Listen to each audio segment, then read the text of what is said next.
The American Frontier, Pioneers, Settlers, and the Wild West, written by Harry Montgomery, narrated by Cedar Reyes.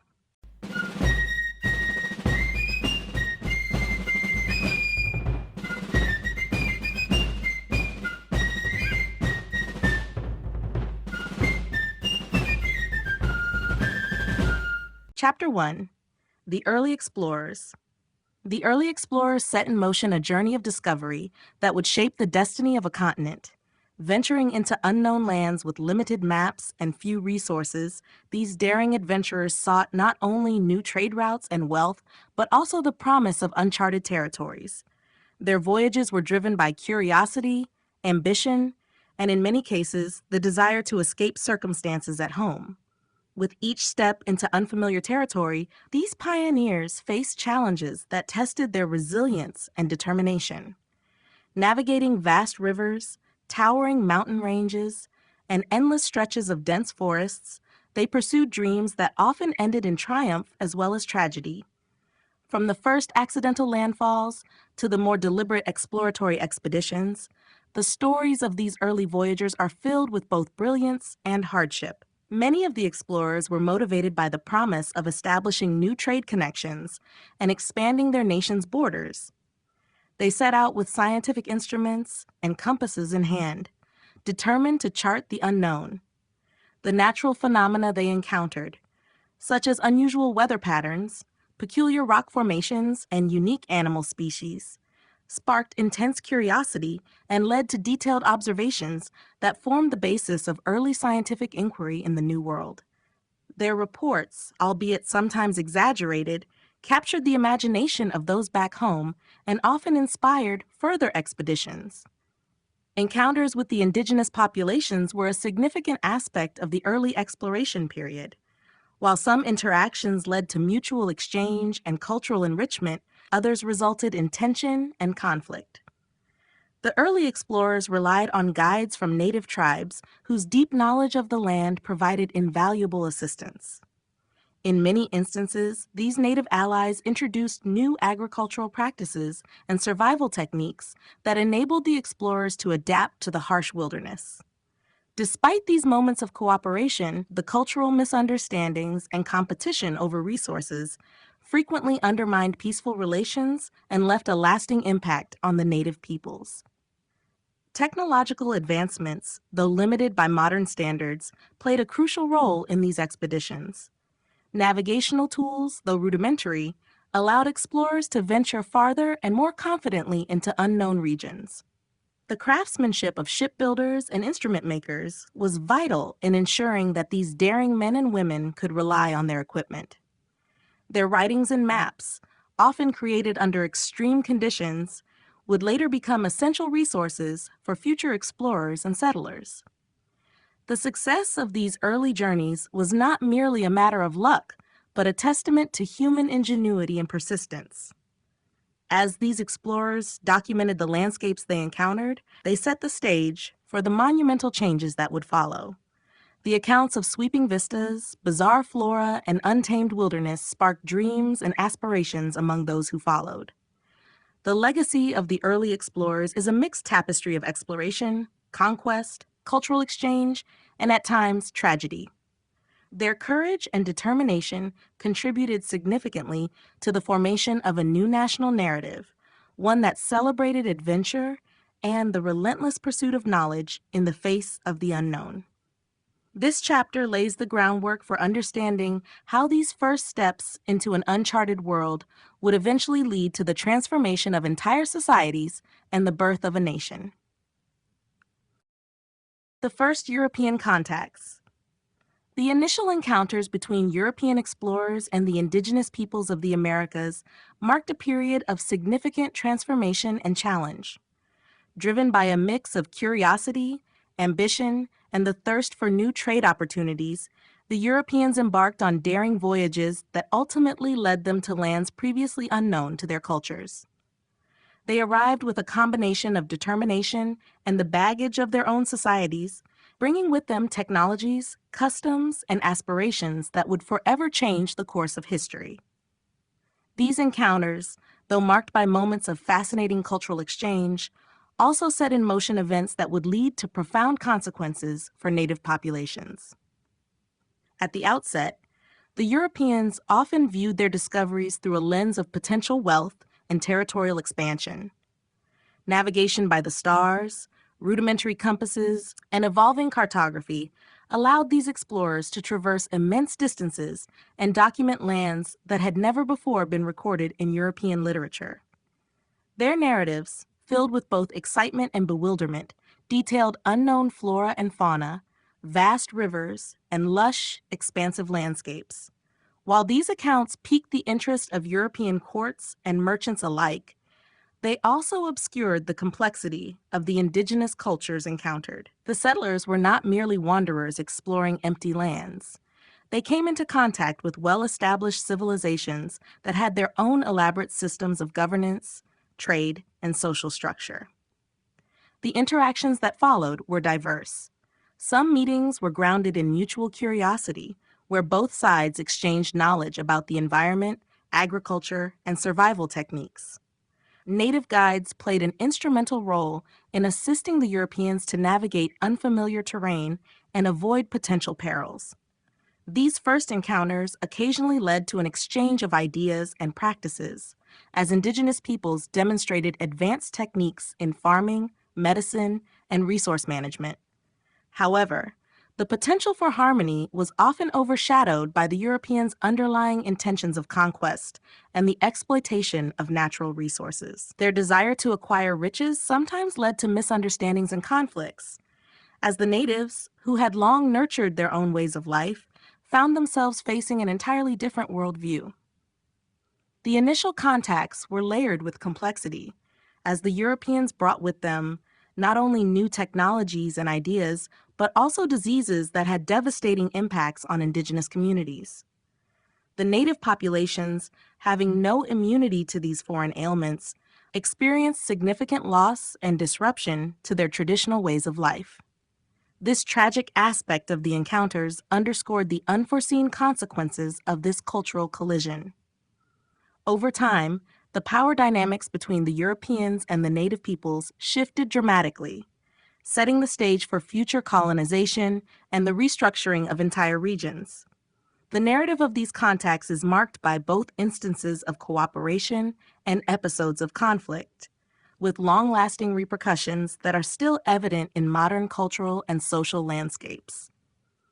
Ultimately, the first contacts between Europeans and the native peoples of the Americas were a confluence of hope, ambition, and tragedy.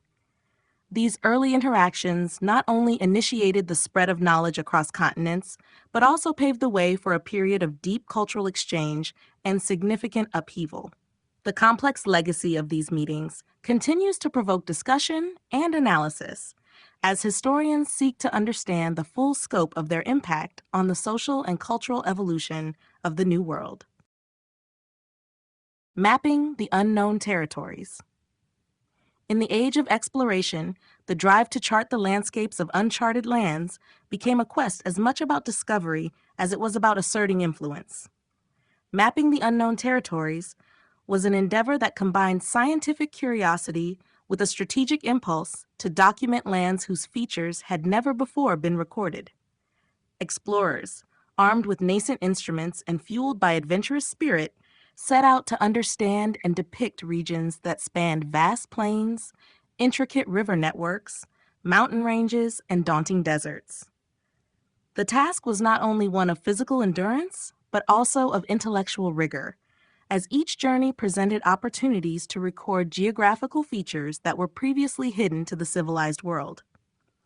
The process of mapping these territories was complex, involving the careful measurement of distances, the identification of natural landmarks, and the assessment of climatic conditions that could affect travel.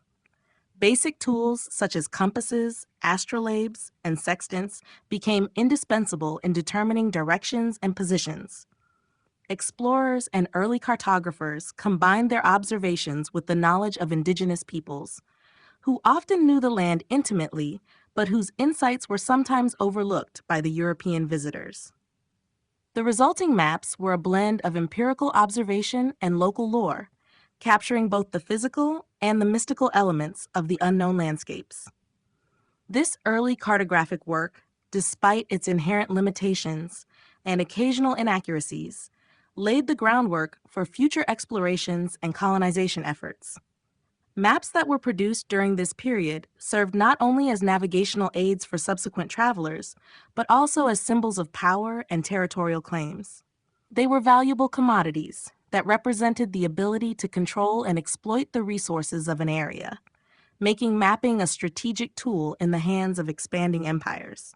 Even when flawed, these early maps conveyed a sense of the vastness and diversity of the New World, sparking the imaginations of those who saw them and inspiring more ambitious exploratory missions.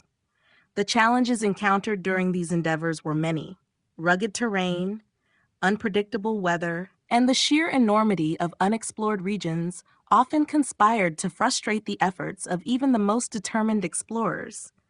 In many instances, the perilous conditions led to incomplete or distorted representations of the geography. Still, each attempt to document the land added a piece to the puzzle, gradually revealing the outlines of a continent that was full of promise and potential. The ingenuity and persistence of these early mappers highlight a critical phase in the human desire to understand our surroundings, marking a shift from myth and speculation to systematic study and practical measurement. By translating their firsthand encounters into cartographic records, the early explorers established the foundation for a new era of navigation and territorial management. Their maps, though primitive by today's standards, were essential to guiding migrations, facilitating trade, and providing a visual narrative of discovery. The legacy of mapping the unknown territories endures in the detailed charts and modern satellite imagery that we now take for granted, a direct descendant of the bold efforts of those who first dared to venture into the wild and enigmatic landscapes of the world. The impact of exploration on native tribes. The arrival of explorers into new territories brought profound and multifaceted changes to native tribes, affecting their social structures, cultures, and traditional ways of life. As European explorers traversed vast lands in search of new opportunities, their encounters with indigenous peoples initiated a complex series of interactions that would alter the dynamics of native communities. These early meetings were often driven by curiosity and a desire for cultural exchange. However, the consequences of these interactions frequently led to unintended disruptions in the established order of native societies. One of the most immediate impacts was the introduction of foreign diseases that native populations had no immunity against. Epidemics swept through indigenous communities, dramatically reducing their numbers and undermining traditional leadership structures. With entire villages decimated, survivors found their cultural practices and oral traditions weakened, as elders and knowledge keepers were lost. This demographic collapse sometimes created a power vacuum that left native tribes vulnerable to further external pressures and exploitation, accelerating the decline of established social systems. In addition to the spread of diseases, exploration brought significant cultural shifts through the introduction of new technologies, trade goods, and religious ideas. Items such as metal tools, firearms, and textiles were exchanged for local resources, often transforming indigenous economies. While these goods sometimes improved daily life by easing labor-intensive tasks, their integration also led to a growing dependency on European materials. As native tribes increasingly engaged with the new trade networks, the influence of traditional practices waned, and a tension developed between embracing modern innovations and preserving ancestral customs. This tension was compounded by the arrival of missionaries, whose efforts to convert indigenous peoples to new faiths often disrupted established spiritual practices and community rituals. Explorers also played a critical role in redrawing territorial boundaries. Maps and accounts produced during these expeditions redefined regions in ways that did not always take native land rights and cultural boundaries into account. Such territorial reassignments were sometimes used as justification for subsequent colonization, creating conflicts over land and resources that persist in various forms to this day. As European powers laid claim to vast areas of land, native tribes found themselves relegated to smaller, less fertile areas, severely affecting their ability to maintain traditional subsistence practices. The resulting loss of land and autonomy had long-term ramifications for indigenous communities, altering their relationship with the natural environment and the resources upon which they depended. Despite these profound challenges, native tribes exhibited resilience and adaptability in the face of overwhelming change. They incorporated certain European goods and ideas into their own cultural frameworks, selectively embracing innovations while rejecting those that threatened their core values. In many instances, indigenous communities redefined their cultural identities to accommodate the new realities imposed by exploration and colonization, creating hybrid traditions that persist even today. Nonetheless, the overall impact of exploration was one of significant disruption, marking a turning point in the history of native tribes, a period that saw centuries of cultural transformation, conflict, and adaptation. The legacy of these early encounters is complex and layered. While there were moments of peaceful exchange and mutual learning, the overarching narrative reflects the deep and lasting impact of exploration on native tribes. This era of contact set in motion a series of historical processes that reshaped not only the lives of indigenous communities, but also the broader course of history, leaving an indelible imprint on the cultural landscape of entire regions.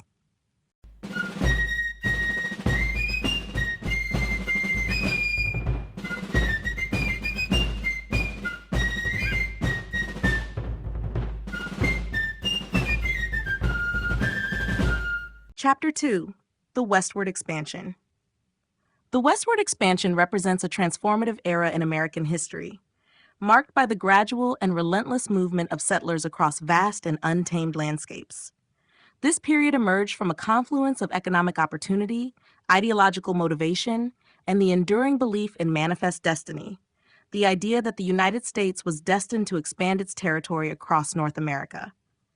Driven by a desire for land, freedom, and a fresh start, thousands of families and individuals embarked on arduous journeys that altered the nation's geography and social fabric. Traveling by wagon train, on horseback, or even on foot, settlers encountered rugged terrains, unpredictable weather, and the ever-present challenge of navigating the unknown. The journey itself became a trial by fire, wherein people learned to cope with the physical hardships of the trail, the scarcity of food and water, and the ever-looming threat of disease. Yet amid these challenges, the promise of prosperity and a better life outweighed the risks. New settlements emerged along major routes, acting as beacons of civilization in an expansive wilderness that, until then, had remained largely untouched by organized farming or sustained human habitation. Economic opportunities, such as the lure of fertile farmland, abundant natural resources, and burgeoning mining prospects, spurred a mass migration westward. This great movement also led to the development of infrastructure, with the establishment of roads, telegraph lines, and eventually railroads that connected the remote frontier with established eastern cities. The building of these transportation arteries not only facilitated the flow of settlers and goods, but also symbolized the transformative power of innovation and determination in shaping the national landscape. With the steady progress of the railroads, isolated communities gradually turned into thriving towns and cities, as commerce and communication bridged the distance between the old and new parts of the nation. Westward expansion was accompanied by significant cultural change. The influx of diverse groups, including immigrants from Europe and long-established native communities, created a melting pot of traditions and experiences.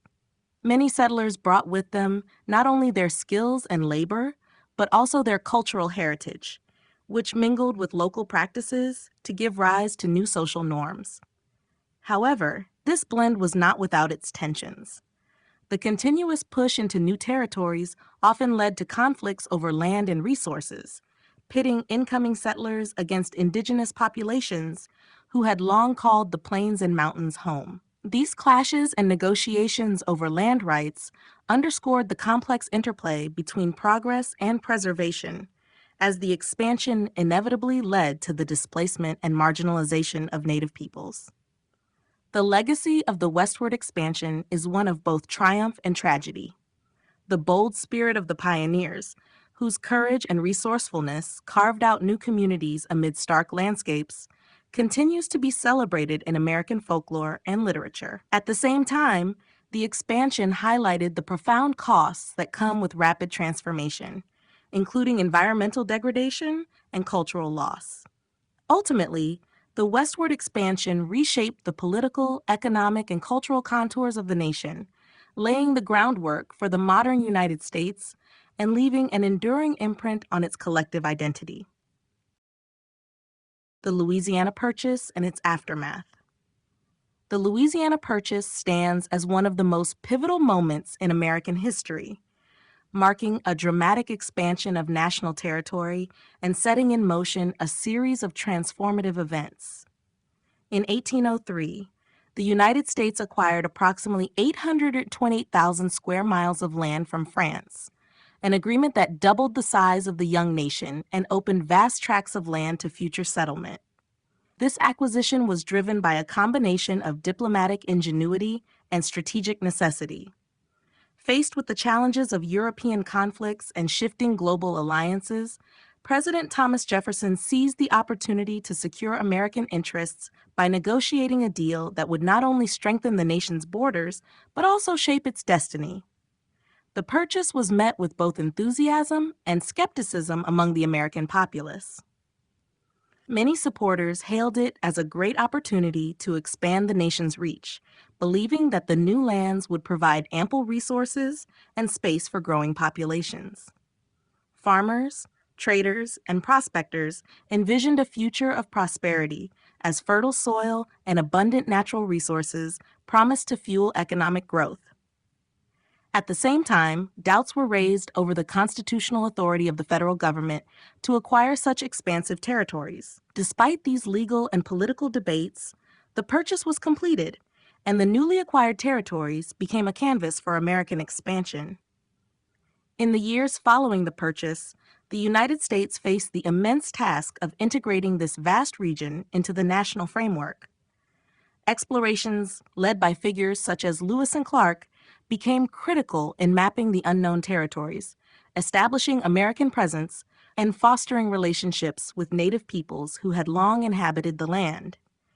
Their expedition not only provided valuable geographical and scientific knowledge, but also played a key role in reinforcing the idea of manifest destiny, the belief that the United States was destined to expand across the continent.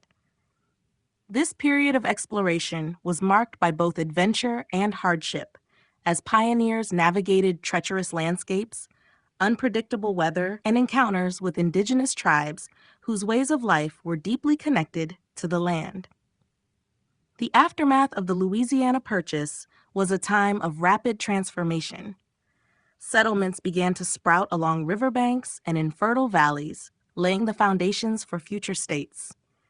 The new territory soon saw the construction of roads, the establishment of trade routes, and the development of agricultural enterprises that were vital to the nation's economy. However, this era of expansion was not without its challenges. The influx of settlers led to conflicts with Native American tribes, whose ancestral lands were increasingly encroached upon by a growing population. These tensions often resulted in violent confrontations, forcing the government to confront the difficult realities of managing a diverse and expanding nation. Economic benefits were accompanied by significant social and political changes. As more people migrated to the new territories, cultural exchanges occurred, blending established traditions with emerging American ideals. The federal government also faced the task of constructing a system of governance that could integrate these remote regions into the broader national narrative. The legacy of the Louisiana Purchase is thus multifaceted. It is remembered as an act of visionary expansion that provided the foundation for economic opportunity and national growth, while also highlighting the inherent challenges of integrating diverse peoples and managing the complexities of an expanding frontier. The Oregon Trail and Migration. The story of the Oregon Trail and the subsequent migration to the West is one of determination, adventure, and profound change that reshaped the landscape of America.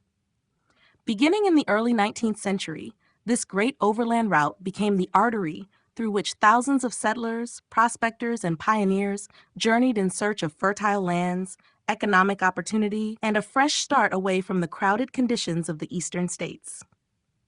The trek, which spanned more than 2,000 miles of challenging terrain, was a formidable test of endurance for those brave enough to traverse rivers, mountains, and vast prairies in often harsh and unpredictable weather conditions.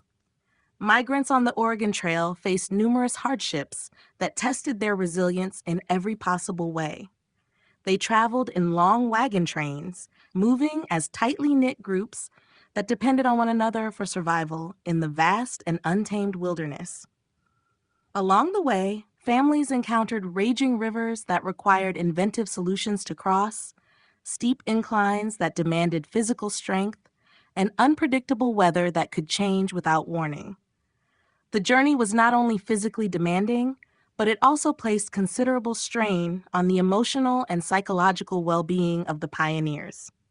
Despite these challenges, the promise of a new beginning proved to be a compelling motivator for many, encouraging them to push forward with unwavering determination.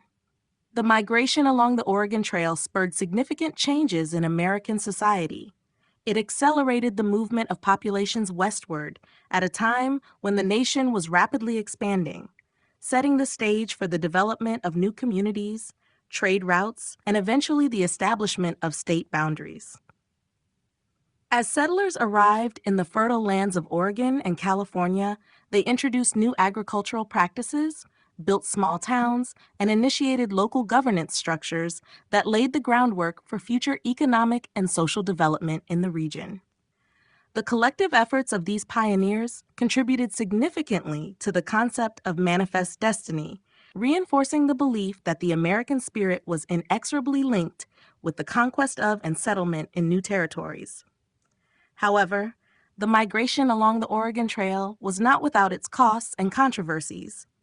As settlers arrived en masse, they inevitably encroached upon territories that had long been home to indigenous peoples.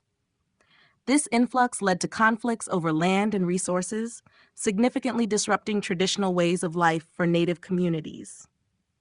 The relentless pressure from incoming settlers resulted in profound social and cultural changes, with the impact of these interactions still evident in various ways today.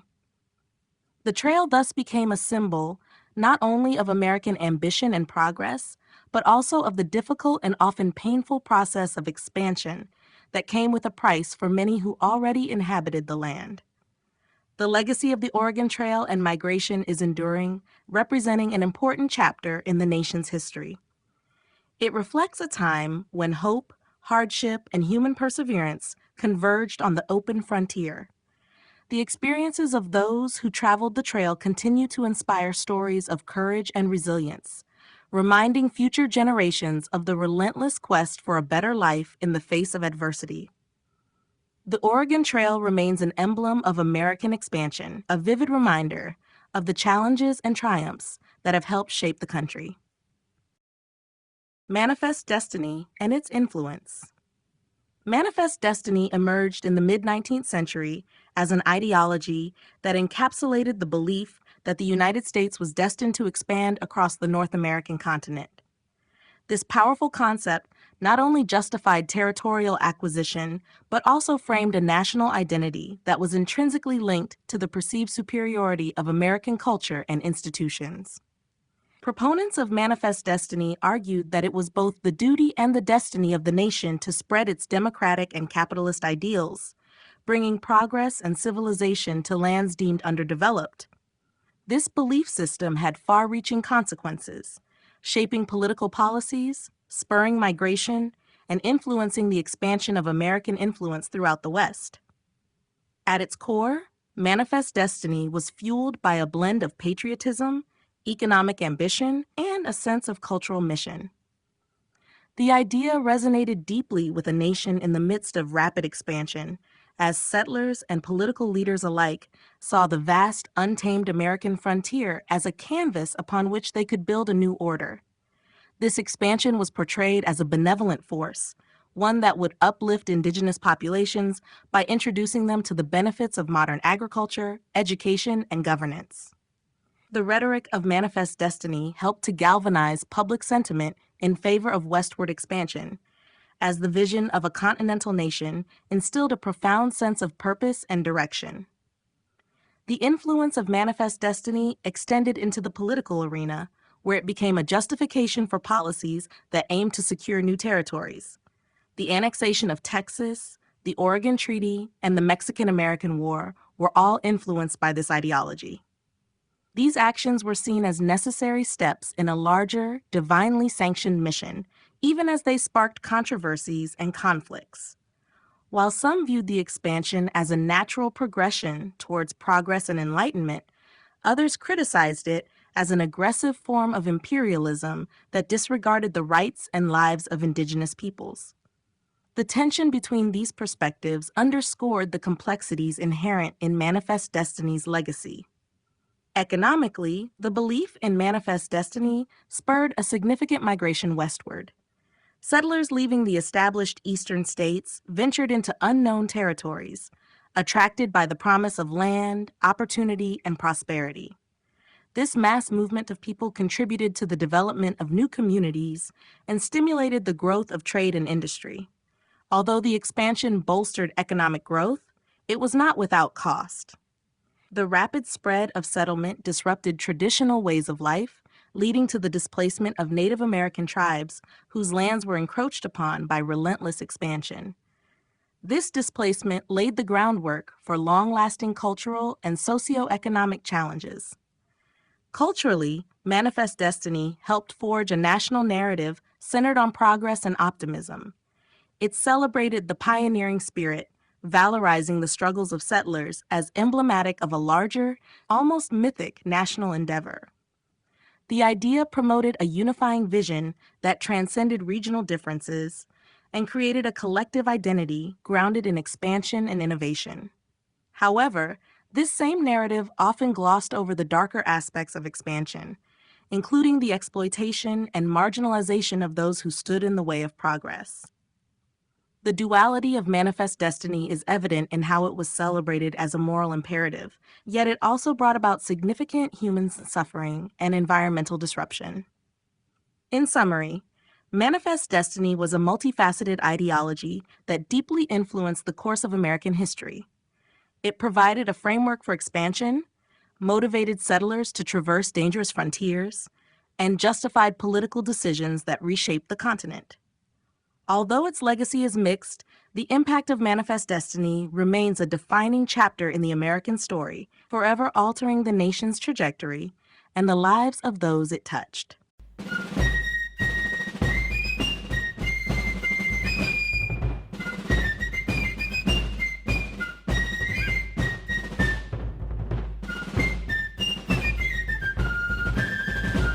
Chapter 3: The Pioneer's Journey. The story of the pioneer's journey is one filled with hardship, determination, and the relentless pursuit of a new life. Early Americans ventured into vast, uncharted territories with little more than hope, grit, and the belief that a better future awaited them. Driven by promises of land, opportunity, and the freedom to shape their own destiny, these intrepid families and individuals left behind familiar comforts to brave the unknown. Their journey was not a single event, but a series of arduous expeditions that spanned months and even years as they followed winding trails across rugged landscapes. Traveling in large groups along well-worn trails, the pioneers relied on each other for survival. Despite the harsh conditions, they maintained an unwavering resolve as they faced inclement weather, treacherous river crossings, and unforgiving terrain. The journey demanded not only physical endurance, but also a mental fortitude that could withstand the isolation and constant challenges of the wilderness. With every step, pioneers had to remain alert to the dangers of wild animals, disease, and conflicts with native tribes whose lands had been disrupted by this massive migration. Yet, throughout these trials, the sense of purpose and the hope for prosperity motivated them to press forward. The pioneers' journey was marked by moments of unexpected kindness and community spirit. Campsites along the way often became temporary hubs where settlers exchanged advice, resources, and news from distant parts of the country. These encounters fostered a sense of unity and collective struggle among people from diverse backgrounds who shared a common goal. Even in the face of depletion of supplies and waning morale, the determination to reach a place where they could build a new home provided a continuous source of strength. This collective spirit was instrumental in overcoming the countless obstacles that lay between the settlers and their new lives. Technology and innovation, although rudimentary by today's standards, played a significant role in easing the pioneers' burden.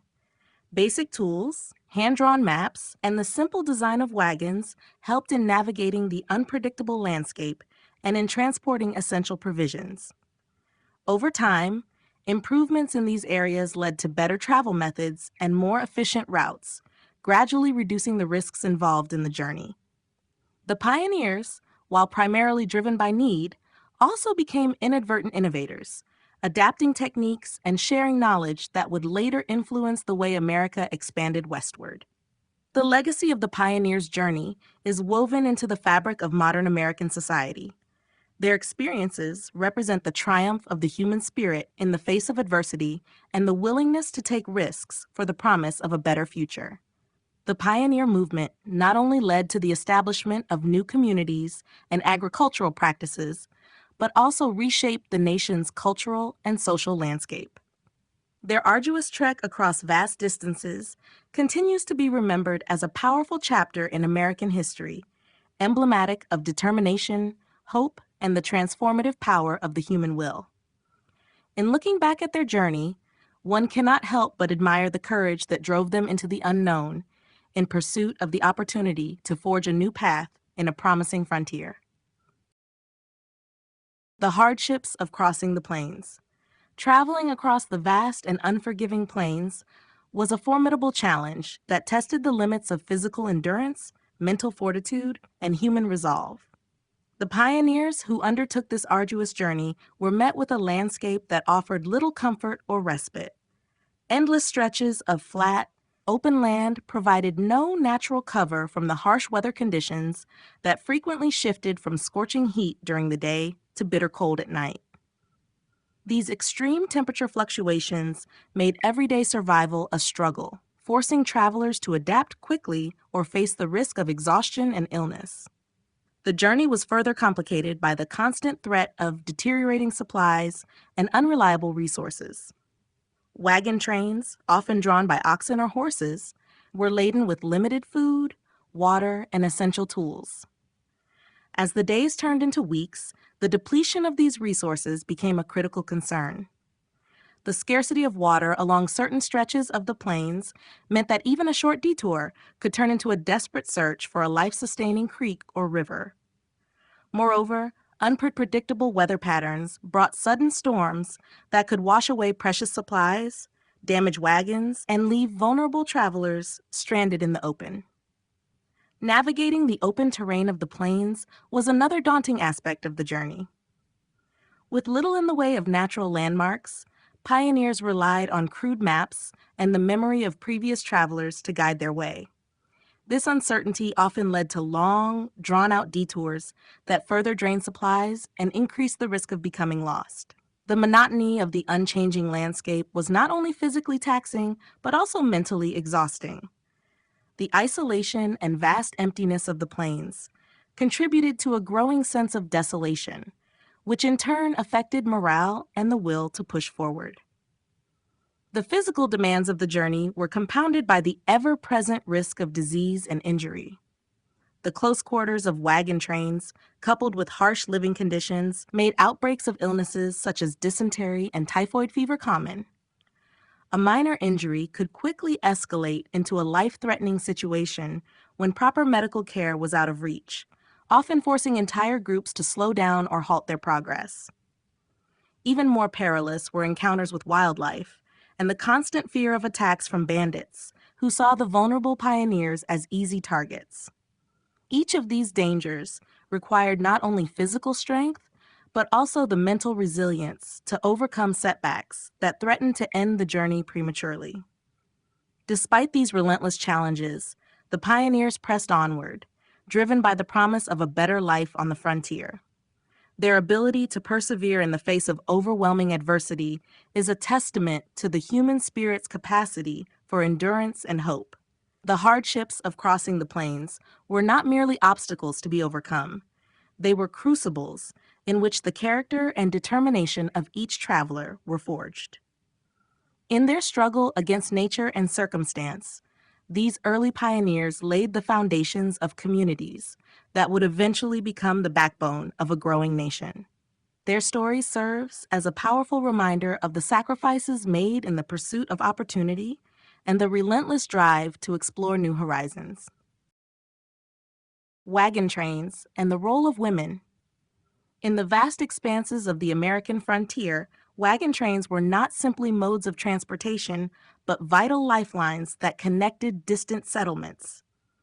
The journey west was a daunting challenge, and amid the relentless struggle to traverse perilous terrain and unpredictable weather, women played a crucial and multifaceted role in ensuring the survival and success of these itinerant communities.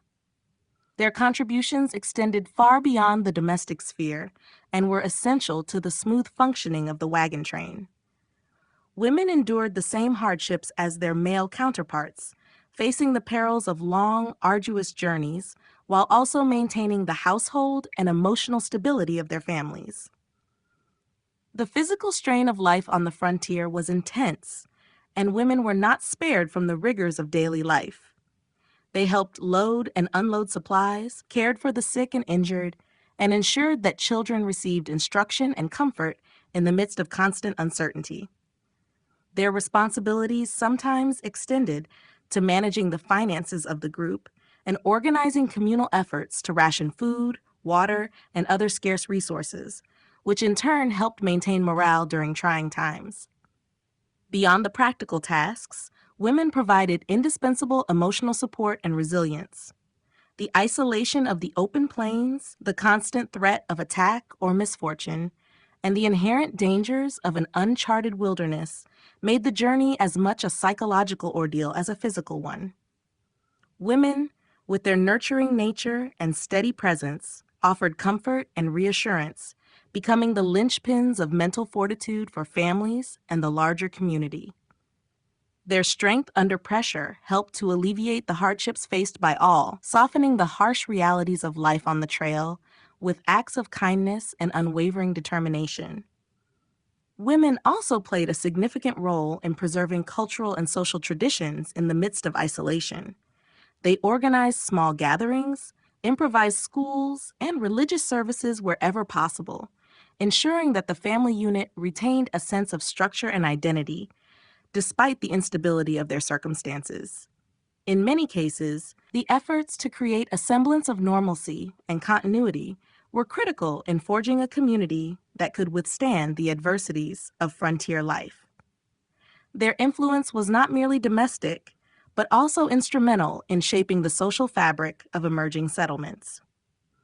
As the wagon train progressed and communities took root, the legacy of these women was evident in the establishment of schools, churches, and local government structures that would later become central to the evolving American society. Furthermore, the role of women in wagon trains challenged contemporary notions of gender and capability. Their active participation in tasks traditionally assigned to men demonstrated that resilience, resourcefulness, and the capacity to lead were not confined to one gender. By actively contributing to the physical and emotional survival of the group, women gradually reshaped societal expectations and laid the groundwork for greater recognition of their rights and potentials in an expanding nation. Their perseverance under the strain of frontier life provided a powerful example of fortitude and independence that resonated through later generations. In conclusion, The contributions of women in the wagon trains were indispensable in the monumental effort of westward migration. Their involvement in physical labor, emotional support, and community building not only helped sustain the journeys of countless families, but also redefined gender roles in a rapidly changing society. These women, often working in the shadows of history, were the unsung architects of frontier life, whose legacy of resilience and adaptability remains a testament to the strength of the human spirit in the face of immense adversity. Settlement and the struggles for survival. Settlement on the frontier represented a new beginning for many pioneers, but it came with a series of formidable challenges that tested the strength and resilience of each individual. Establishing a new community on unknown land was both an act of hope and a struggle against relentless natural forces and limited resources. Early settlers faced a harsh environment where the seasons could change rapidly, turning fertile land into barren stretches and calm weather into violent storms without warning. The initial stage of settlement involved finding a location that offered some measure of safety, access to water, and potential for farming, yet the unpredictable nature of the land often rendered these efforts uncertain. From the moment the pioneers set up their makeshift homes, survival became an ongoing battle. They had to quickly develop techniques for building shelters that could withstand strong winds, heavy rains, and the severe cold of winter. Simple structures, often built from readily available wood and mud, provided temporary refuge, yet many were prone to damage from the elements. The initial rush to establish a settlement was also driven by a sense of urgency to secure food and water. Farmers attempted to cultivate the native soil, but the unfamiliar climate and unpredictable weather patterns often ruined their crops before harvest. The lack of reliable agricultural yield meant that communities had to depend on hunting, gathering, and bartering with neighboring groups to meet their basic needs. The daily life of settlers was dominated by the struggle to maintain a stable food supply. Efforts to farm had to be constantly adjusted to the local environment, and the unanticipated frosts or summer droughts frequently decimated carefully planted fields. When crops failed, starvation and malnutrition became real risks. Additionally, the need to prepare, preserve, and store food was more pressing than ever in areas where resources were scarce. The settlers learned quickly that survival depended not just on physical labor, but also on understanding the land and adapting old farming techniques to new and challenging conditions. Socially, the establishment of a settlement required more than the mere physical act of building structures. It demanded the creation of a support network to share knowledge, resources, and labor. Neighbors became partners in survival, pooling what little they had to build a common infrastructure, such as wells, communal ovens, and storage facilities. Every member of a community had a role, and the success of a settlement was measured by the ability of individuals to work together towards a shared goal. Yet, differences in opinion and the harsh realities of frontier life sometimes led to conflict among settlers, further complicating their struggle to thrive. Trust, negotiation, and compromise became as important as manual labor, especially when the future of the settlement hung in the balance. Moreover, health concerns loomed large in every new settlement. The combination of poor nutrition, arduous physical labor, and unsanitary living conditions contributed to frequent outbreaks of disease. Medical knowledge was limited, and remedies were often rudimentary, making every illness a potential disaster. In many cases, survival depended on the settlers' ability to improvise solutions to problems as they arose. Whether that meant repurposing materials for makeshift medical tools or finding novel ways to rid the area of pests and parasites. Despite these overwhelming challenges, the resolve of the early settlers never faltered.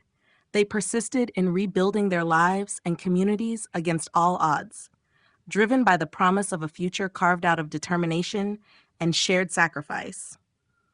Their struggles laid the foundation for the growing nation, a testament to the extraordinary lengths that people will go in their pursuit of a better life.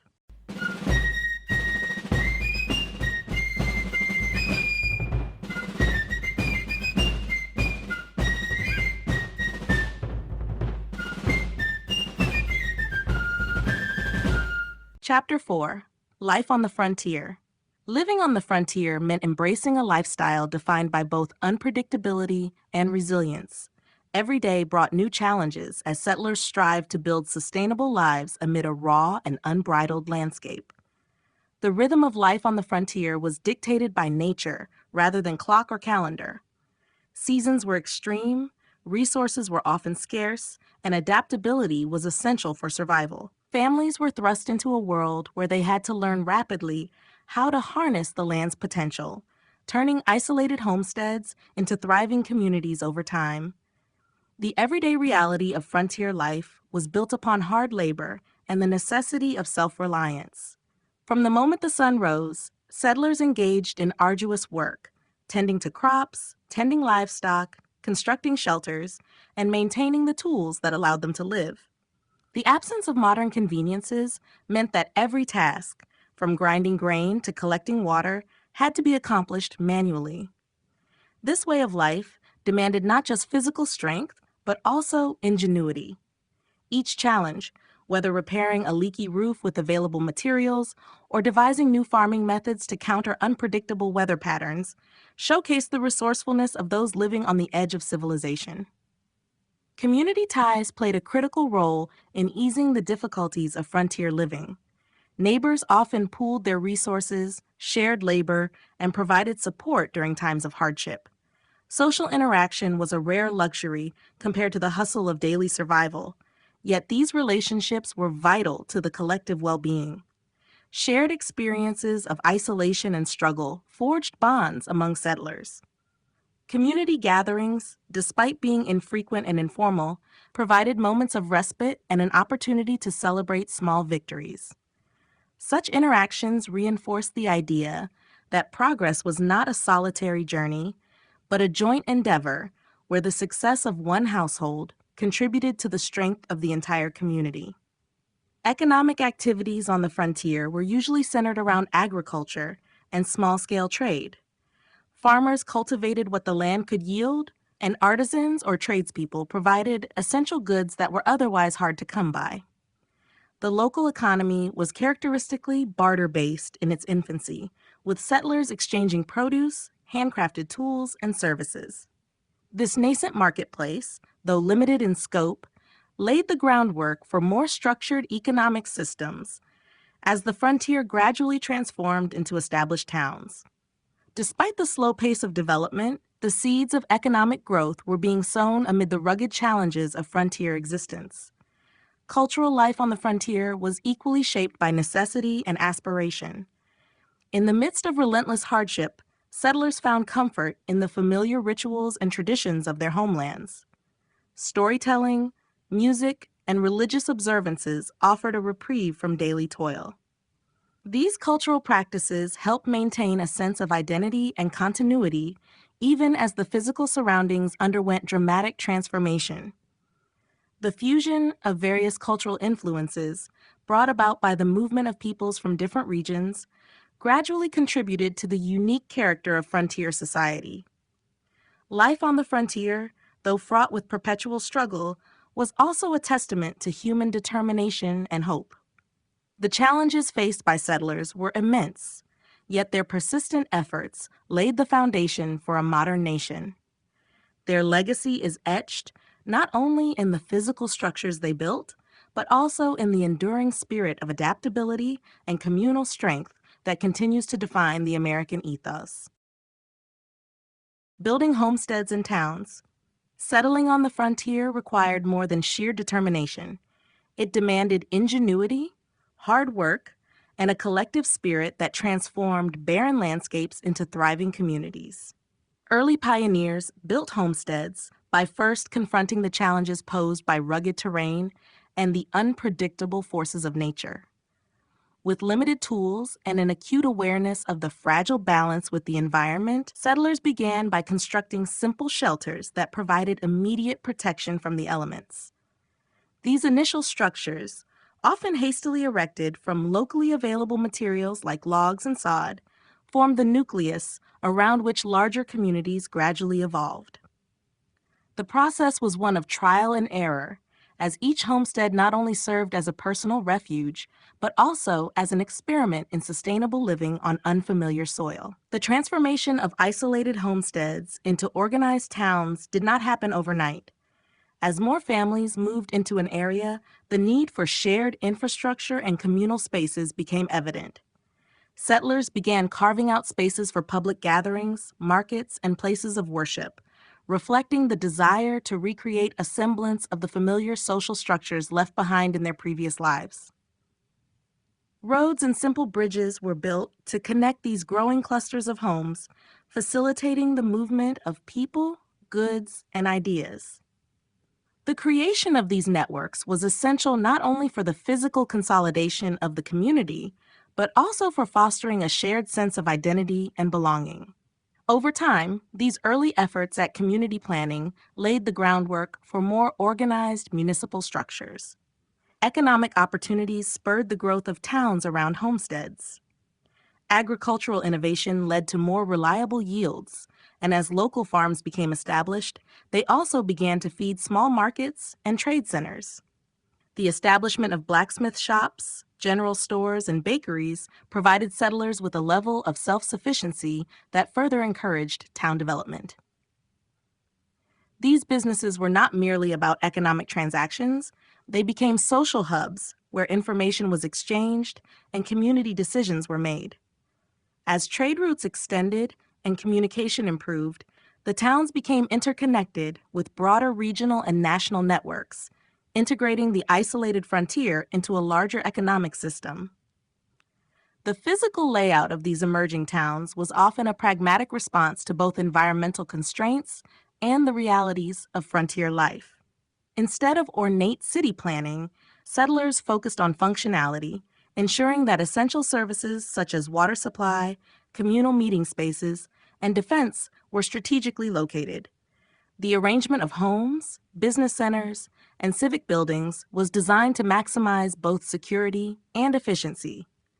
Defensive structures, though rudimentary, were sometimes built to protect against potential conflicts with either wildlife or other groups, underscoring the constant awareness of vulnerability that pervaded daily life.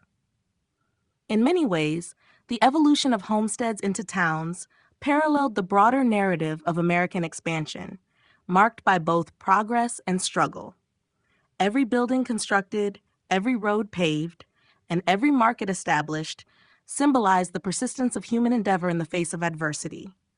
The collective efforts of those first settlers have left a lasting imprint on the national character, a testament to the power of community and the enduring human spirit. Their legacy, visible in the quaint towns and burgeoning cities that dot modern landscapes, continues to remind us of the extraordinary journey from isolated homesteads to vibrant communities forged against all odds. The challenges of farming and ranching. Farming and ranching on the frontier were endeavors marked by unpredictability and hardship, demanding resilience from those who sought to harness the land for livelihood. The challenges faced by early farmers and ranchers were multifaceted and rooted in the realities of an environment that was both untamed and unforgiving. Every season brought with it a unique set of obstacles, and success in these pursuits required a deep understanding of natural cycles, as well as a constant readiness to adapt to sudden changes. The environmental conditions of the frontier posed severe challenges to agriculture.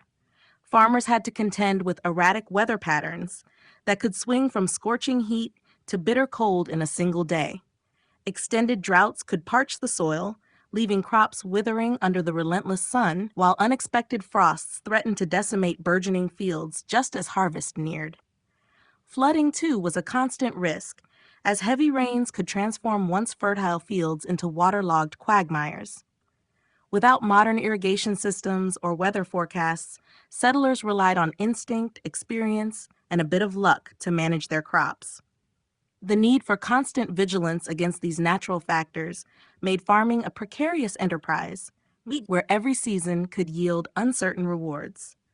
Ranching presented its own set of challenges that were as demanding as those faced in crop cultivation. Establishing and maintaining a herd in vast and remote areas required careful planning and significant labor. Livestock were vulnerable to a variety of hazards, including attacks by wild predators and diseases that spread rapidly among herds with little to no access to veterinary care. The open range, while offering ample room for grazing, also meant that cattle and other animals could easily wander into harsh terrains or become lost during extreme weather events. Ranchers often had to invest considerable time and energy into managing their herds, constantly monitoring the health and movement of their livestock, and devising innovative solutions to prevent losses. The economic pressures on both farmers and ranchers compounded these environmental challenges. The initial investment in land, seeds, livestock, and essential tools was significant, and returns were uncertain. Market fluctuations and the lack of established distribution networks could mean that even a successful harvest or robust herd might not translate into immediate profit. Settlers sometimes had to rely on barter or local trade, further complicating their efforts to secure a stable income. Additionally, isolation from urban centers made access to supplies and additional financial resources limited. This isolation increased the risks associated with any failure, as there were few options to recover quickly from a bad season or unexpected loss. Community support and innovative adaptations gradually emerged as critical survival mechanisms for those struggling with the rigors of frontier agriculture. Neighbors shared knowledge, exchanged practical tips, and sometimes pooled resources to construct makeshift systems for water management and crop preservation. Despite the significant challenges and frequent setbacks, the persistence and resourcefulness of these early settlers laid the foundation for the development of robust agricultural practices over time. Their experiences, fraught with both trial and determination, remain a testament to the courage and ingenuity required to tame an unpredictable land and transform it into a source of sustenance and prosperity. The role of law and order in the Wild West. The establishment and maintenance of law and order in the Wild West was an essential, yet challenging aspect of life on the frontier. In an environment where traditional institutions of governance were often absent, communities had to improvise systems of justice and security that could address the unique challenges of a rapidly expanding frontier. As settlers poured into vast, untamed landscapes, the lack of formal legal frameworks created a vacuum that was frequently filled by local militias, self-appointed sheriffs, and vigilante groups. These informal structures laid the groundwork for modern law enforcement in a region defined by its rugged individualism and a constant clash between freedom and chaos. In many frontier towns, the role of the law was both an instrument of order and a reflection of the community's desire to secure their newfound way of life. The absence of established courts meant that local leaders often took on the dual role of peacemaker and judge. This duality, while necessary in the short term, sometimes led to arbitrary decisions, as these informal judicial systems were heavily dependent on the temperament and personal biases of those in power. However, the alternative, an environment without any system of regulation, would have likely resulted in even more severe lawlessness. As a result, the initial, often haphazard, measures played a crucial role in curbing the worst excesses of frontier life. The challenges of establishing law and order were compounded by the diverse and often transient population of the West. Settlers, prospectors, Native American groups, and outlaws often converged on the same territories, bringing with them differing cultural norms and expectations of justice. In many cases, conflict was inevitable, and the response varied greatly from one town to the next. Some communities opted for strict measures, establishing curfews, local militias, and even impromptu courts to deal with disputes and criminal activities. Others relied on the deterrent effect of a visible, if rudimentary, law enforcement presence, which served to quiet tensions and discourage rampant criminality. The role of the law evolved over time as frontier communities matured and began to formalize their governance structures. As more settlers arrived and towns grew into cities, there was a gradual shift from informal, ad hoc justice systems to the establishment of codified laws and official courts. The increasing complexity of interactions among a more settled population necessitated more consistent and impartial systems of adjudication. It was during this transitional period that some of the enduring figures of Wild West lore, such as sheriffs and marshals, emerged. These individuals became symbols of order amid chaos, often embodying both the harsh realities of frontier justice and the hope for a more civilized society. Despite the progress made in establishing law and order, the legacy of the Wild West is inseparable from its episodes of unruly justice and vigilantism. The difficulties of imposing order on a vast, sparsely populated region meant that traditional legal concepts were frequently adapted to suit local conditions. In the end, while the quest for law and order in the Wild West was fraught with conflict and contradictions, it played a fundamental role in shaping a society defined by both its pioneering spirit and its enduring commitment to justice. The experiences of the frontier have left an indelible mark on the American consciousness, reminding us that the rule of law is not an innate feature of society, but rather a hard-won achievement.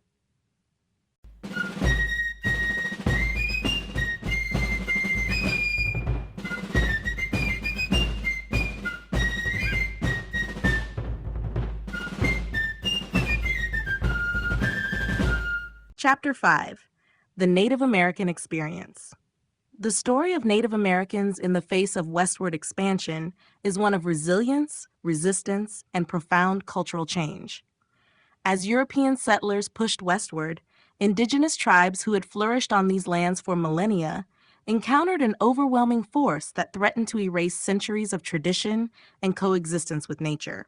Their experience was marked by both adaptation and profound disruption, as they found themselves forced to confront a new order imposed by colonization.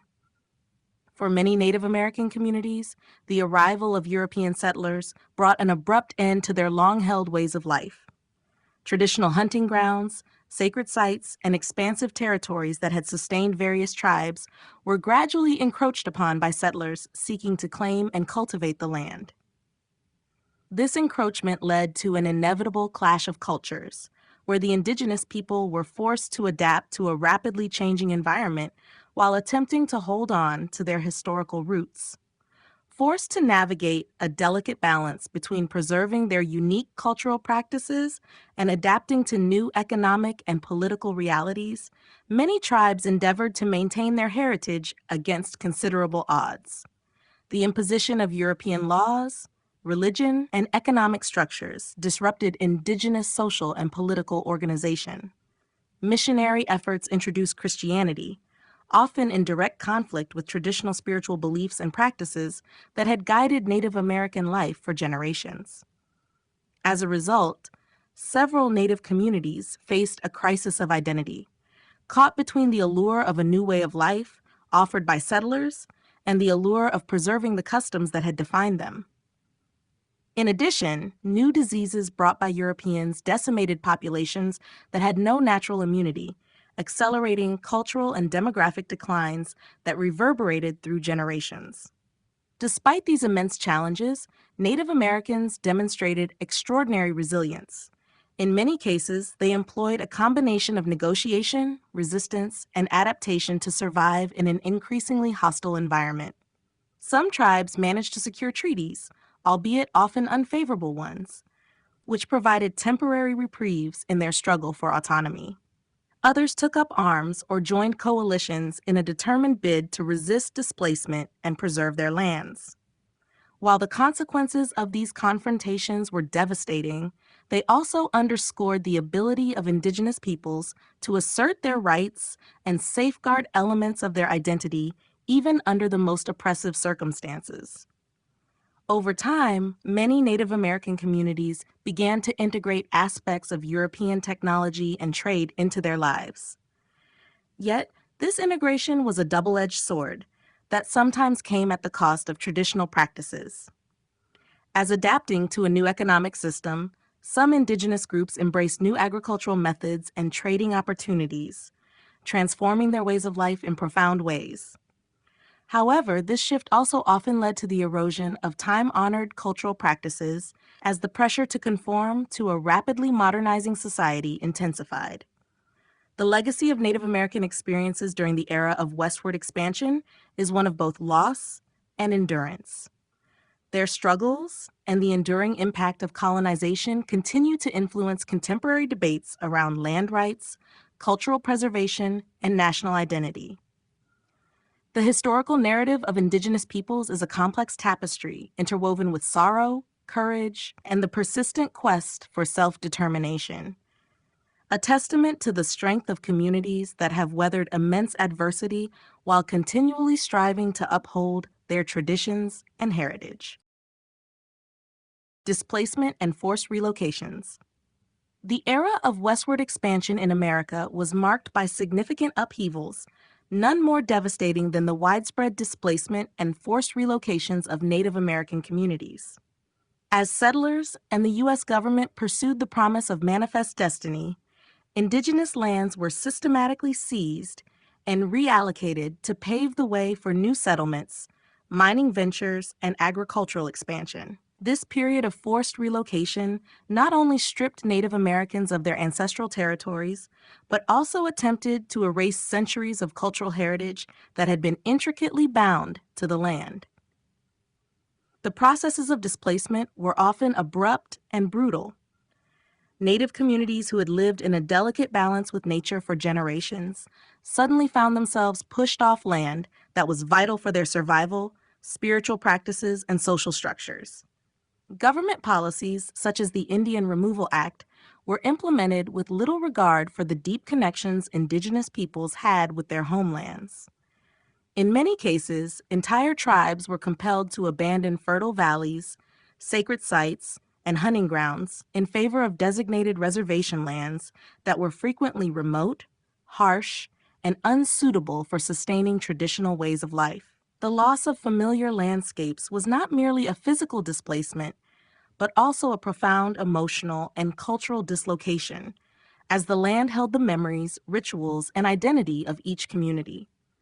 Forced relocations were executed under conditions that were both logistically challenging and inherently inhumane.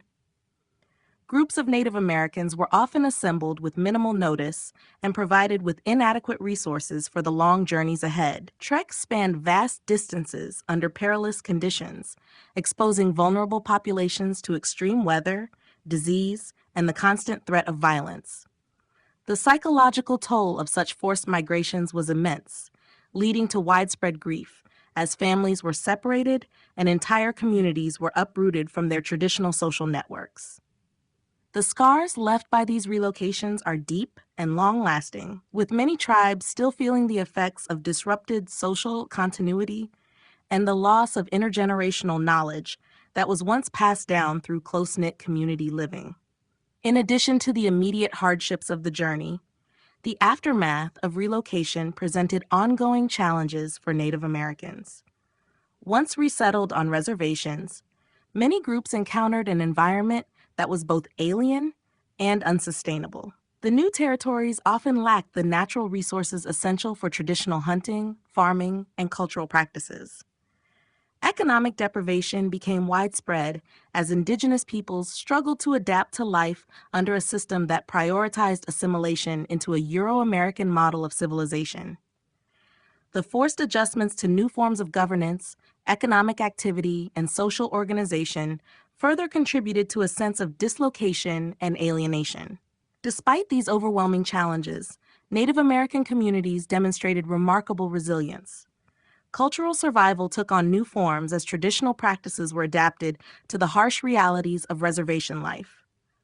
Stories of endurance, resistance, and the preservation of identity continued to be passed down through generations, even as the pains of displacement became etched into the collective memory. The legacy of forced relocations remains a potent reminder of the price paid during the nation's expansion, highlighting the enduring struggle of Indigenous communities to reclaim and revitalize their cultural heritage in the face of historic injustices. Native resistance and conflicts. Throughout the history of westward expansion, Native American communities consistently demonstrated resilience by actively resisting the encroachments of settlers and the U.S. government. The growing pressures to cede land, abandon traditional ways of life, and submit to foreign laws often sparked a range of responses from armed confrontations to diplomatic negotiations. This resistance was not a monolithic movement, but rather a series of diverse and localized efforts, each rooted in the unique cultural, environmental, and political circumstances of the tribes involved. In many regions, indigenous groups were confronted by sudden invasions that threatened their entire way of life. As settlers pushed into territories that had been home for centuries, Native Americans organized to defend their lands. In some cases, small-scale skirmishes erupted as local warriors challenged encroaching forces, employing traditional tactics and knowledge of the terrain. These confrontations were fueled by a deep-seated desire to maintain sovereignty, rooted in a connection to the land that transcended modern notions of property and territorial rights. For many tribes, resistance was less about acquiring territory and more about preserving identity, culture, and spiritual heritage. While some groups chose direct confrontation, others pursued resistance through more diplomatic means. Tribal leaders often engaged in negotiations with government officials, seeking to secure treaties that would at least offer temporary relief from the relentless pressure of expansion. Such treaties were frequently marred by misunderstandings, broken promises, or outright manipulation by colonial powers. Nonetheless, these efforts highlighted an important aspect of resistance: the willingness of Native American leaders to negotiate terms that might preserve elements of their autonomy and way of life, even under duress. Diplomacy, though fraught with challenges, allowed some tribes to safeguard resources and secure limited self-governance for a time. At the same time, resistance took on cultural and spiritual dimensions that were as significant as any armed conflict. The encroachment on sacred lands and the disruption of ancestral traditions prompted an assertive cultural revival among various tribes. Ceremonies, oral histories, and traditional practices became acts of defiance, serving to reinforce community bonds in the face of external pressures. These practices helped preserve the essence of indigenous life, offering both a means to resist cultural assimilation and a method for transmitting history and values to future generations. Conflicts were not confined to isolated regions. They extended into broader struggles for national policy as well. The resistance mounted by Native American coalitions often influenced public debates in the emerging nation. Public outcry over the treatment of indigenous peoples sometimes forced a reevaluation of government policies, leading to intermittent reforms that, however limited, acknowledged the legitimacy of Native American claims. Despite these rare successes, many Native communities continued to suffer the consequences of relentless expansion, with violence and dispossession leaving lasting scars on the social fabric of entire regions. The legacy of Native resistance and conflicts is complex and enduring. These struggles not only reflect the determination of indigenous peoples to defend their homeland, but also serve as reminders of the deep injustices inflicted during the nation's formative years. Their actions, ranging from armed resistance to steadfast cultural preservation, have shaped the ongoing dialogue about land rights, sovereignty, and historical memory in modern society. Ultimately, the experiences of Native resistance highlight a critical chapter in American history, characterized by courage, tenacity, and an unwavering commitment to the preservation of a way of life that had withstood centuries of transformation. The impact of the frontier on Native cultures. The frontier, as a theater of relentless expansion and upheaval, left an indelible mark on Native cultures throughout America. The incursion of settlers into territories long held sacred by indigenous peoples initiated a process of cultural transformation that has resonated through subsequent generations. As the frontier pushed westward, Native communities experienced significant disruptions that threatened the continuity of their traditions, languages, and social structures. The arrival of outsiders not only brought new economic activities and technologies, but also introduced a range of cultural dynamics that altered indigenous ways of life. Native cultures were deeply connected to their lands, with every element of nature holding symbolic meaning and serving vital roles in spiritual practices. When settlers claimed these territories, it disrupted the balance that Native Americans had maintained over centuries. Sacred sites were desecrated or destroyed as new settlements emerged, and age-old practices tied to the rhythms of the natural world were increasingly sidelined. With the loss of traditional lands, many indigenous peoples found it difficult to maintain the rituals, ceremonies, and storytelling traditions that were intrinsic to their identity. The erosion of these cultural practices was compounded by the imposition of foreign laws and the spread of new religions, which often conflicted with indigenous worldviews and further weakened the social cohesion of Native communities. The cultural impact extended beyond the physical loss of territory. With the influx of European goods, technology, and ideologies, Native Americans were exposed to a radically different way of life. Trading relationships introduced items that promised convenience and modernity, yet these exchanges often came at the cost of traditional craftsmanship and indigenous self-sufficiency. As markets developed and new economic relationships took hold, dependency on non-native goods grew, subtly altering the indigenous economic systems that had operated in harmony with nature for generations. The lure of these novel products and practices sometimes led younger generations to adopt practices that diverged sharply from ancestral customs, creating a generational gap in cultural knowledge and values. At the same time, the pressure of maintaining cultural integrity in the face of overwhelming change gave rise to acts of preservation and revitalization. Many Native communities found creative ways to resist assimilation by strengthening cultural practices and reviving traditional languages, art forms, and ceremonies. Cultural revitalization efforts, spearheaded by community elders and leaders, became crucial in asserting Native identity in an environment that was rapidly redefining itself along Euro-American lines. Despite the challenges posed by forced relocations, disease, and the persistent drive of colonial expansion, indigenous peoples demonstrated remarkable resilience by holding on to the core aspects of their heritage. In this way, the impact of the frontier on Native cultures presents a dual narrative of both profound loss and enduring strength.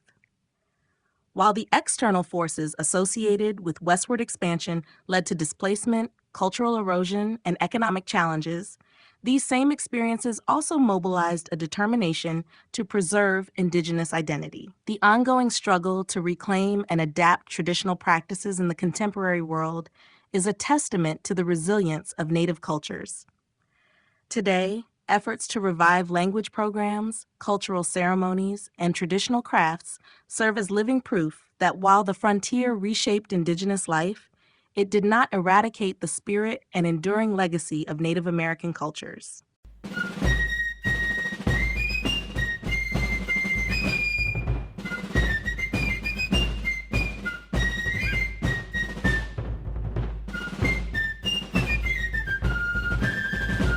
Chapter 6: The Gold Rush and Economic Boom.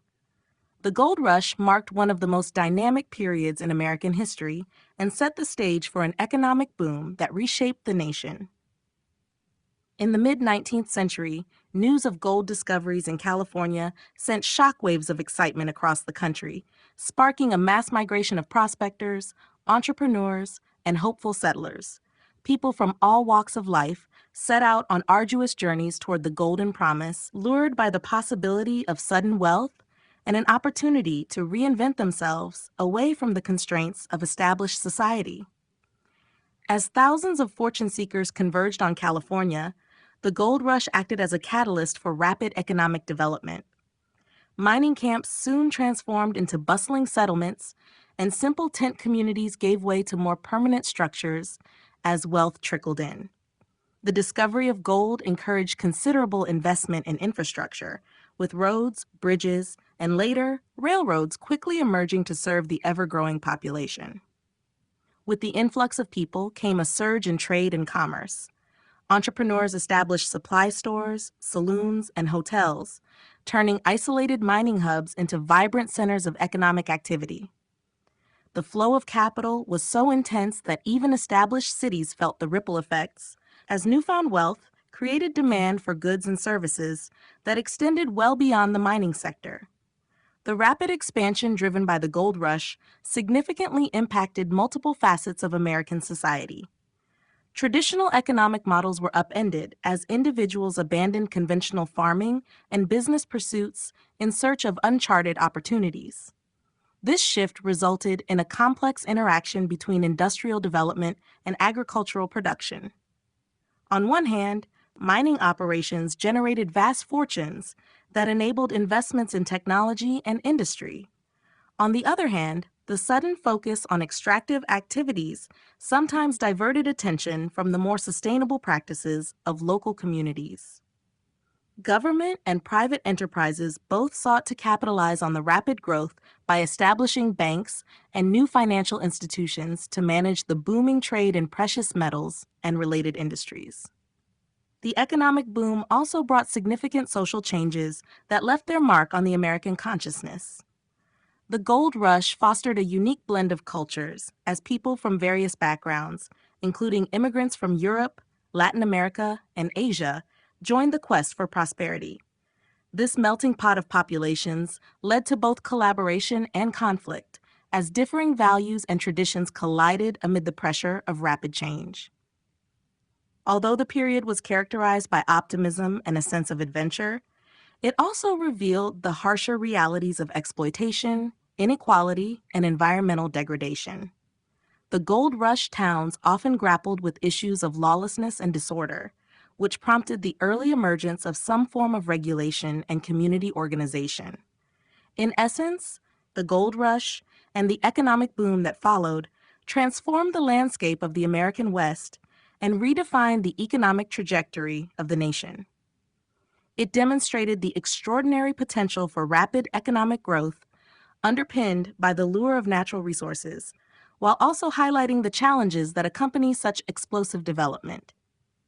The legacy of this era endures in the lasting impact on American industry, transportation, and cultural diversity. As a turning point in the nation's history, the gold rush continues to symbolize both the promise and the peril of transforming a fledgling society into an industrial power through the compelling force of unbridled ambition.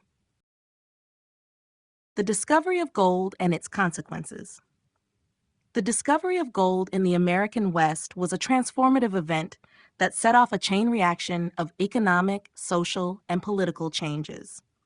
In the early decades of the 19th century, when whispers of hidden riches began to circulate, they stirred ambitions far and wide. Prospectors, encouraged by the promise of instant fortune and the lure of a new start, converged on regions like California in droves. The ensuing frenzy not only redefined the economic landscape, but also reshaped the very fabric of communities along the frontier. The initial reports of glittering veins of gold sparked an unprecedented surge of migration. Thousands of hopefuls from distant cities and even other countries left behind established lives in search of an elusive opportunity. The race to find and extract the precious metal was marked by incredible courage and, at times, reckless abandon. Makeshift camps quickly evolved into bustling mining towns that erupted overnight, giving birth to a unique society defined by rapid growth, extreme competition, and a palpable tension between order and chaos. The speed at which these mining towns sprang up was staggering, and the new settlements became hotbeds for entrepreneurial ventures, albeit ones driven by the immediate desire for wealth. Economic consequences were profound and far-reaching. The influx of capital from gold discoveries not only stimulated local trade, but also provided the raw materials necessary for the Industrial Revolution.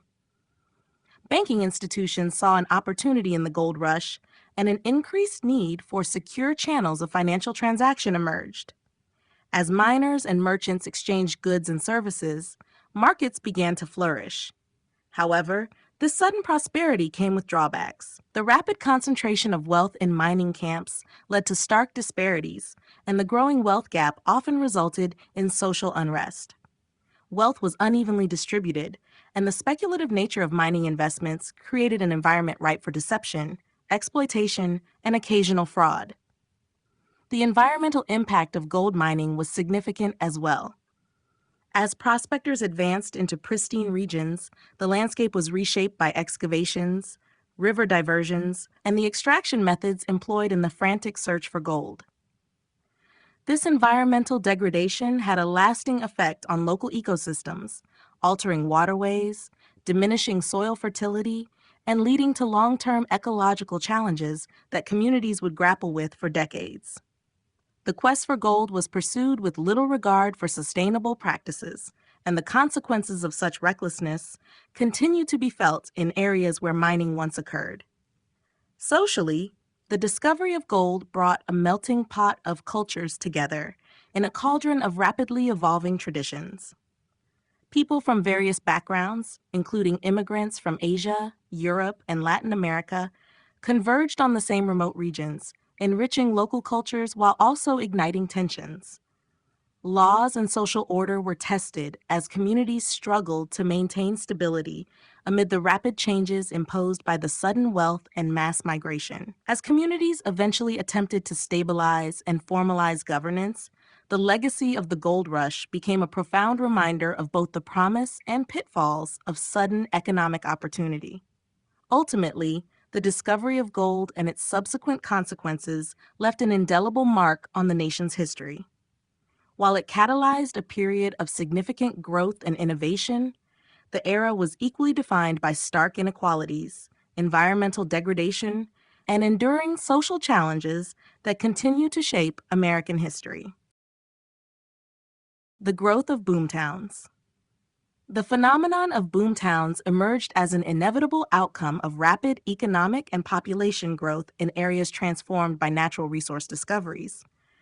As prospectors and settlers flooded into regions promising vast fortunes, the resulting surge in demand for housing, goods, and services brought about the swift development of these transient urban centers. Initially, boomtowns were little more than tent cities, rapidly evolving to accommodate thousands of individuals seeking their share of newfound wealth. The pace of growth was astonishing as infrastructure sprang up almost overnight, reflecting both the immense potential of the area and the desperation to reap the benefits of a resource-rich environment. As more people arrived, what began as a collection of makeshift shelters quickly transformed into structured communities with paved streets, commercial districts, and public facilities. The rapid influx of population necessitated the establishment of permanent buildings to house residents, businesses, and government institutions. At this stage, local entrepreneurs played a central role, investing in the construction of hotels, saloons, stores, and entertainment venues.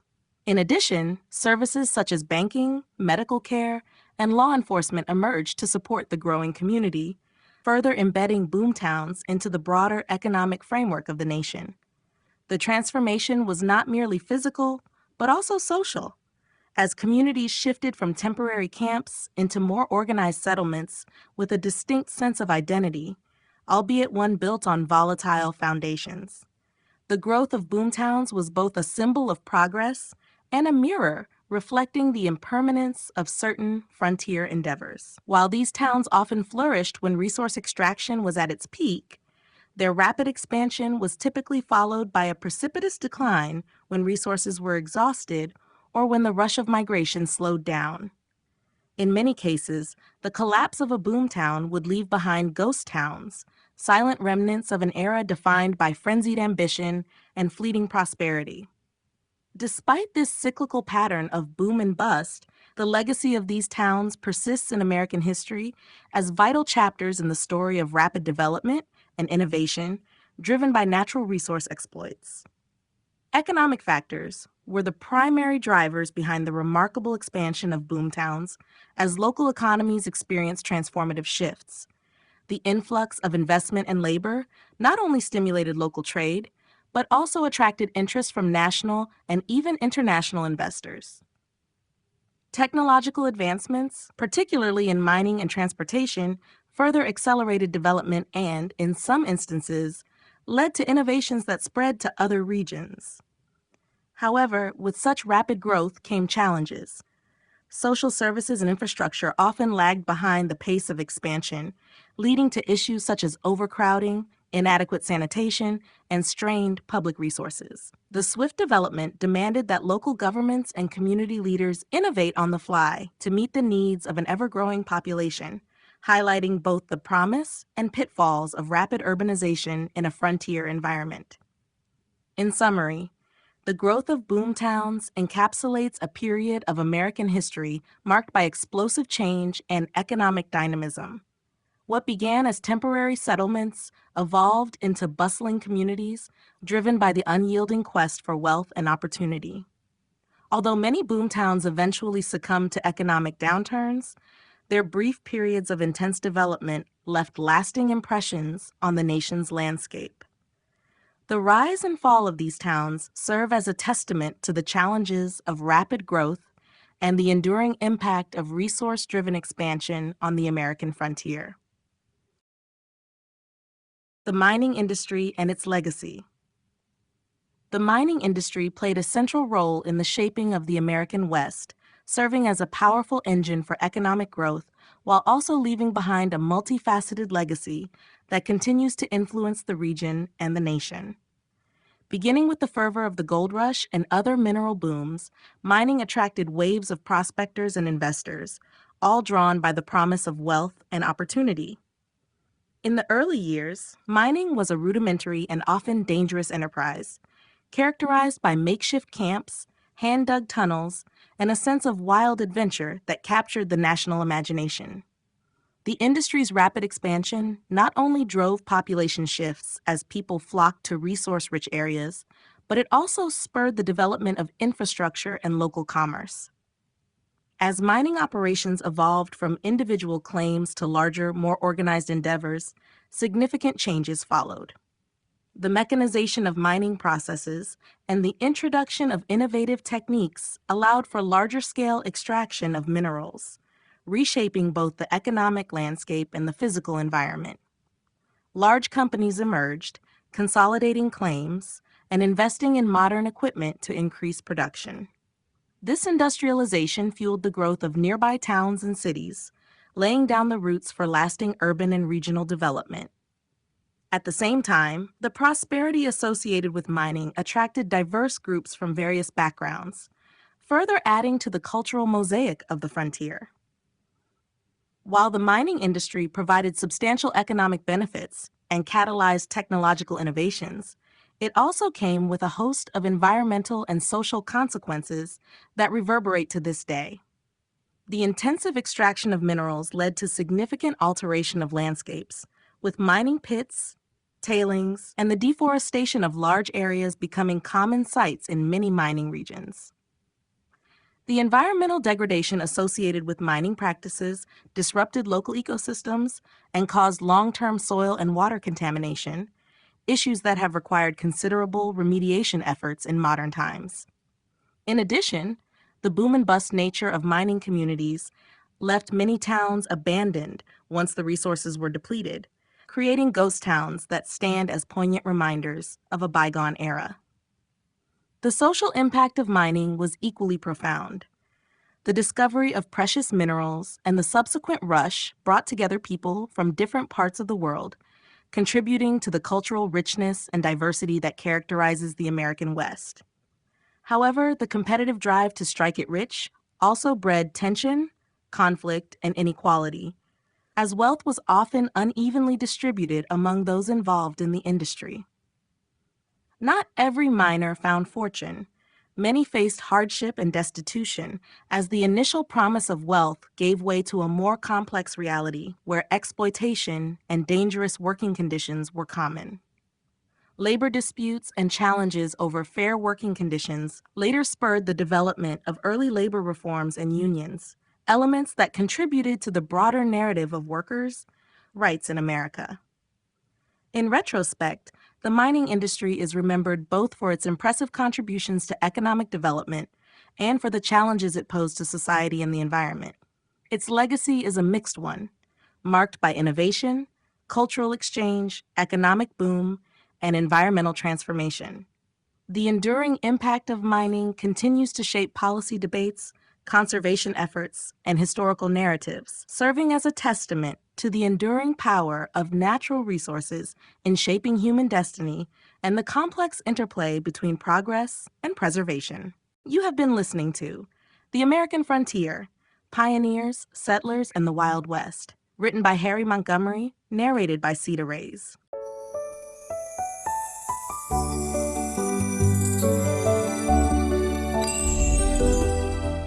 The American Presidents: A Comprehensive Guide to the Men Who Led the Country, written by Harry Montgomery, narrated by Cedar Rays.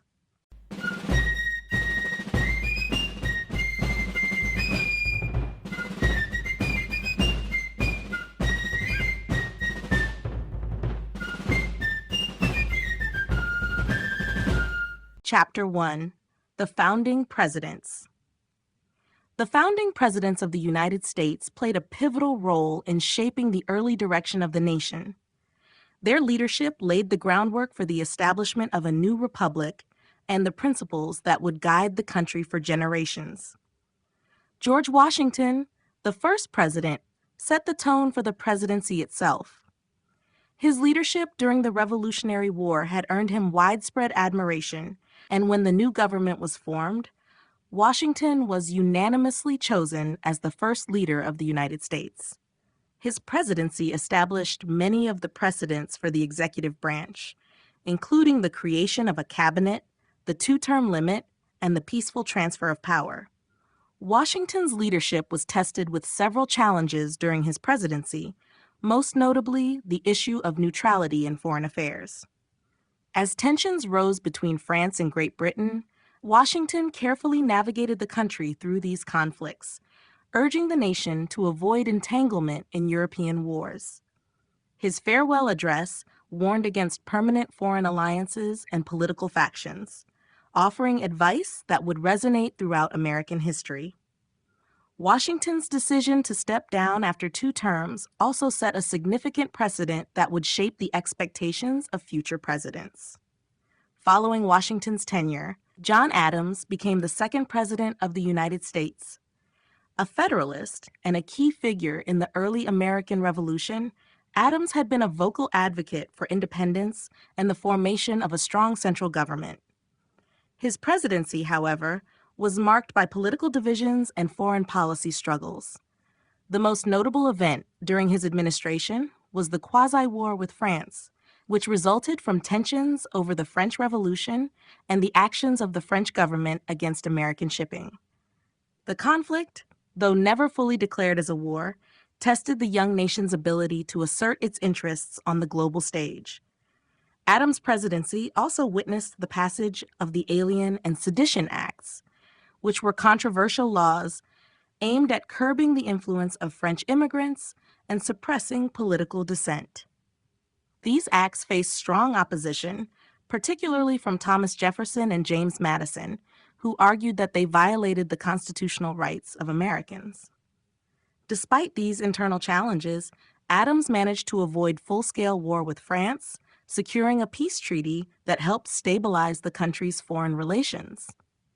Thomas Jefferson, the third president, was one of the most influential figures of his era. A leader of the Democratic-Republican Party, Jefferson championed states' rights and a limited federal government.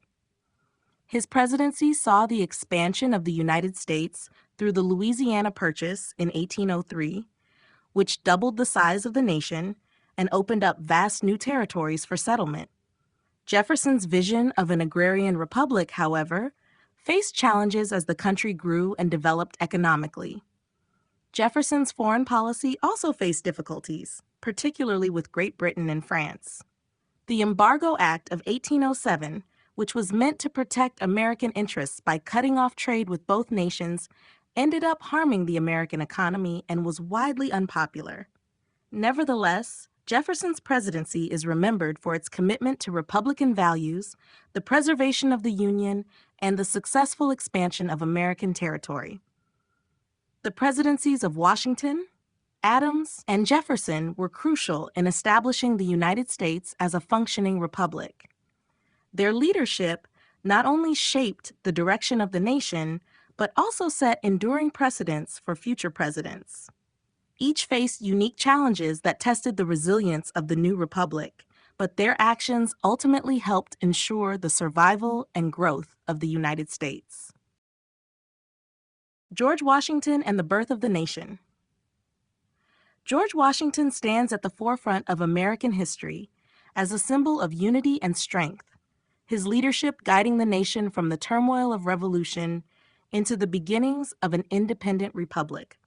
Born into a world of colonial struggle, Washington emerged as a unifying figure during a time when the challenges faced by the fledgling nation were overwhelming.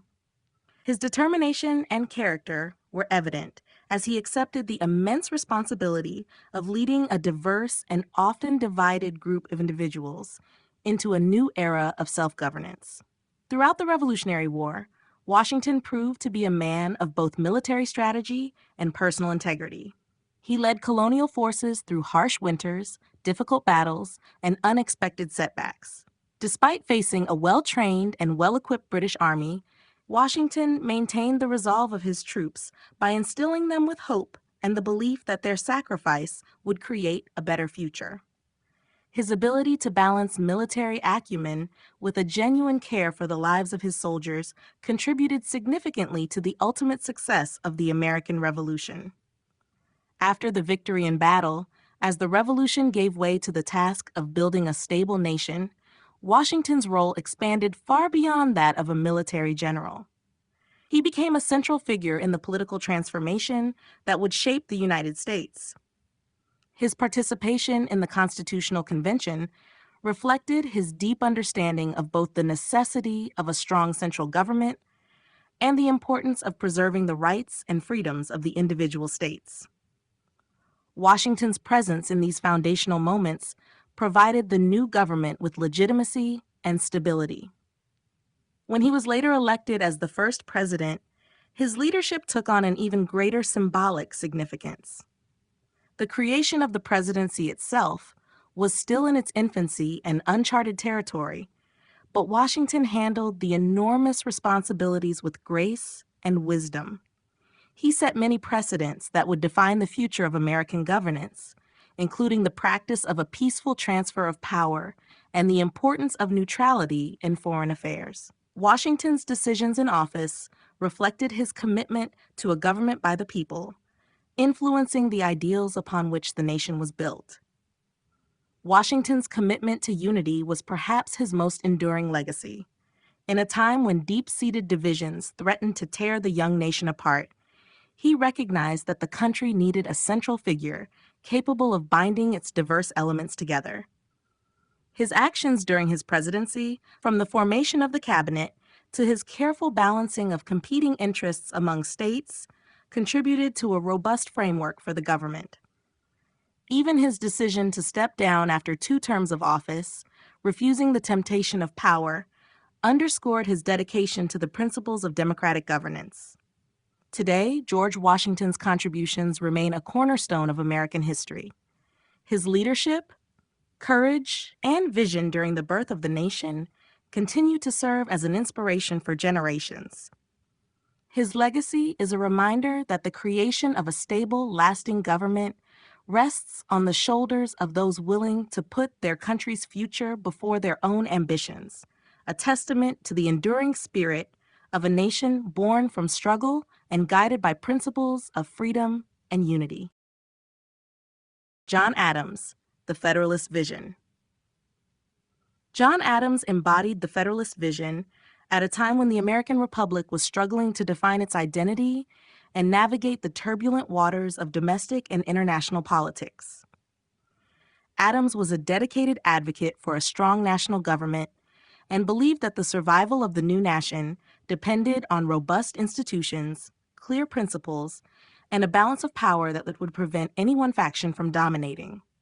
His ideas were fundamentally rooted in the belief that a well-organized government based on checks and balances was the cornerstone of maintaining liberty and order within the United States.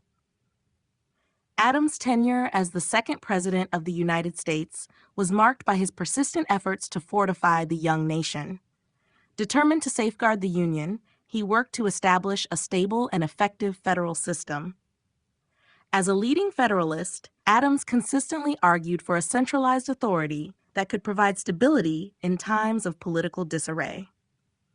His conviction that the federal government must wield sufficient power to govern effectively was evident in his approach to both domestic policy and international relations. He believed that clear and decisive leadership was necessary to ensure the continuity of the Republic, especially in the wake of revolutionary change.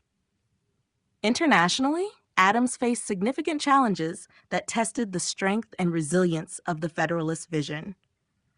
The ongoing conflict in Europe, particularly the war between France and Great Britain, threatened to draw the United States into a costly entanglement. In response to these pressures, Adams sought to maintain a policy of neutrality, while also safeguarding American commerce and national interests. His handling of the quasi-war with France demonstrated his commitment to protecting the nation's sovereignty without resorting to full-scale military confrontation. This delicate balancing act was a testament to his strategic thinking and unwavering adherence to the principles of the Federalist doctrine. Domestically, Adams was driven by the belief that a strong central government was essential to ward off factionalism and protect against the encroachment of local interests over national goals. His support for policies aimed at strengthening federal authority, including the controversial Alien and Sedition Acts, underscored his determination to secure the stability of the government. Although these measures sparked considerable debate and controversy, they were rooted in his deep-seated conviction that extraordinary times demanded decisive action. Adams argued that the measures, while severe, were necessary to counteract internal threats and ensure the nation's continued growth. Despite the political storms that characterized his presidency, Adams remained steadfast in his commitment to the Federalist vision. He was unyielding in his pursuit of a coherent system of government that balanced the rights of individual states with the imperatives of a strong central authority. His legacy is a complex one, interwoven with fierce political debate and the difficult choices that accompanied the birth of a nation. Even as he encountered formidable opposition and the partisan divisions of his time, Adams' dedication to principles of order, accountability, and measured governance resonated deeply with his supporters. John Adams' vision of a government empowered by centralized authority, yet balanced by the need for accountability and respect for individual liberties, has left an indelible mark on American political thought. His presidency underscored the tension between security and freedom, a tension that continues to shape the United States today.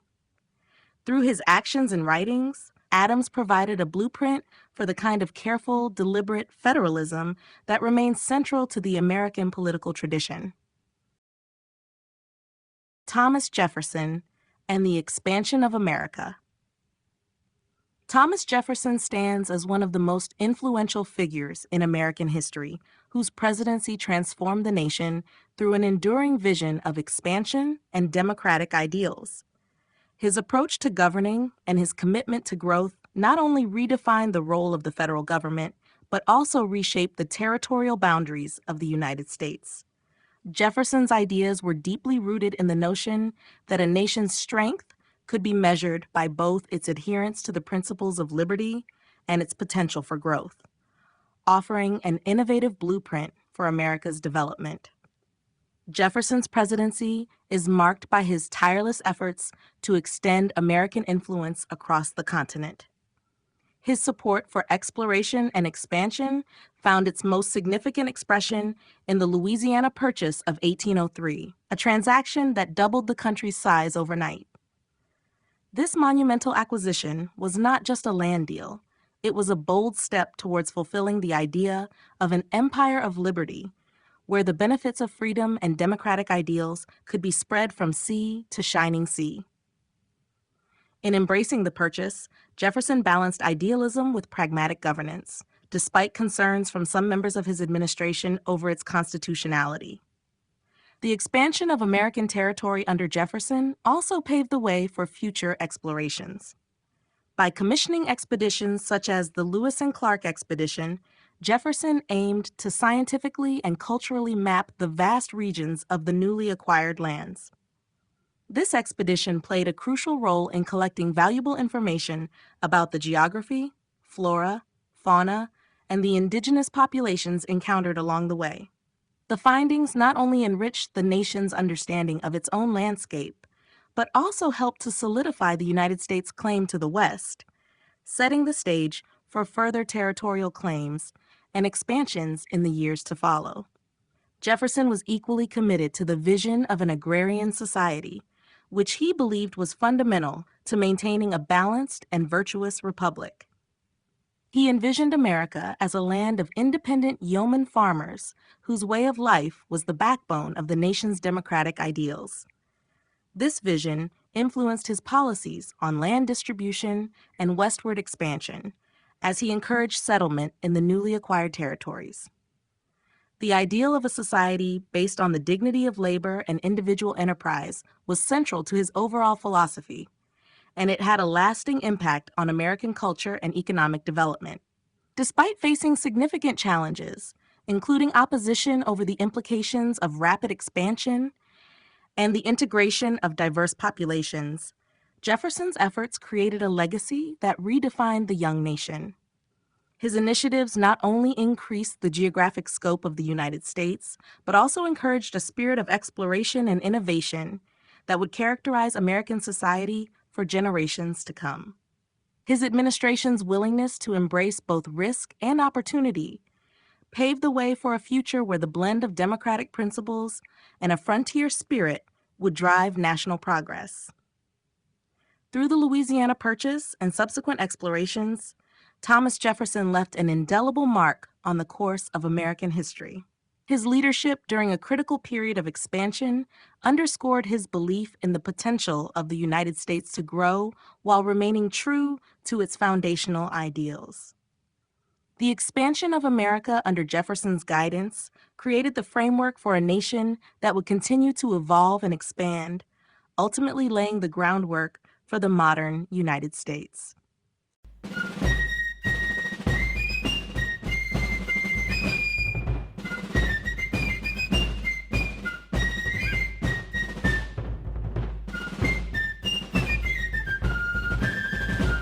Chapter 2: The Early Republic and Its Challenges. The early republic was a period of intense transformation and experimentation as the newly independent nation sought to establish a stable government while wrestling with internal divisions and external threats. In the aftermath of revolution, the founding leaders gathered with the daunting task of crafting a system that could embody the aspirations of freedom and self-governance while managing the inevitable tensions arising from disparate regional interests and political ideologies. At its core, this period was characterized by a struggle to balance the powers of a central government with those of individual states, as new ideas about democracy and federalism clashed with long-standing traditions and emergent needs. In the years following the drafting of the Constitution, the fledgling government faced significant challenges in implementing policies that could promote national unity. The debates between Federalists, who advocated for a strong central authority, and Anti-Federalists, who feared the concentration of power, underscored the inherent difficulty of uniting a nation built on the legacy of colonial independence and a distrust of centralized control. These ideological conflicts were not merely abstract debates. They reverberated throughout the political landscape, influencing decisions that affected both domestic policy and international relations. Economic instability further complicated the efforts of the early republic. The scars left by the Revolutionary War manifested in a fragile economy that struggled to balance debt with limited resources. The government had to develop systems to regulate commerce, support fledgling industries, and manage the distribution of land in a country marked by rapid expansion and uneven development. The challenges of creating an economic infrastructure that could support the ideals of liberty and prosperity were immense, and every policy decision carried with it the weight of political contestation. Internationally, the new nation was caught in a web of global rivalries. The early republic had to navigate treacherous waters as European powers, particularly Britain and France, vied for influence and control. The pressure to maintain neutrality was compounded by the expectations of American merchants and citizens who were eager for their country to assert itself on the world stage. Diplomatic efforts during this period were fraught with the risk of being drawn into conflicts that could jeopardize the hard-won independence of the United States. Successes and failures in managing these international dynamics were deeply intertwined with the domestic struggles over the shape and power of the central government. Within this turbulent context, the leaders of the early republic had to contend with the practicalities of governance alongside the lofty rhetoric of revolutionary ideals. The creation of effective administrative structures, the establishment of judicial processes, and the formulation of a coherent foreign policy were all critical undertakings that demanded both vision and pragmatism. The difficulties encountered in reconciling regional diversity with a unified national identity laid the foundation for many of the challenges that would continue to confront the country in the decades to come. Ultimately, the early republic was a crucible in which the identity of the United States was forged. While the challenges of implementing a new system of government and fostering economic stability were profound, the experiences of this formative period underscored the resilience and determination of a nation built on the promise of liberty and self-determination. The legacy of these challenges continues to influence American political life, serving as a reminder of the enduring quest to perfect the Union. James Madison and the War of 1812. James Madison's presidency was dramatically defined by the outbreak of the War of 1812, a conflict that tested the young nation's resilience and ability to defend its sovereignty. His leadership during this turbulent period underscored his commitment to maintaining American independence amid international pressures, while also exposing the limitations and challenges inherent in governing a nation still in its early stages of development. Faced with ongoing maritime disputes and British interference in American trade, Madison ultimately found that military action was necessary to assert the country's rights and protect its interests. The roots of the conflict lay in long-standing tensions with Britain.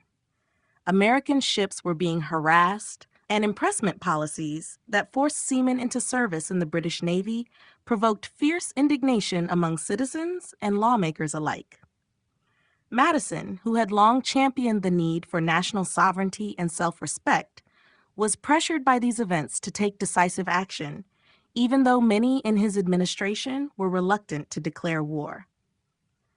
The decision to confront Britain was not taken lightly, as Madison had to balance the views of his advisors, the opinions of a divided Congress, and the unpredictable nature of international relations.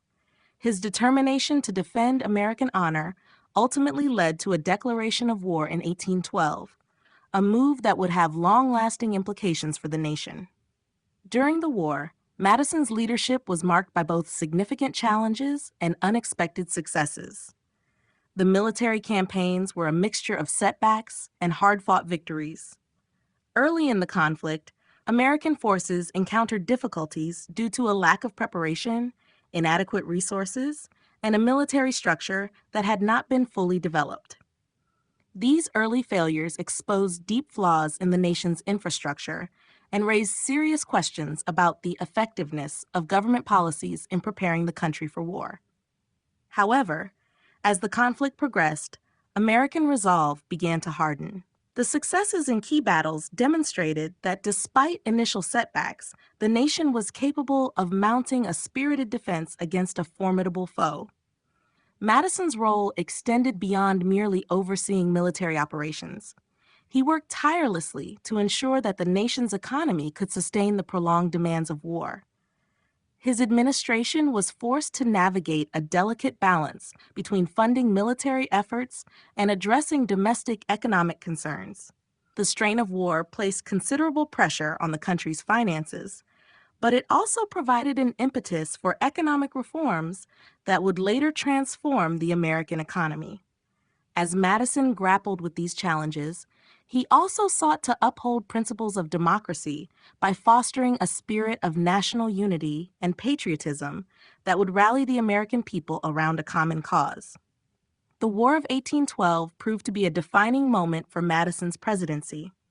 It was a period when his resolve was tested by both international adversaries and internal weaknesses. Despite the harsh realities of war, Madison's steadfast commitment to defending American sovereignty helped forge a renewed sense of national identity. This conflict, often referred to as America's Second War of Independence, ultimately reinforced the country's determination to stand as an equal power among nations. In reflecting on this turbulent period, it becomes evident that James Madison's leadership during the War of 1812 was instrumental in shaping the future trajectory of the United States as it sought to navigate a rapidly changing world while holding fast to its foundational ideals. James Monroe and the Monroe Doctrine. James Monroe, the fifth President of the United States, directed the nation during an era of burgeoning national identity and transformation on both the domestic and international fronts. His presidency was marked by a profound commitment to the principles of sovereignty and self-determination, culminating in the establishment of the Monroe Doctrine, a defining statement of American foreign policy that signaled a new role for the United States in the Western Hemisphere. As European powers looked to reassert their influence in the aftermath of the Napoleonic Wars, Monroe took a bold stance, declaring that further colonization or interference in the affairs of the Americas would be viewed as a hostile act against the fledgling nations of the region and against the United States itself. Monroe's vision was to promote a continent free from the grasp of Old World empires, one where newly independent nations could flourish without the threat of external domination. The Monroe Doctrine was not an aggressive expansionist policy, but rather a defensive measure designed to protect the sovereignty of states throughout the Americas. By articulating this doctrine, Monroe established a framework that would deter European powers from embarking on new colonizing ventures or from attempting to reestablish control over regions that had broken free from colonial rule. His policy underscored the importance of mutual respect between nations and asserted that the era of European colonialism in the Western Hemisphere was drawing to a close. On the domestic front, the Monroe Doctrine contributed to a sense of national unity and purpose, as it reinforced the idea that the United States had a special role to play as a guardian of freedom and independence for the newly established nations of Latin America. This concept resonated with an American public that was increasingly confident in the nation's growing political and military strength. The doctrine also served as a unifying principle that helped to bridge regional differences within the United States, as citizens rallied behind the idea of protecting their hemisphere from external threats. In this way, Monroe not only shaped foreign policy, but also fostered a stronger national identity at a time when the nation was still solidifying its place in the world. Internationally, the Monroe Doctrine represented a significant shift in global diplomacy. It sent a clear message to European nations that any attempt to recolonize or exert undue influence over the nations of the Americas would provoke a measured yet resolute response from the United States. Though the immediate impact was largely symbolic, the doctrine laid the groundwork for future American policies and has since been invoked in various forms as a cornerstone of United States foreign policy. By promoting a policy of non-interference and establishing a sphere of influence in the Western Hemisphere, Monroe set a precedent that would shape the dynamics of international relations for generations. In establishing the Monroe Doctrine, James Monroe demonstrated strategic foresight and an acute awareness of both domestic sentiments and global power structures. His leadership during a period of significant change cemented the United States' role as a defender of emerging republics and a bulwark against the resurgence of European colonial ambitions. This doctrine remains a lasting testament to Monroe's vision of a free and autonomous Americas, underscoring his belief in the rights of nations to govern themselves and chart their own course in history. John Quincy Adams and the Growing Divisions. John Quincy Adams served during a period of rapidly shifting political and social landscapes, a time when the cracks in the national unity that had once seemed promising were beginning to widen into significant divisions. His presidency, though short and often overshadowed by the legacies of his predecessors, reflected the deep ideological and regional fissures that were emerging in American society. Adams, known for his intellect and diplomatic acumen, attempted to navigate these troubled waters with a firm belief in national progress through education, infrastructure, and balanced governance. Yet he found himself at odds with a political environment increasingly polarized by competing regional interests. In an era when the nation was dealing with the after effects of rapid expansion, economic instability, and emerging debates over states' rights versus federal power, Adams's approach to leadership was marked by his insistence on rational discourse and compromise. However, the evolving political climate was not always receptive to such a measured approach. The divisions that began to take shape during his time were rooted in stark contrasts between the agrarian interests of the South and the commercial and industrial aspirations developing in the North. These divisions were compounded by disagreements over the role of government in economic and infrastructural development, with Adams advocating for a more proactive federal involvement in modernizing the nation's infrastructure and supporting public education as a means to uplift society. Adams's diplomatic background and his previous experiences as a foreign minister served him well in articulating a vision of America that was rooted in Enlightenment principles and the belief that the nation could evolve into a more refined and civilized society. Yet, as he tried to steer the country toward a future defined by progress and rational policymaking, he faced robust opposition from those who viewed such changes with suspicion. Opponents argued that his policies threatened traditional values and the autonomy of states, thus further deepening the rifts that had long been simmering beneath the surface of American politics. The increasingly partisan nature of political debate meant that even well-intentioned proposals for reform were quickly dismissed if they did not align with the strict ideological lines that were forming. Domestically, the political debates of the time were characterized by bitter disputes over tariff laws, internal improvements, and the balance between federal oversight and local autonomy.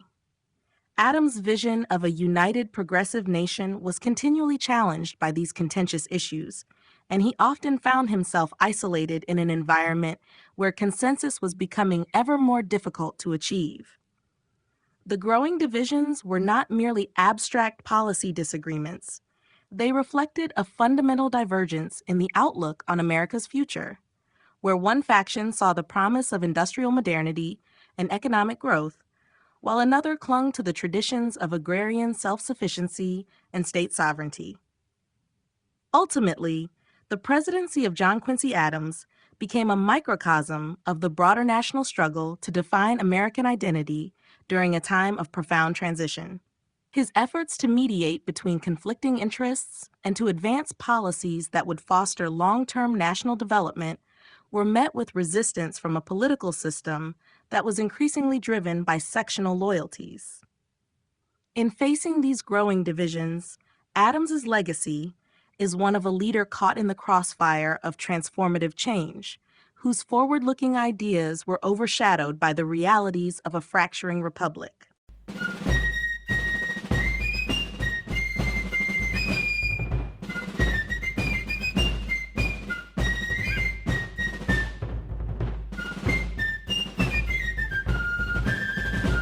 Chapter 3: The Age of Jackson. The Age of Jackson marked a dramatic transformation in American politics and society as the nation transitioned from an era defined by aristocratic elites to one in which the common citizen assumed an increasingly significant role. The presidency of Andrew Jackson was emblematic of this shift. His tenure introduced a new era of populism and political engagement that resonated with many ordinary Americans and challenged the long-standing power of established institutions. Jackson's leadership style was characterized by his deep skepticism of concentrated power, his willingness to confront entrenched interests, and his passionate commitment to what he considered to be the democratic will of the people. During this period, politics became more accessible and dynamic. Jackson's approach was both direct and forceful, and he sought to dismantle what he viewed as outdated aristocratic norms. His policy of expanded suffrage for white men and his support for the idea that every citizen should have a voice in the political process were significant departures from previous administrations. By championing the cause of the common man, Jackson mobilized a vast segment of the populace that had previously been disengaged from the political process. His methods, however, were not without controversy. Critics argued that his personal style and confrontational tactics undermined the stability of government, while his supporters heralded him as a transformative leader who broke down barriers between the government and the governed. Economically and socially, the era of Jackson was marked by rapid changes that both invigorated and challenged the American landscape. Jackson's administration was known for its vigorous opposition to monopolistic banks and concentrated financial power, symbolized by his famous battle against the Second Bank of the United States. He believed that the bank served the interests of a wealthy elite at the expense of the common citizen, and his efforts to curtail its power were both celebrated and reviled. This struggle over economic policy was part of a broader debate about the proper role of government in regulating commerce and ensuring economic fairness. The legacy of these debates would continue to shape American political discourse long after his presidency.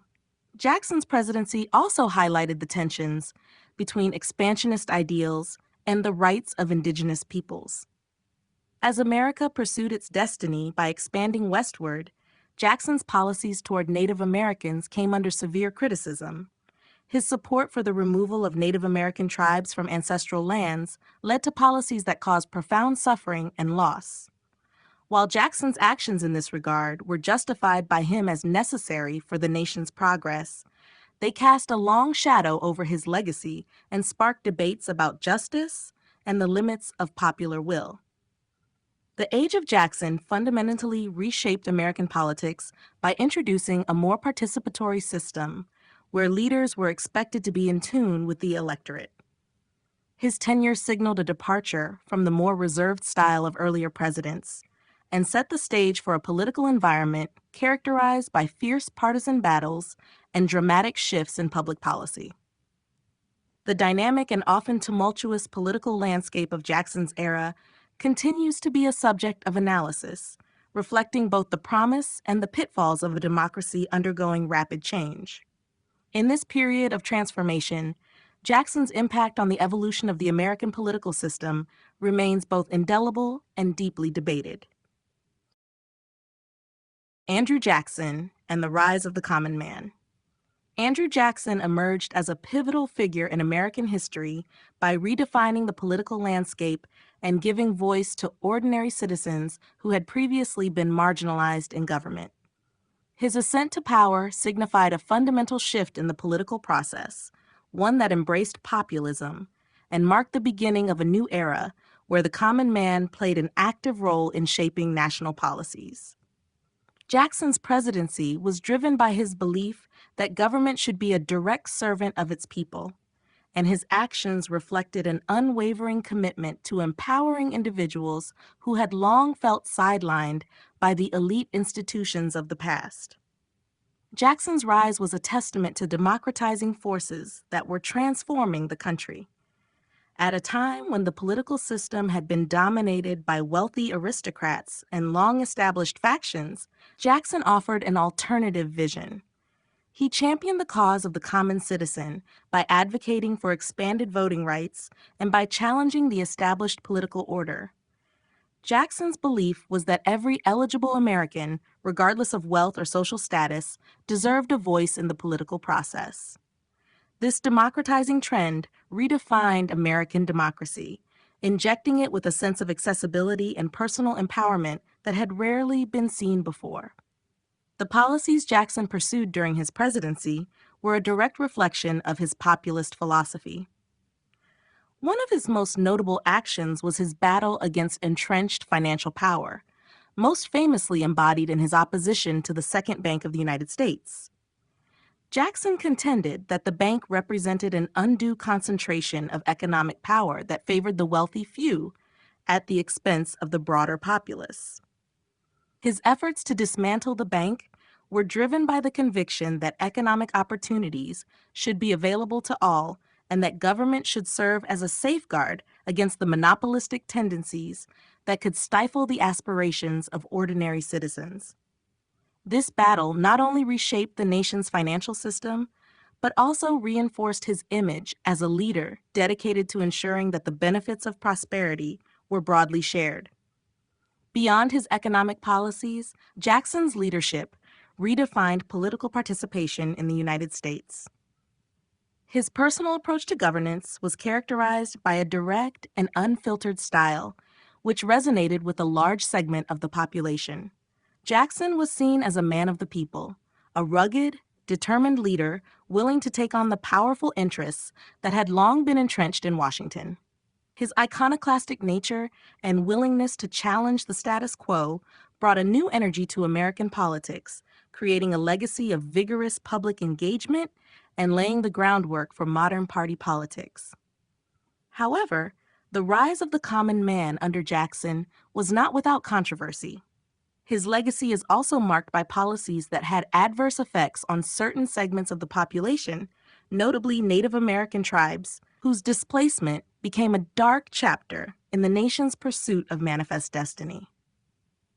Despite these contentious issues, Jackson's tenure remains emblematic of a transformative period when the democratic process was expanded and reimagined to include a broader range of voices. Andrew Jackson's presidency stands as a defining moment in American history, encapsulating a shift towards greater political inclusiveness and setting into motion trends that would permanently alter the nation's democratic framework. His legacy endures as a symbol of the complex interplay between populism, economic policy, and the evolving ideals of what it means to participate in a democratic society. Martin Van Buren and the Panic of 1837. Martin Van Buren assumed the presidency in a period of soaring national optimism, yet his tenure soon became overshadowed by one of the most severe financial crises in American history. As the architect of modern political organization and a skilled operator within the Democratic Party, Van Buren entered office with high expectations for continued growth and stability. However, the economic foundations that had underpinned the nation's expansion were proving increasingly vulnerable, and by 1837, a perfect storm of financial instability culminated in the crisis that would later bear the mark of his presidency. At the heart of the turmoil was the intricate web of speculative investments and lax banking practices that characterized the pre-crisis period. The speculative land boom, fueled in part by easy credit and the widespread use of state banks, had created a fragile economic bubble.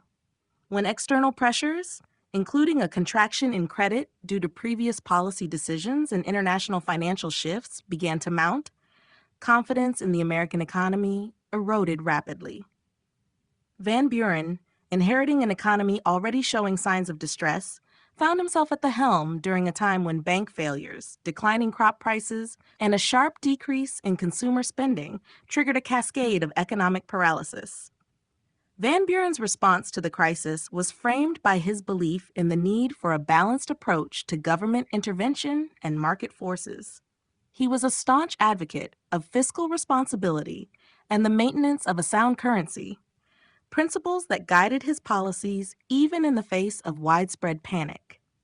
In response to the financial downturn, he pushed for the establishment of an independent treasury system designed to separate federal funds from the volatile banking sector, This proposal was aimed at restoring public trust in the government's ability to manage its finances and to serve as a stabilizing force amidst the chaos. However, critics argued that these measures did little to address the deeper structural problems that had led to the collapse, and Van Buren's policies were met with mixed reactions from both the public and political opponents. The Panic of 1837 not only exposed the vulnerabilities of the economic system, but also intensified political divisions. Van Buren's adherence to principles of limited government intervention, while theoretically sound, proved politically unpopular during a period when public sentiment called for more immediate relief and support. The suffering experienced by thousands of ordinary citizens, as businesses shuttered and unemployment soared, transformed the crisis into a defining moment for American politics. Many blamed the laissez-faire economic policies of the previous administrations, and Van Buren's measured approach became a lightning rod for criticism from emerging political adversaries. Despite the turmoil, the financial crisis of 1837 ultimately led to lasting reforms in the way the federal government managed its finances. The independent treasury system, although controversial at the time, laid the groundwork for more robust federal oversight in subsequent decades. Martin Van Buren's tenure, marked by the Panic of 1837, is therefore remembered as a period when the nation was forced to confront the realities of a rapidly evolving economy. His response to the crisis, characterized by cautious reform and steadfast commitment to his principles, reflects the challenges inherent in governing during one of the most turbulent economic periods in American history. William Henry Harrison and the Shortest Presidency. William Henry Harrison's brief time in the White House is etched in American history as a poignant reminder of the fragility of leadership and the unpredictable nature of political life. His presidency, which lasted just 31 days, remains the shortest ever recorded, yet it encapsulated themes of ambition, tragedy, and the evolving demands of executive responsibility in a growing nation. Harrison was a celebrated military figure and a symbol of American valor, having gained national recognition for his leadership during conflicts with Native American tribes and his role in expanding the United States. His military exploits had endeared him to many, and his popularity on the campaign trail promised a transformative presidency built on the legacy of his wartime accomplishments. Before taking office, Harrison's political career was characterized by a mixture of frontier heroism and the shifting allegiances of early American politics. His campaign appeal lay in his image as a man of the people, an embodiment of rugged individualism at a time when the nation was grappling with its identity after the Revolutionary War and during rapid territorial expansion. This persona resonated with many Americans who yearned for a leader that could connect with their experiences on the frontier and lead the nation into a new era of progress. Yet, the realities of political life, with its intricate demands and the immense pressures of high office, were soon to prove overwhelming in unexpected ways. Harrison's presidency began with great fanfare and significant public anticipation. His inauguration was marked by ceremonial pomp and symbolic displays of his military achievements, as the nation looked forward to a period of strong leadership. Unfortunately, the celebrations were short-lived. A month into his term, Harrison fell gravely ill, and debates over the exact cause of his decline have persisted among historians. At the time, it was widely speculated that the harsh weather at his lengthy inaugural address and the exhaustion from his extensive campaign activities had contributed to his condition. His illness rapidly worsened, and he passed away, leaving the nation stunned and unprepared for the sudden transition of power. The abrupt end of Harrison's presidency had significant implications for the future of the American executive office. His death underscored the critical need for clear protocols in the transfer of power and raised pressing questions about presidential succession that would eventually lead to more formalized procedures in subsequent administrations. Despite his fleeting time in office, Harrison's legacy endures as a reminder that the presidency is as vulnerable as it is revered. His campaign had set high expectations for a leader who could marry military prowess with visionary governance, yet the unexpected challenges of his short tenure precluded him from fully realizing this promise. In retrospect, the story of William Henry Harrison offers a window into a transformative period in American history, where leadership was as much about resilience in the face of adversity as it was about triumph on the battlefield. His extremely brief presidency serves not only as a historical curiosity, but also as a catalyst for critical reforms in constitutional practice. Through his untimely departure, the nation was forced to confront the harsh realities of political succession and the enduring question of how best to manage the highest office in times of crisis.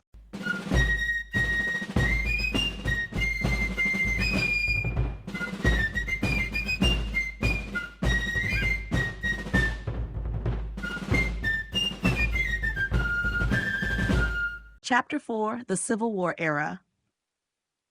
The Civil War era represents one of the most tumultuous and transformative periods in American history, a time when the nation was forcibly remade through conflict and ideological confrontation.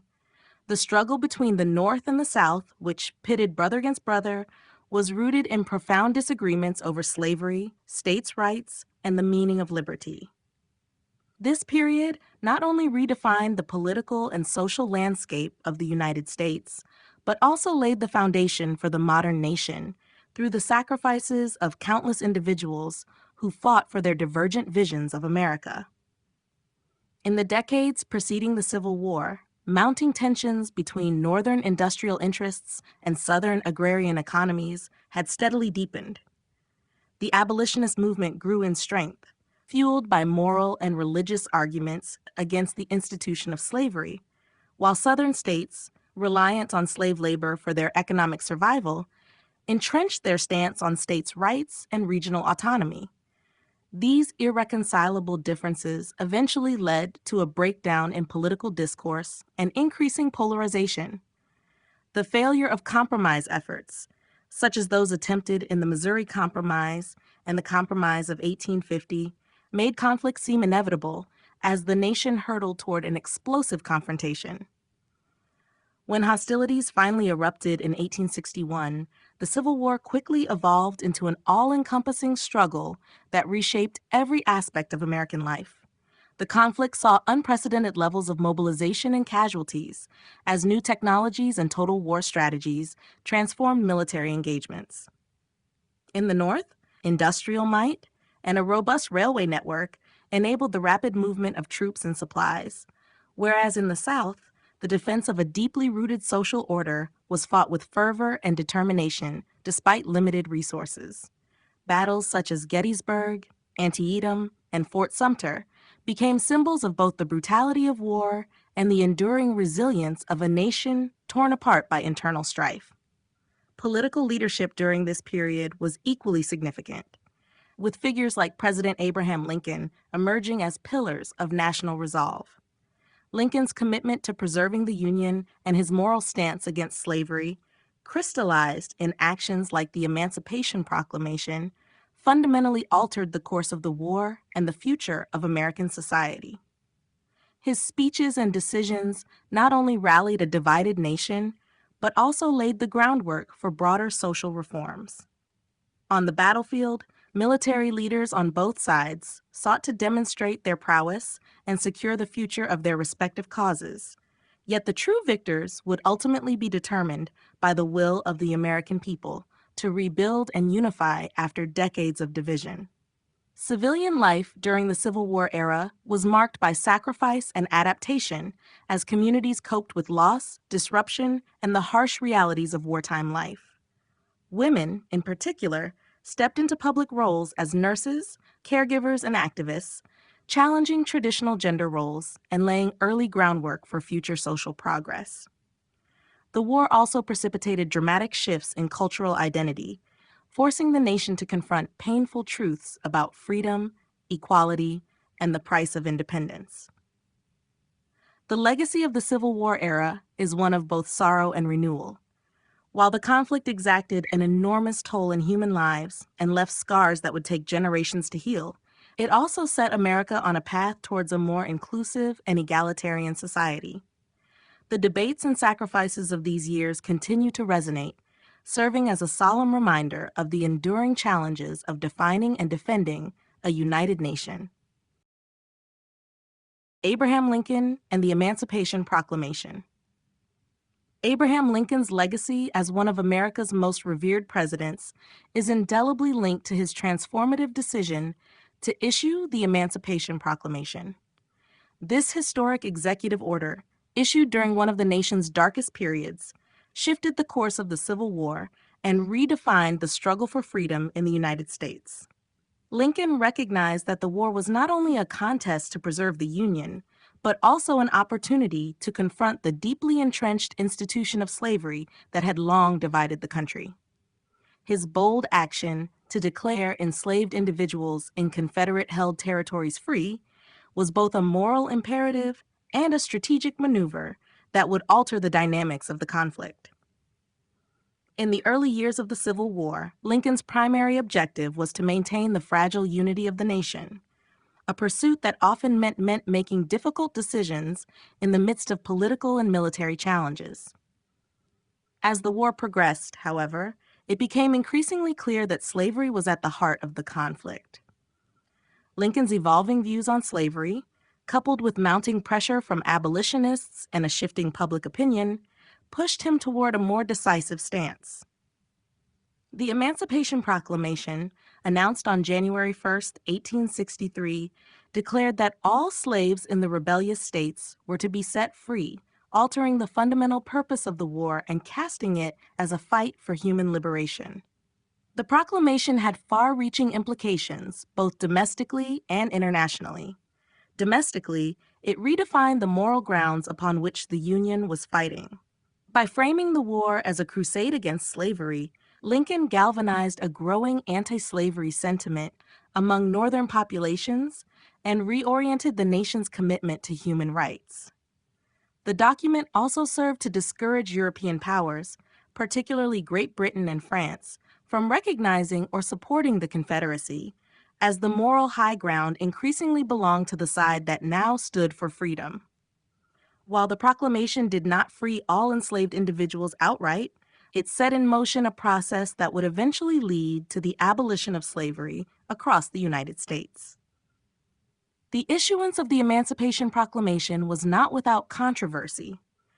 Critics argued that Lincoln had overstepped his constitutional authority, contending that the measure represented an exercise of executive power that should have been left to Congress. Nevertheless, the proclamation was a calculated risk, one that Lincoln believed was necessary to align the Union war effort with the evolving ideals of liberty and equality.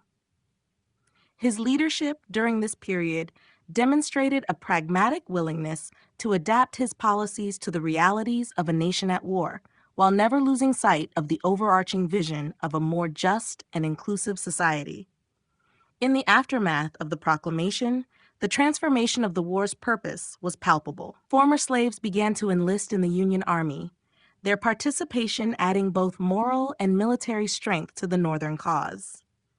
The Emancipation Proclamation not only symbolized hope for millions, but also paved the way for future legislative actions, such as the 13th Amendment, which ultimately abolished slavery.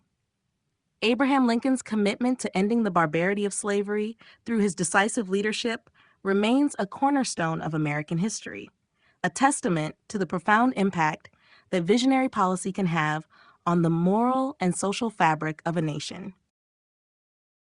Andrew Johnson and Reconstruction.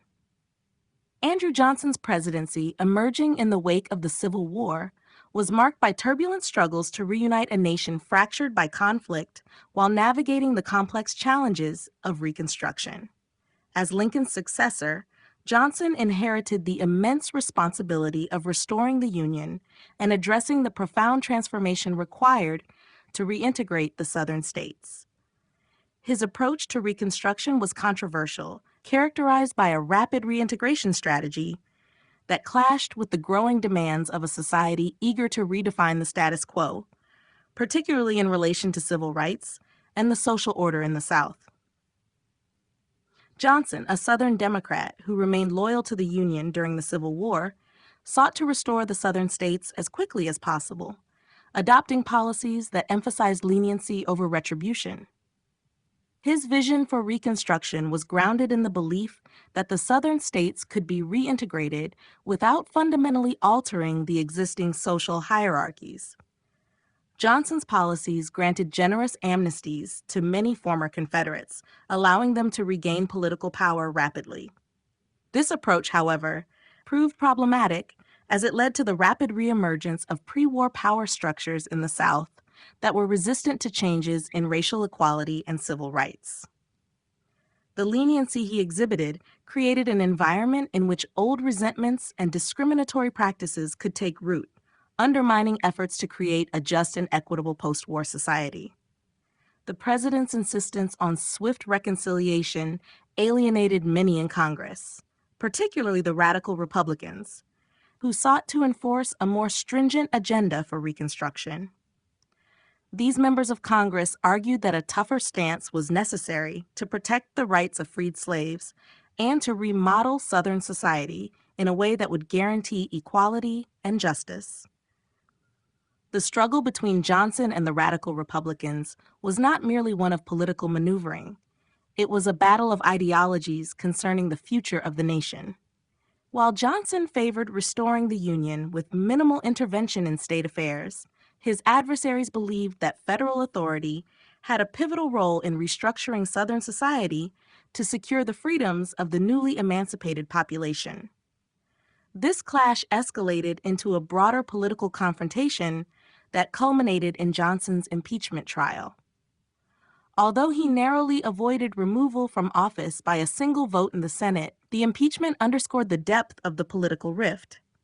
Johnson's resistance to congressional mandates on civil rights and his frequent use of veto power further eroded his influence, leaving him isolated as Reconstruction efforts moved increasingly in a direction he could neither control nor support. The ensuing period was marked by a power struggle that paralyzed effective governance and left lasting scars on national unity. In retrospect, Andrew Johnson's tenure during Reconstruction is seen as a critical juncture that shaped the course of American history. His approach, emphasizing rapid reconciliation without significant safeguards for freedmen, allowed many of the oppressive structures of the past to persist. The failure to create a robust framework for civil rights during his administration delayed the realization of true equality in the South for generations. Johnson's presidency serves as a reminder of the complex challenges of Reconstruction, a period when the nation sought to mend the wounds of civil war while grappling with the enduring issues of race, power, and justice in a deeply divided society. Ulysses S. Grant and the Challenges of Post-War America. Ulysses S. Grant emerged as a pivotal leader during one of the most complex periods in American history, navigating the turbulent aftermath of the Civil War and the arduous process of national reconstruction. His presidency was marked by sincere efforts to restore unity and rebuild a fractured nation, yet he faced formidable obstacles that tested his abilities both as a military hero and as a political leader. Grant assumed office with a reputation forged on the battlefields, which lent him both immediate credibility and a mandate to enact sweeping reforms. However, the transition from victorious general to effective president was fraught with challenges that extended from economic instability to political corruption and social strife.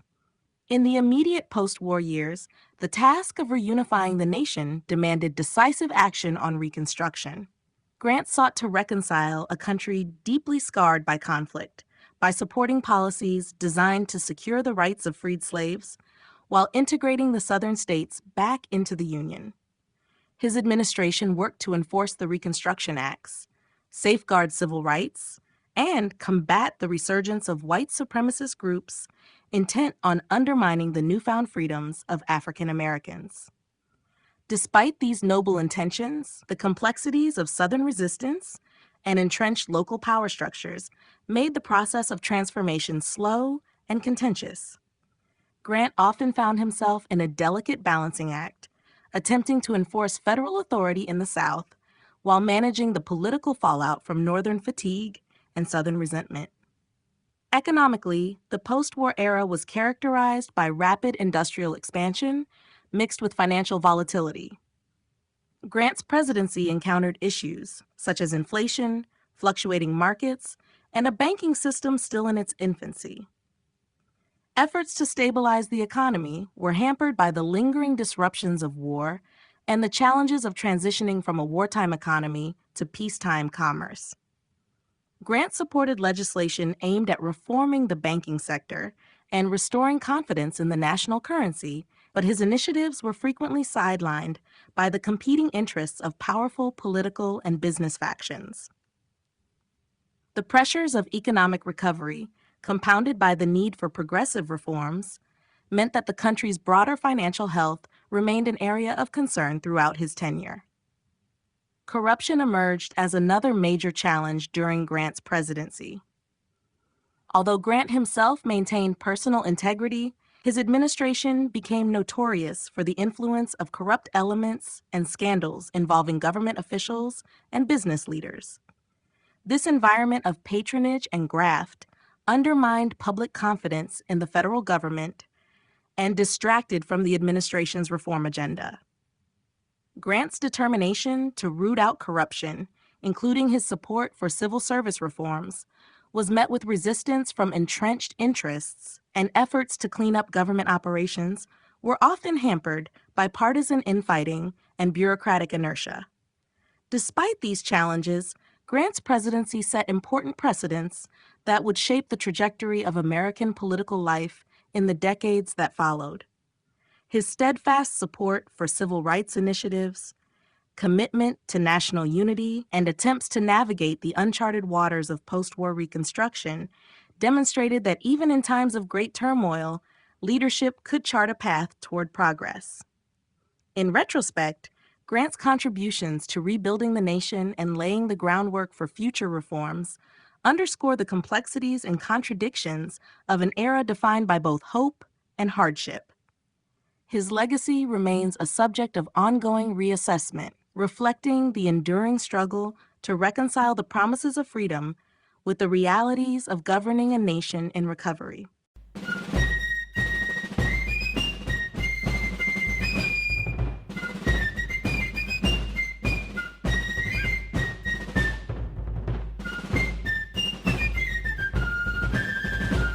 Chapter 5: The Gilded Age and Progressive Movements. The Gilded Age was a time of dazzling prosperity for some and deep inequality for many, a period when rapid industrialization and urbanization transformed the fabric of American society while laying the groundwork for later reform. During this era, the country experienced an explosion of wealth and technological innovation that spurred the growth of great corporations and led to the emergence of influential industrial leaders. At the same time, however, these rapid economic changes resulted in vast disparities in wealth and power. The lives of laborers, farmers, and the urban poor were often marked by harsh working conditions, political corruption, and economic instability. As the gap between the rich and the poor widened, social tensions increased, prompting a reaction that would eventually give rise to the progressive movements. In the bustling industrial cities that defined the Gilded Age, political machines and corrupt officials exercised control over municipal and state governments, often prioritizing private gain over public welfare. This nexus of business and politics facilitated an environment where monopolistic practices flourished, and the influence of powerful economic interests often overshadowed the needs of the ordinary citizen. Scandals and graft became common, eroding public trust and creating a sense of disillusionment with the established political order. In response to these developments, reformers began to organize, calling for changes that would promote transparency, accountability, and the protection of workers' rights. These reformers, many of whom were middle-class professionals and progressive intellectuals, started to mobilize public opinion by exposing the inequities and corrupt practices that had come to define the era.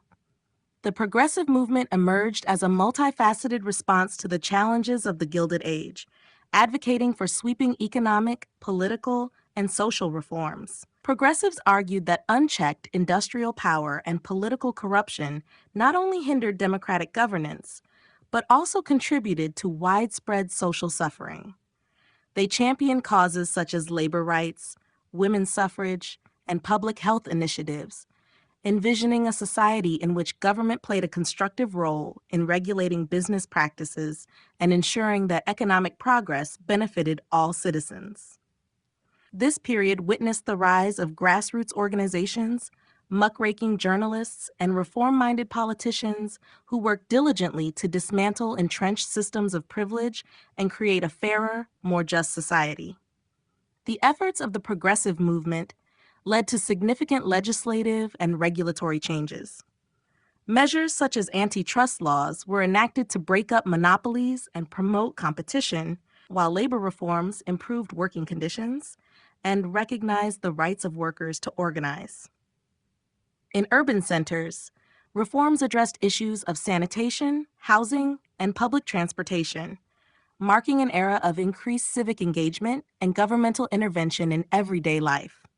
Although not all reforms achieved their intended goals or were implemented uniformly across states, the progressive movement set in motion a series of changes that redefined the role of government and reshaped American society in fundamental ways. The legacy of the Gilded Age and the progressive movements is a testament to the enduring struggle to balance economic progress with social justice. The challenges and tensions of the period forced the nation to confront the realities of industrial capitalism and to chart a course toward a more equitable future, a process that continues to influence contemporary debates about government, economy, and democracy. Rutherford B. Hayes and the End of Reconstruction. Rutherford B. Hayes assumed the presidency at a time when the United States was still grappling with the legacy of the Civil War and the complex challenges of Reconstruction. His ascent to the nation's highest office marked the beginning of a new chapter in American history, one in which the federal government sought to draw a definitive line under a long and turbulent era of rebuilding the Union. Hayes became president amid fierce political battles, and his leadership was both a response to the deep-seated divisions that had characterized post-war politics and an effort to restore faith in a national government weary of conflict and corruption. The election of 1876, which resulted in Hayes's narrow victory, was itself a symbol of the intensely fractured political landscape. Contentious electoral disputes and allegations of voter suppression had marred the process, highlighting the lingering resentments between North and South. The controversial Compromise of 1877 ultimately paved the way for Hayes's presidency by calling for the withdrawal of federal troops from the South in return for support in resolving the disputed election. This decision marked a turning point in the federal government's involvement in Southern affairs, effectively signaling the end of Reconstruction and the beginning of an era that would leave many questions about the future of racial equality and civil rights unanswered. Once in office, Hayes attempted to heal a nation that had been deeply divided by decades of conflict and ideological strife. His policy of reconciliation was intended to bring about a restoration of local self-government in the South and a more conciliatory relationship between North and South. Hayes believed that a gradual withdrawal of federal oversight in the region would encourage Southern states to rebuild their institutions and create an environment of self-reliance. In practice, however, the end of Reconstruction left many freedmen vulnerable to the reimposition of discriminatory practices and the rise of white supremacist organizations. Without the protective presence of federal troops, Southern states increasingly enacted Jim Crow laws and other measures that undermined the civil rights gains achieved during the brief period of military oversight. In domestic policy, Hayes championed civil service reform and made efforts to curb the rampant corruption that had become synonymous with the era. He sought to modernize the federal government through the elimination of the spoils system and the implementation of merit-based appointments. While his reforms were met with varying degrees of resistance from entrenched political interests, they represented an early step toward a more professional and accountable public administration. Hayes's commitment to reform reflected the broader national mood, as Americans grew increasingly disillusioned with the systemic corruption that had marred Reconstruction governments in the South, as well as the patronage practices that plagued politics nationwide. Historians continue to assess Hayes's presidency as a critical transition point in American history. By ending Reconstruction, his administration set in motion a process that would redefine federal and state relations for decades to come, often at the expense of the rights of African Americans. Despite his genuine intentions to promote national reconciliation and institutional reform, Hayes's tenure is remembered as a complex legacy, one in which the promise of equality and justice for all was undermined by political compromises and the harsh realities of a divided society. His presidency encapsulates the bittersweet challenges of mending a nation while grappling with the enduring scars of a protracted civil conflict. Theodore Roosevelt and the Progressive Reforms. Theodore Roosevelt's presidency was a turning point in American governance, marking a period when vigorous leadership and a clear vision for a more equitable society reshaped the political landscape. His administration was defined by a commitment to progressive reforms that sought to curb the excesses of industrial capitalism and to protect the rights and well-being of ordinary citizens. Roosevelt's dynamic approach to executive power and his willingness to challenge entrenched interests set the stage for enduring changes in the role of the federal government. Roosevelt believed that government had a responsibility to act as a mediator between big business and the common people. His administration pursued policies designed to check the power of monopolistic corporations and to ensure fair competition in the marketplace.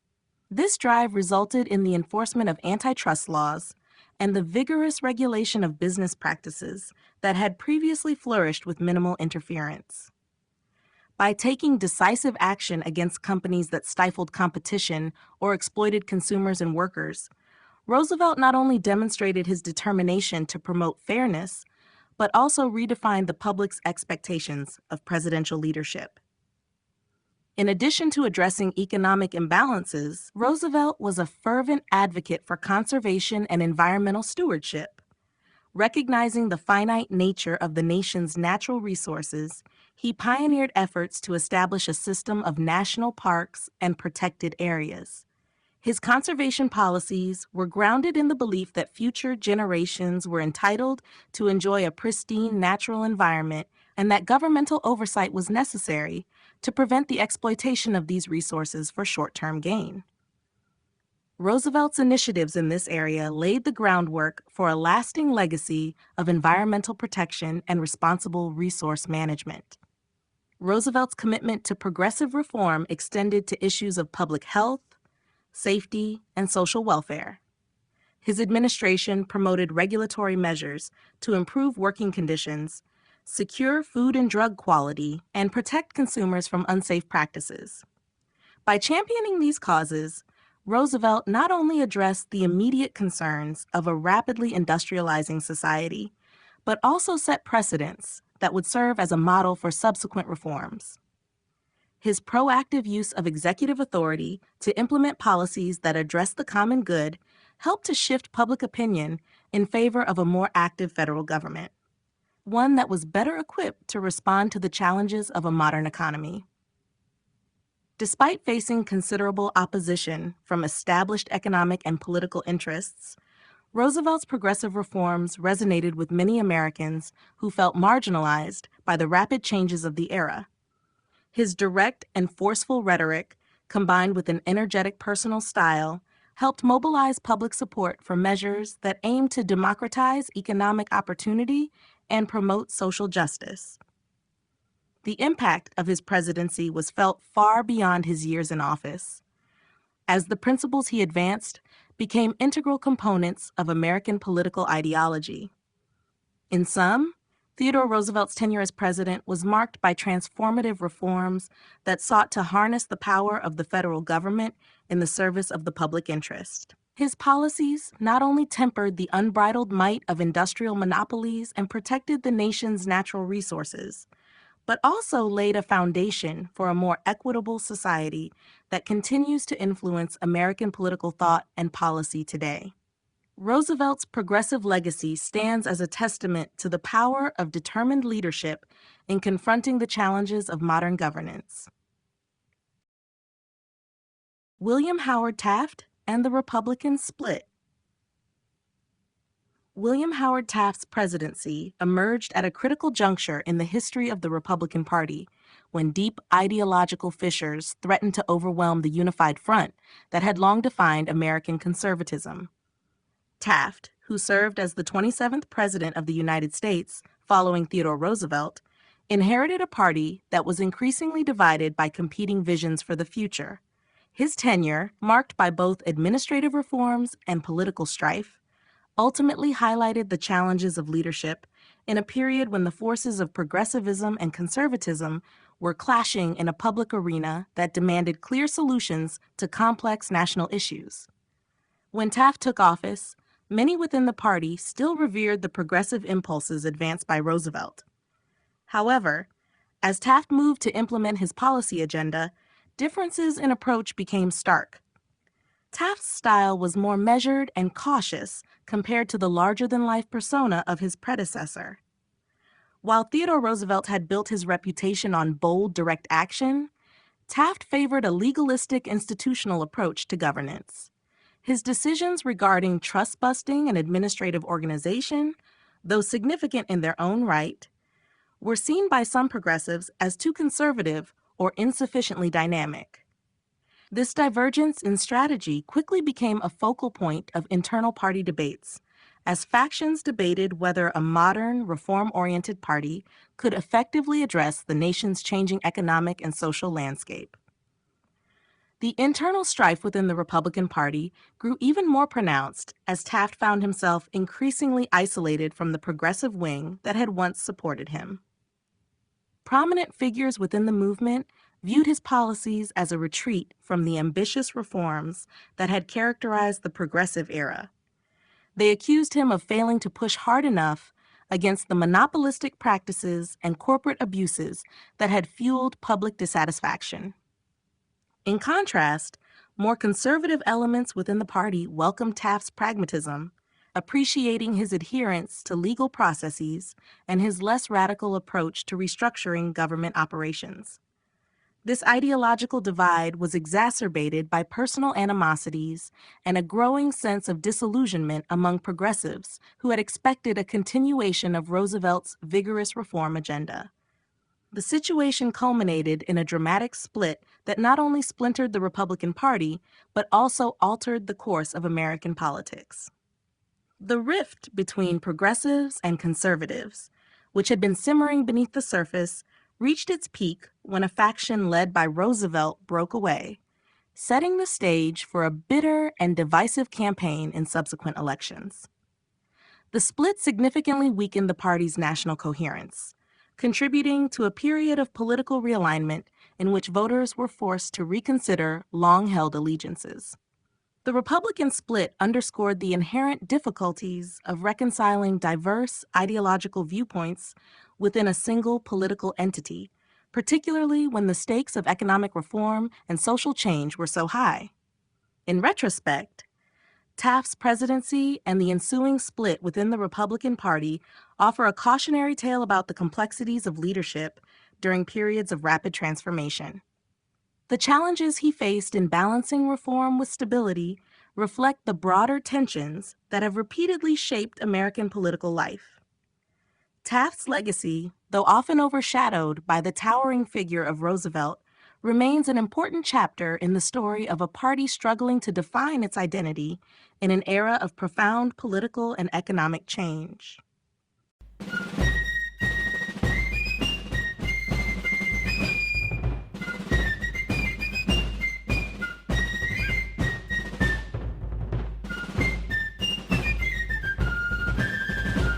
Chapter 6, The Great Depression and World War II.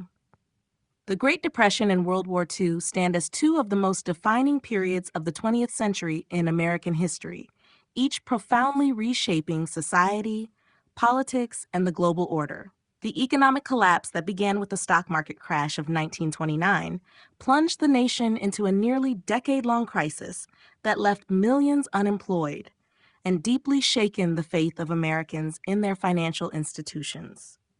The Depression not only exposed underlying vulnerabilities in the U.S. economy, but also forced a re-examination of the relationship between government and its citizens, setting the stage for substantial federal intervention and social reform. In response to unprecedented economic distress, President Franklin D. Roosevelt introduced the New Deal, a bold series of programs and reforms aimed at restoring public confidence, providing relief for the unemployed, and reviving economic growth. The New Deal was an ambitious attempt to reinvigorate a nation where banks had failed, industries had stalled, and the social safety net was nearly non-existent. Through initiatives that ranged from infrastructure projects to financial regulations and job creation programs, Roosevelt sought to stabilize the economy and mitigate the harshest effects of the Depression. Although these measures were met with a mix of support and criticism, the New Deal fundamentally transformed the role of the federal government, establishing precedents that would influence the country for generations to come. While the nation struggled to recover from its economic woes, a different challenge loomed on the international stage. The late 1930s saw the rise of totalitarian regimes in Europe and Asia, culminating in the outbreak of World War II. Initially, American sentiment favored isolationism, driven by the painful memories of the Great War and the hardships of the Depression.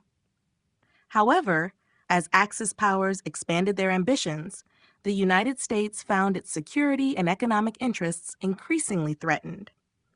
The gradual shift from isolationism to active involvement was marked by legislation such as the Lend-Lease Act, which enabled the U.S. to support allied nations without committing directly to combat operations. The attack on Pearl Harbor in December 1941 catalyzed the nation's entry into the war, uniting Americans under a common cause and mobilizing the country's vast industrial and human resources. The collective effort to wage war against fascism was transformative. Factories that once produced consumer goods were retooled to manufacture military equipment, and millions of citizens found themselves drafted into military service or engaged in the war effort on the home front. This mobilization not only contributed to the eventual victory of the Allies, but also catalyzed a shift in social and economic dynamics, paving the way for long-term prosperity in the post-war era. The experience of the Great Depression and the subsequent mobilization for World War II were deeply interlinked, each leaving an indelible impact on American society. The economic reforms of the New Deal laid the groundwork for a more interventionist government that could respond to crises, while the war effort demonstrated the nation's capacity for rapid collective action in the face of existential threats. These turbulent decades redefined national identity and set America on a path to becoming a global leader in the post-war order. The legacy of this period endures in the continued debates over the role of government in economic life and the responsibilities of a nation as both a domestic engine of opportunity and an international bulwark against tyranny. Franklin D. Roosevelt and the New Deal. Franklin D. Roosevelt's presidency marked a turning point in American history as he implemented the New Deal to confront the severe economic and social challenges presented by the Great Depression. Elected in 1932, during a time of unprecedented financial despair, Roosevelt understood that only bold, innovative action could restore confidence and set the country on a path to recovery. His New Deal was not a single program, but rather a series of sweeping measures aimed at reforming the economy, providing relief to millions of suffering citizens, and preventing future economic downturns. At its core, the New Deal was grounded in the idea that the federal government had a vital role to play in regulating the economy and protecting its people. The administration established numerous agencies and programs that sought to address the multifaceted crises of the day. Public works projects were launched on an unprecedented scale, resulting in the construction of roads, bridges, schools, and other critical infrastructure that not only created jobs, but also modernized the nation's physical landscape. Financial reforms were enacted to stabilize banking systems, restore public trust in financial institutions, and provide a framework for safer, more transparent economic practices. Agencies such as the Securities and Exchange Commission were established to regulate the stock market and prevent the kind of speculative practices that had contributed to the economic collapse. Simultaneously, the New Deal sought to provide direct relief to those most impacted by the Depression. Programs were designed to offer immediate assistance to the unemployed, the impoverished, and the disadvantaged. Initiatives such as the Federal Emergency Relief Administration and the Works Progress Administration mobilized a large workforce, providing jobs that enabled individuals to earn a living while contributing to the national recovery effort. This not only alleviated the immediate hardship of millions of Americans, but also fostered a renewed sense of hope and solidarity during a time of widespread despair. Roosevelt's approach was characterized by a willingness to experiment with new ideas and adapt policies as conditions changed. While critics argued that his expansive use of federal power set a dangerous precedent, supporters maintained that the New Deal was a necessary intervention in a system that had failed to protect ordinary citizens from economic ruin. By prioritizing both short-term relief and long-term reform, Roosevelt aimed to create a more resilient economic structure that could better withstand future shocks. The policies he championed not only helped revive the battered American economy, but also reshaped the relationship between the government and its citizens, establishing a legacy of intervention that would influence policy debates for decades to come. The New Deal era redefined the social contract by suggesting that prosperity and opportunity should be accessible to all, not merely concentrated among a wealthy few. Despite facing challenges and controversies, including resistance from conservative factions who believed his approach expanded governmental power excessively, Roosevelt's determination to transform American society left an enduring impact. His leadership during one of the darkest periods in American history demonstrated that government action could serve as a powerful catalyst for change, helping to rebuild confidence in both the market and the nation. Today, the New Deal remains a benchmark for government response in times of crisis, exemplifying how visionary policies can help a nation recover and evolve in the face of adversity. Harry S. Truman and the end of World War II. Harry S. Truman assumed the presidency at one of the most critical junctures in modern history, inheriting an administration in the midst of World War II and the urgent task of concluding a global conflict that had ravaged nations for years. With the death of Franklin D. Roosevelt in April 1945, Truman stepped into an office burdened by the immense responsibility of managing not only the strategic military operations, but also the political ramifications of ending a war whose stakes had never been higher. His leadership during the final months of the conflict would ultimately redefine international power structures and set the stage for the geopolitical dynamics of the post-war world. From the outset, Truman was confronted with the complex challenge of bringing the war to a swift conclusion. The European theater had largely been resolved with Germany's surrender, yet the fight in the Pacific remained fierce. Truman had to decide whether to continue costly conventional warfare against Japan or employ a more decisive, albeit unprecedented, tactic to hasten the end of the conflict. After weighing intense military deliberations and available intelligence, he made the fateful decision to authorize the use of atomic bombs on the Japanese cities of Hiroshima and Nagasaki. This decision, controversial then and still debated today, resulted in a shockwave of devastation that catalyzed Japan's decision to surrender, thereby ending World War II and ushering in the atomic age. the impact of Truman's decision went well beyond military strategy. On one hand, the sudden and immense destructive power of the atomic bomb underscored a new era in warfare and international relations. Its use hastened the conclusion of the war, arguably saving countless lives that would have been lost in a protracted conflict or a land invasion of Japan. On the other hand, the bombings introduced deep moral and ethical dilemmas regarding the acceptable limits of military power. Truman's actions forced both the American public and the global community to grapple with the harsh realities of modern warfare and the long-term implications of nuclear technology. In parallel with these monumental military decisions, Truman faced the equally challenging task of transitioning the nation from a wartime footing to a period of peacetime recovery. The post-war era demanded rapid economic and social adjustments as the country shifted its focus from mobilization to rebuilding. Truman's administration laid the groundwork for long-term economic policies, spearheaded initiatives to address the needs of veterans returning home, and played an instrumental role in establishing international institutions such as the United Nations. These efforts were designed to create a stable framework that would foster global cooperation and prevent future conflicts, reflecting Truman's forward-looking vision for a world order based on collective security and shared prosperity. Moreover, Truman's decisions during this turbulent period exemplified the burdens of presidential power. The necessity of making choices with far-reaching implications weighed heavily on him, yet his resolve to act decisively was instrumental in steering the nation through one of its most challenging epochs. His leadership not only brought a close to the bloodiest conflict in human history, but also set forth a series of initiatives that would shape the global political landscape for decades to come.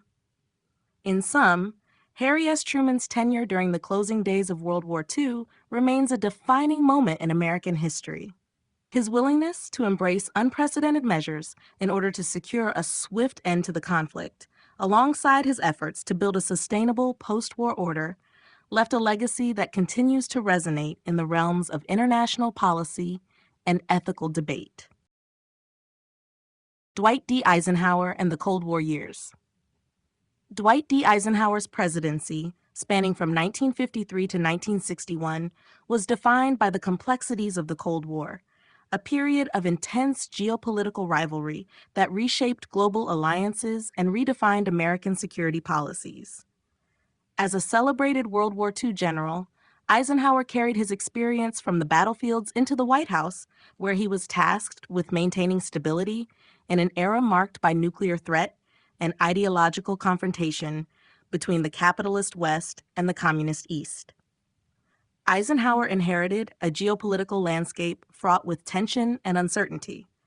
Central to his strategy was the containment of Soviet influence around the world.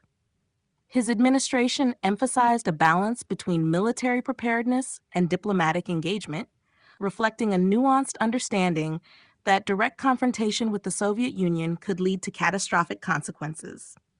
To this end, Eisenhower bolstered the nation's defense through the expansion and modernization of the armed forces, while simultaneously supporting alliances such as NATO to serve as collective security guarantees.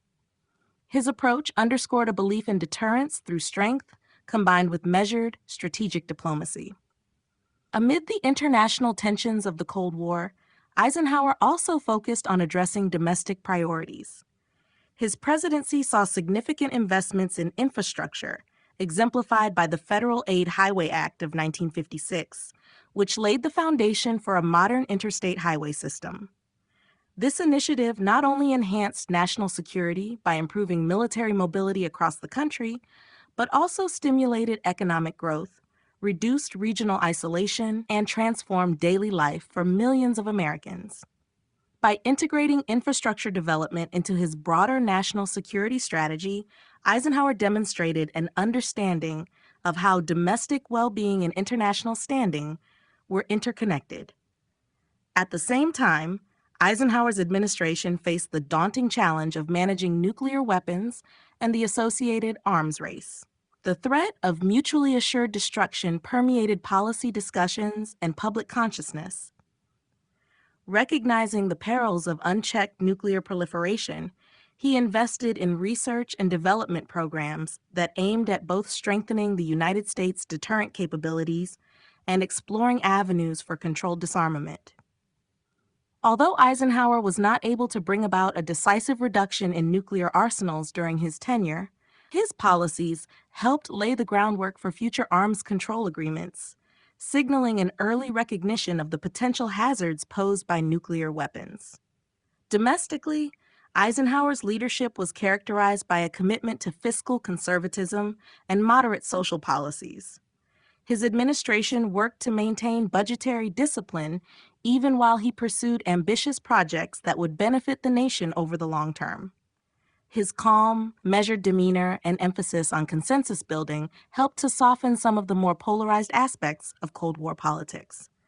Eisenhower also relied on covert operations and intelligence networks, reflecting the secretive nature of Cold War maneuvering, where information was both a tool and a weapon in the contest for global influence.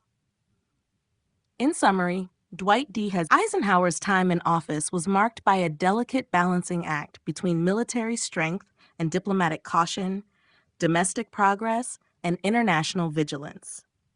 His policies during the Cold War years not only ensured that the United States maintained a position of credible power, but also contributed to shaping a global order that would eventually move towards dialogue and de-escalation.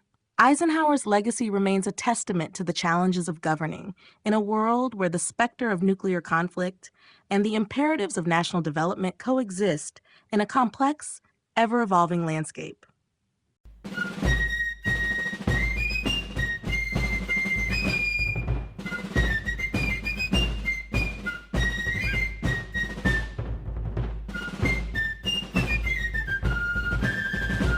Chapter 7: Modern Presidents and the Shifting Landscape. Modern presidencies have been characterized by an ever-changing political, social, and economic environment that has continually redefined the role and expectations of America's chief executive. The latter half of the 20th century and the early decades of the 21st century have witnessed a rapid transformation of both global challenges and domestic issues. In this era, presidents have had to navigate the complexities of globalization, technological revolution, and evolving public opinion, all while addressing shifting political alliances and deep-seated partisan divides. Modern presidents face the legacy of Cold War policies and the ramifications of post-industrial economic shifts. They have been tasked with responding to emerging security threats that extend beyond traditional military challenges, including cyber warfare, international terrorism, and climate change. These challenges require a new level of international cooperation and innovative diplomatic strategies that differ significantly from earlier eras when global order was defined by ideological confrontation. The modern president must therefore balance military might with a broader agenda that addresses economic instability, environmental concerns, and a more interconnected world that can rapidly transmit both ideas and crises. Domestically, the shifting landscape is reflected in the increasing diversity of the American populace and the rising expectations for government transparency and accountability.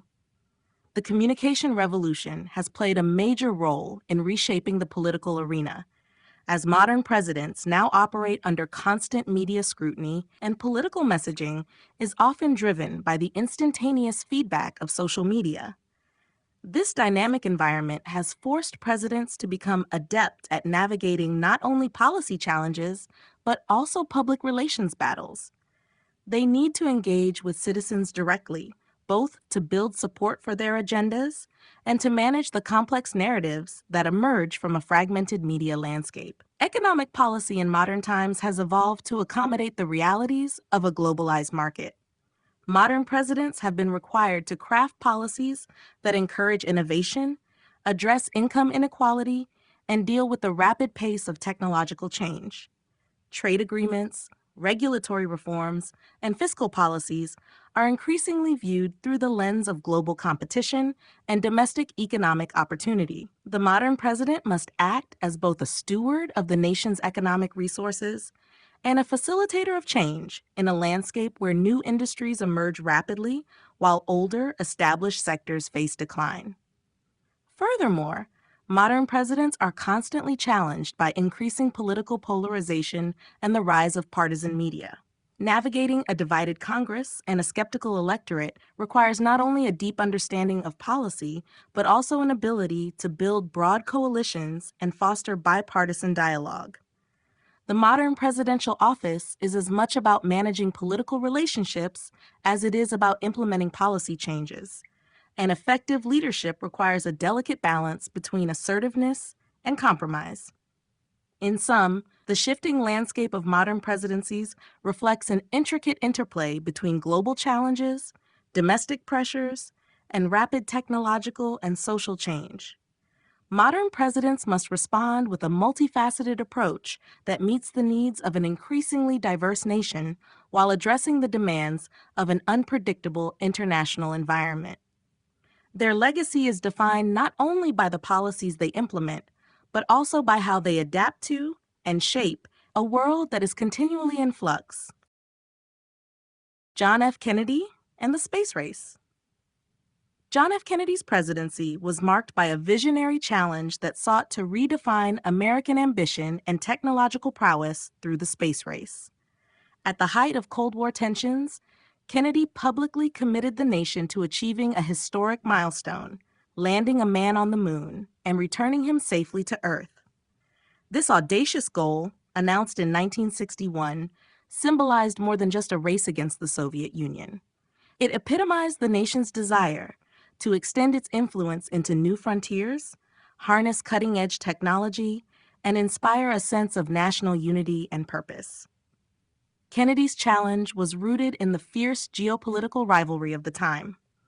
The Soviet Union had already achieved significant successes in space exploration, including launching the first artificial satellite and putting the first man into orbit.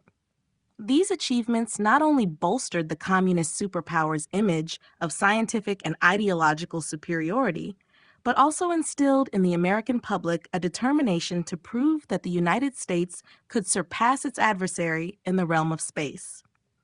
Recognizing that the contest for technological supremacy was integral to national security and global prestige, Kennedy mobilized the nation's resources behind an ambitious program that promised to transform American society and economy. The space race under Kennedy's leadership catalyzed an era of rapid innovation and investment in science and technology. With the establishment of NASA as the central hub for the nation's space exploration efforts, funding and research shifted towards endeavors that harnessed advanced engineering, computer science, and aeronautics. The program inspired thousands of engineers, scientists, and technicians to pioneer breakthroughs that would later influence not only space travel, but also numerous aspects of everyday life, from telecommunications to computing. Kennedy's bold vision redefined the limits of American ingenuity, creating a ripple effect that encouraged continuous progress in technological research. Kennedy's initiative also played a pivotal role in invigorating the public imagination. His stirring speeches and charismatic leadership rallied a diverse nation around a common goal, infusing hope and pride in an era otherwise fraught with Cold War apprehensions. The prospect of venturing into space transcended political boundaries and spoke to a shared human desire to explore the unknown. It was a challenge that offered the promise of transforming the ordinary into the extraordinary, and it resonated deeply with a generation eager to leave its mark on history. At the heart of Kennedy's approach was the belief that exploration was fundamental to the advancement of society. He understood that by aiming for the moon, the United States would not only demonstrate its technological superiority, but also propel humanity toward a future of boundless possibility. Kennedy's vision fostered an environment where scientific research was given new priority, and the ensuing achievements provided a framework for international cooperation in space that continues to this day. His leadership during the space race remains a testament to the power of ambition, innovation, and the relentless pursuit of progress.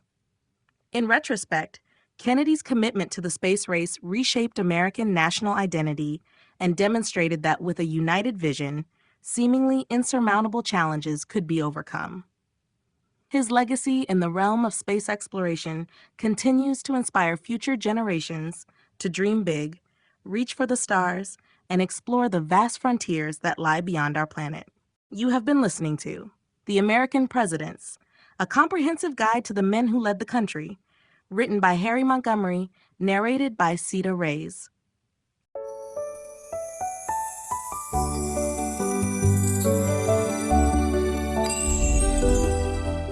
The American Experiment, a study of democracy in action, written by Harry Montgomery, narrated by Cedar Reyes.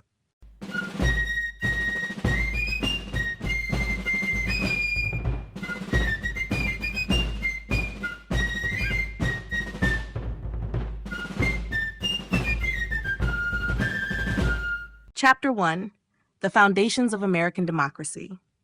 American democracy did not emerge overnight, but was built on centuries of ideas and experiences that shaped political thought and practice. Early influences came from the ancient Greeks, whose experiments with direct democracy in city-states demonstrated that citizens could participate in their government. The ancient model, however, was limited in scope and exclusive in nature, leaving out women, slaves, and non-citizens. These limitations sparked later thinkers to envision a more inclusive system in which all individuals might have a voice. The influence of the Roman Republic was also significant. The Romans developed a system of representative government, incorporating checks and balances that would later be crucial in American political structure. Their ideas of civic duty, legal rights, and the importance of a written code of laws resonated with future leaders who saw the need for a balanced government where power was neither overly concentrated nor arbitrary. The Roman emphasis on civic responsibility established an early link between law and governance that would later inform the formation of the United States. The Enlightenment period ignited a profound transformation in political thinking.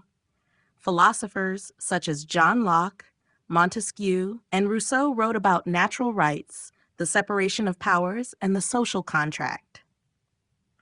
Locke's advocacy of life, liberty, and property laid the groundwork for the concept that governments exist to serve the people and that their authority is derived from the consent of the governed. Montesquieu's writings on the separation of governmental power into branches to prevent tyranny became a key element in the design of the American political system. These ideas gained traction among colonial leaders, who saw in them the means to challenge the existing forms of monarchical and aristocratic rule. As the American colonies advanced in their dissatisfaction with British rule, these diverse influences converged during the Revolutionary period. The Declaration of Independence, with its assertion of inherent rights and the duty of government to protect those rights, drew upon the Enlightenment philosophy to challenge the legitimacy of a government that did not honor these natural rights. The Revolution was not only a struggle for independence, but also a fight for a new way of governing society, one built on principles that valued the participation of the citizenry and the rule of law over the arbitrary decree of monarchs. Simultaneously, the development of the United States Constitution was a culmination of these historical influences. The founding leaders, well-versed in classical and Enlightenment traditions, designed a framework that combined the best aspects of ancient ideas with new innovations tailored to the realities of a diverse and expanding nation. The Constitution was a carefully crafted document that balanced federal and state interests, set out a system of checks and balances, and guaranteed certain individual rights to protect against tyranny. While the document had its shortcomings, especially in its initial exclusions, it laid a foundation for future expansions of democracy and civil rights. Thus, the foundations of American democracy rest on a blend of ancient experimentation, enlightened ideals, and revolutionary action. This synthesis of ideas continues to influence the evolving nature of governance in the United States, setting a precedent for the ongoing interpretation and expansion of democratic principles in the modern era. The influence of ancient Greece and Rome. The ideas and cultural practices of ancient Greece and Rome had a profound impact on the emergence and evolution of modern democratic ideals. In ancient Greece, especially in the city-state of Athens, early experiments with direct democracy allowed citizens a direct role in governance. Although limited by modern standards, the Athenian model gave people a chance to participate in making decisions regarding public policy, law, and the management of their community.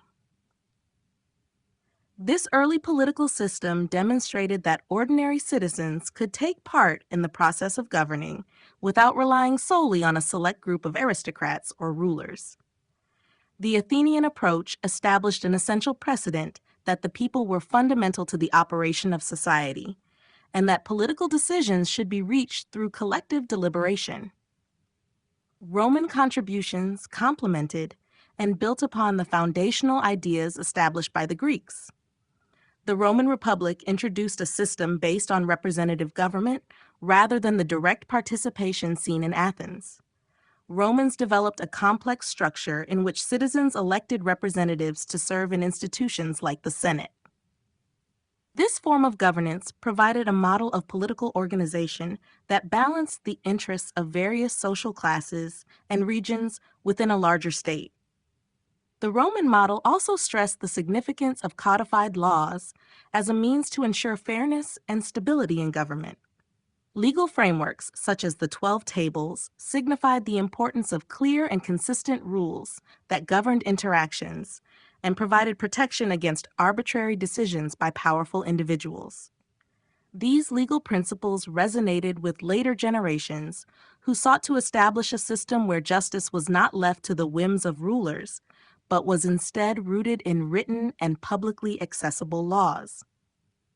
Beyond the mechanics of government, the cultural legacies of Greece and Rome left a lasting mark on political thought and national identity in the Western world. Greek philosophies about virtue, civic participation, and debate nurtured an intellectual tradition that underscored the importance of public engagement and informed discussion in the affairs of state. These ideas inspired later philosophers and statesmen to reflect on issues of equality, justice, and the responsibilities of citizenship. As a result, the conversation about the rights and duties of individuals in a political community was deeply influenced by the classical emphasis on rhetoric, debate, and the pursuit of truth in public forums. The Roman emphasis on republican ideals further enriched the conceptual framework of modern democracy. Roman practices of balancing power, the inclusion of multiple voices in governance, and the enduring value of constitutional law offered a template for creating stable and just governments. Over time, these historical examples from both Greece and Rome provided intellectual justification for challenging tyrannical rule and advocating for systems that distributed power more evenly among the people. In turn, the influence of these ancient civilizations encouraged later leaders, particularly during periods of revolution and reform, to adopt ideas that would lay the foundation for modern democratic institutions.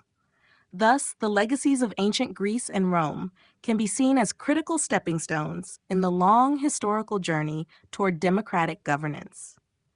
Their political models and cultural achievements continue to be referenced as benchmarks for the values of participation, accountability, and the rule of law in today's democratic societies. The role of Enlightenment thinkers.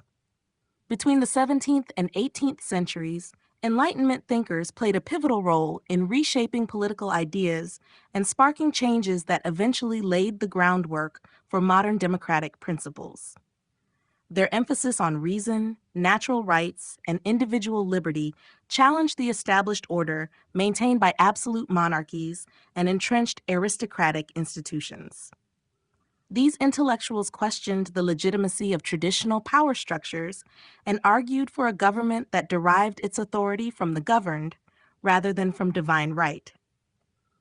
Their work emphasized the importance of critical inquiry and the pursuit of truth, which became essential components in the evolution of democratic thought. Central to the Enlightenment were thinkers such as John Locke, Montesquieu, Voltaire, and Rousseau. John Locke's ideas on natural rights, particularly his assertion that every individual is entitled to life, liberty, and property, laid the groundwork for the concept of government as a protector of these rights. Locke's philosophy insisted that if a government failed to respect these fundamental rights, citizens were justified in withdrawing their consent, a radical idea that challenged the notion of unilateral monarchical power. Montesquieu contributed by advocating for the separation of powers within government. His argument that dividing authority among distinct branches would prevent the concentration of power helped formulate the institutional blueprint for modern democratic governments and the establishment of checks and balances. Voltaire emerged as a fierce critic of intolerance and dogmatic institutions, promoting freedom of speech and religion at a time when oppressive authorities ruled by decree. His satirical writings and sharp critiques of religious and political establishments provided a voice for reform and encouraged citizens to question traditional norms. Likewise, Rousseau's social contract theory deepened the intellectual debate by asserting that legitimate political authority arises from an agreement between the rulers and the ruled. Rousseau's vision of a collective social contract underscored the belief that government should reflect the general will of the people, thereby fostering a system where individual liberties were balanced with communal responsibilities. The dissemination of Enlightenment ideas was instrumental in transforming public opinion and mobilizing support for political reform. Works of philosophy, published essays, and circulating pamphlets reached an increasingly literate public, including the emerging middle class. This widespread access to new ideas stimulated debate and made the case for reforms that eventually culminated in revolutionary movements. These discussions underscored the idea that rational debate and scientific inquiry could lead to improved governance and societal progress, challenging the long-held customs and authoritarian practices of earlier eras. The impact of the Enlightenment is still visible today in democratic institutions and legal frameworks across the globe. The principles of individual freedom, equality before the law, and the separation of powers have been enshrined in documents such as the United States Declaration of Independence and the French Declaration of the Rights of Man and of the Citizen.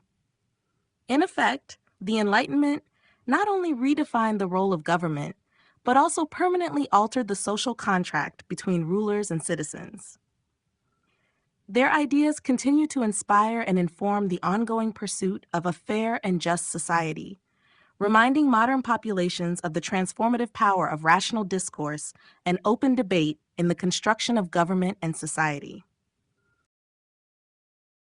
The development of the Constitution. The development of the Constitution was a complex and transformative process that redefined the way governance was conceived and executed in the emerging United States. It began as a direct response to the shortcomings of earlier forms of government, notably the Articles of Confederation, which had revealed significant weaknesses such as the lack of a strong central authority and mechanisms for effective decision-making during times of crisis. In seeking to create a more unified and resilient nation, the founding leaders embarked on a journey of experimentation, debate, and compromise that would culminate in the creation of a document designed to guide the fledgling country through the challenges of self-governance. The Constitutional Convention, held in Philadelphia during the summer of 1787, provided the setting for heated debates among delegates representing states with widely differing interests and visions for the nation's future. Many delegates had been influenced by Enlightenment ideals and were motivated by the belief that a well-designed government could protect individual rights while preventing the concentration of power. This belief led to vigorous discussions on how to balance the sovereignty of individual states with the need for a strong central government capable of addressing issues that affected the country as a whole. A central challenge during the convention was the question of representation. Delegates debated whether a bicameral legislature would best serve the diverse interests of a nation composed of both large and small states, or whether a unicameral system might offer more simplicity and equality. After considerable discussion, the compromise known as the Great Compromise was reached, establishing a bicameral Congress with proportional representation in the House of Representatives and equal representation in the Senate. This innovative solution was critical in ensuring that both populous states and smaller states would feel adequately represented in the new government. Other major points of contention involved the distribution of power among the executive, legislative, and judicial branches. The framers were keenly aware of the potential for any one branch to become tyrannical, so they carefully designed a system of checks and balances. The executive was given the responsibility of enforcing laws and conducting foreign policy, while the legislative branch was tasked with making laws and controlling the nation's purse. The judiciary, envisioned as an impartial arbiter of disputes, was established to interpret the law and ensure that all branches remained within the bounds of their constitutional authority. In addition to establishing the structure of government, the Constitution also addressed issues related to federalism and the delineation of state and national powers. The document carefully mapped out which powers were reserved for the national government and which were left to the states, a division that would continue to evolve over time through judicial interpretation and political practice. This flexible framework allowed the Constitution to adapt to changing circumstances while still providing a strong foundation for democratic governance. Ultimately, the development of the Constitution was a process characterized by a willingness to reconcile competing interests, the pursuit of a balanced distribution of power, and an enduring commitment to the principles of liberty and justice. The resulting document became much more than a mere legal charter. It established a framework for government that has been continually tested and refined over the centuries, proving its resilience and adaptability as the nation faced new challenges and opportunities.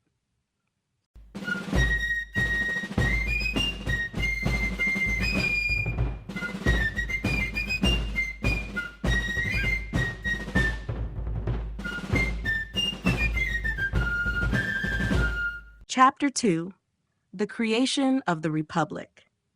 The creation of the Republic emerged as a decisive response to the limitations of earlier governmental frameworks and the growing desire for a government that truly reflected the will of its citizens. In the wake of the American Revolution, there was a collective determination to construct a political system that avoided the pitfalls of monarchical rule and the inefficiencies that had plagued the loose coalition of states under the Articles of Confederation. This period was marked by an intense phase of debate, negotiation, and bold experimentation as leaders envisioned a republic that would address the needs of a young and diverse nation. At the heart of this endeavor was the growing recognition that a more robust and effective government required a radical rethinking of political structures. The failure of the Articles of Confederation, which had created a government too weak to enforce laws or regulate commerce, pushed the founding leaders to seek a balance between centralized authority and state autonomy. This led to a widespread consensus that a new framework was needed to preserve unity and foster national prosperity while still allowing for local governance and regional differences.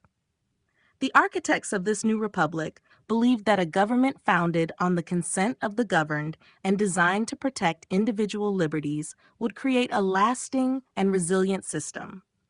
They drew on a rich array of intellectual influences ranging from ancient models of civic participation to the revolutionary ideas of Enlightenment thinkers. These diverse sources contributed to a vision of governance where power was not concentrated in the hands of a single ruler, but distributed among elected representatives who would be accountable to the people. The creation of a representative body was seen as essential for bridging the gap between the people and their government, ensuring that every voice had an opportunity to be heard in the decision-making process. This period was also characterized by significant practical challenges, such as defining citizenship, creating a system of checks and balances, and reconciling the interests of states with a wide range of sizes and populations. The debates that ensued were not merely academic. They involved deep-seated concerns about representation and the potential for tyranny. The commitment to building a fair and balanced system led to various compromises, each of which was instrumental in shaping the final form of the Republic. The solutions that emerged were innovative for their time, laying down a blueprint that would later serve as an inspiration for democratic movements around the world. In creating the Republic, the founding leaders also had to navigate the complexities of federalism, determining which powers would reside with the central government and which would remain with individual states. This intricate balancing act was fundamental in ensuring that the new government would possess enough authority to function effectively while respecting the historical and regional identities of the states. The resulting system not only represented a break with past traditions of concentrated power, but also embodied a commitment to a more dynamic and participatory form of governance. Ultimately, the creation of the Republic was a landmark moment that signified the birth of a new nation, defined by its dedication to liberty, equal representation, and the rule of law. It was a complex process rooted in compromise, innovative thinking, and a shared belief in the possibility of a government that truly served its people. The legacy of this transformative period continues to inform contemporary discussions about governance and democracy, serving as a constant reminder of the enduring ideals upon which the nation was built. The Articles of Confederation. The Articles of Confederation represent the first national framework for the United States, emerging during a time of revolutionary fervor and uncertainty. Developed amidst the struggle for independence from Britain, the Articles provided a blueprint for a confederation where the 13 states retained their sovereignty while banding together for mutual defense and cooperation. They were drafted in 1777 by the Continental Congress and put into effect in 1781 after being ratified by all of the states. At a time when distrust of centralized authority was at its peak, the Articles reflected a cautious approach to forming a national government and emphasized the importance of state power over the central authority. The primary aim of the Articles was to unite the former colonies under a common cause while preserving their individual rights. Each state maintained its independence, with power resting largely with the state legislatures rather than a strong national executive. The national government was conceived as an assembly of delegates, each having one vote regardless of the size or population of the state they represented. This structure underscored the principle that the Union was, first and foremost, a cooperative alliance of independent entities rather than a single, unified nation governed by a central authority. The focus was on collective security and shared interests rather than the immediate imposition of a strong, centralized rule. Despite its innovative role in uniting the states, the Articles of Confederation soon revealed a number of inherent shortcomings.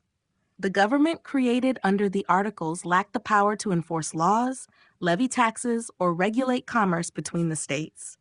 This meant that the national government was heavily dependent on voluntary contributions from the individual states, which proved to be insufficient, especially during economic hardships and external threats.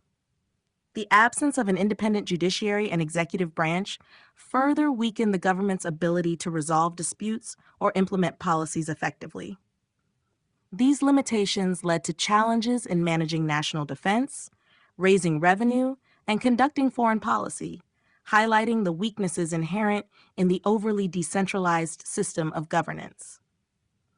Moreover, the Articles of Confederation created an environment where each state prioritized its own interests, often at the expense of the collective good. Disagreements over trade regulations, border disputes, and economic policies became frequent, and the lack of a strong central mechanism to mediate such issues frequently resulted in stalemates. The inability to foster unity in the face of economic challenges and external threats eventually underscored the need for a more balanced distribution of power between the national government and the states. The shortcomings of the Articles laid bare the problems of a system that could not adapt to the evolving needs of a nation, transitioning from a loose confederation of colonies into a sovereign state. In hindsight, while the Articles of Confederation represented an important step towards establishing a framework for governance, they also served as a learning experience for the future leaders of the United States. The insights gained from this period paved the way for the drafting of the United States Constitution, which sought to correct the deficiencies of the Articles by creating a stronger federal government while still respecting the autonomy of individual states. The legacy of the Articles of Confederation lies in its role as a foundational experiment in self-governance, marking the difficult but necessary transition from colonial rule to an independent, united nation. The Constitutional Convention. The Constitutional Convention was a seminal moment in American history, marking a decisive effort to address the systemic challenges faced under the Articles of Confederation and to forge a stronger, more effective federal government. Convened in Philadelphia in the summer of 1787, the gathering brought together a diverse group of delegates from across the states who were determined to create a blueprint for national unity and effective governance. The convention was characterized by high stakes, intense debates, and a shared sense of purpose, as these leaders sought to resolve the inherent tensions between state sovereignty and centralized power. From the outset, the delegates grappled with the daunting task of reconciling differing visions of government. Many were influenced by Enlightenment principles that emphasized individual rights and the need for checks on governmental power, while others were deeply concerned with protecting the interests of their own states. The debates ranged from the structure of the legislative branch to the very nature of representation, as some delegates argued for equal representation to safeguard smaller states, whereas others pushed for proportional representation that reflected the burgeoning populations of larger states. These discussions underscored the challenge of balancing equality with effectiveness in a union of distinct political entities. The convention quickly evolved into a forum for both innovation and compromise. Delegates experimented with various ideas, drawing on historical precedents and contemporary theories to shape a robust framework for a national government. Debates over the division of powers were central, as delegates sought to ensure that no single branch of government could wield unchecked power. They deliberated on the roles and responsibilities of the executive, legislative, and judicial branches, aiming to build a system of checks and balances that would prevent tyranny while facilitating decisive action. The resulting structure reflected a keen awareness of the need for a government that was both strong and accountable, capable of responding to national challenges without undermining the rights of the states or the citizens. Amid these discussions, the issue of compromise was ever present. While disagreements were often fierce, the willingness of delegates to find middle ground was critical to the convention's success. Compromises such as the Great Compromise, which established a bicameral legislature to accommodate both small and large states, and the Three-Fifths Compromise regarding the counting of enslaved individuals for representation purposes, exemplified the practical and political concessions that became necessary for progress. Although these compromises sometimes revealed deep societal conflicts, they underscored the complexity of balancing competing interests and the urgency of building a unified nation. Ultimately, the deliberations at the Constitutional Convention resulted in a document that not only addressed the immediate weaknesses of the Articles of Confederation, but also laid the groundwork for a resilient and adaptive form of governance. The Constitution that emerged from the Convention was innovative in its design, forging a system that supported both a strong national government and a protective role for states. The process of negotiation, debate, and compromise demonstrated both the challenges and the potential of collective decision-making, setting a precedent for the evolution of American political discourse. In forging a new path forward, the convention played a crucial role in creating the framework that would guide the United States through subsequent centuries of growth, conflict, and continual reinvention. The Bill of Rights. The Bill of Rights represents a seminal moment in the evolution of American constitutional democracy, addressing the concerns of anti-federalists who feared that a strong central government could infringe upon individual liberties and state sovereignty. Enshrined in the first 10 amendments to the United States Constitution, this set of guarantees was designed to protect the fundamental rights of citizens against potential governmental overreach. The process of incorporating these rights into the Constitution reflected a profound commitment to the ideals of freedom and justice, drawing on centuries of philosophical thought and political experimentation. In the period following the ratification of the Constitution, widespread apprehension arose among many who had fought for independence, yet remained wary of centralized power. The original document, while groundbreaking, did not explicitly articulate many individual rights, a gap that was seen as a potential vulnerability in the new government.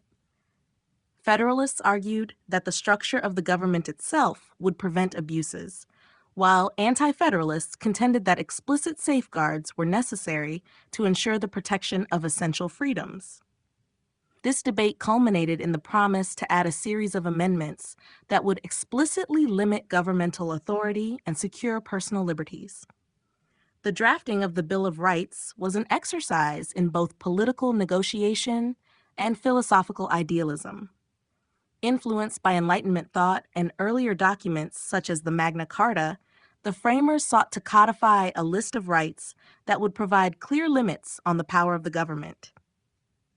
These rights spanned a broad spectrum, including freedom of speech, religion, and the press, the right to assemble and petition the government, and protections against unreasonable searches and seizures.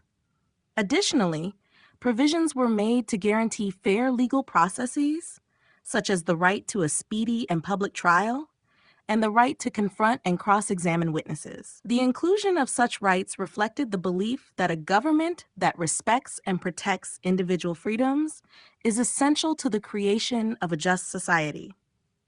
The Bill of Rights not only addressed the immediate concerns of its era, but also established a framework for the interpretation of constitutional law that has evolved over time.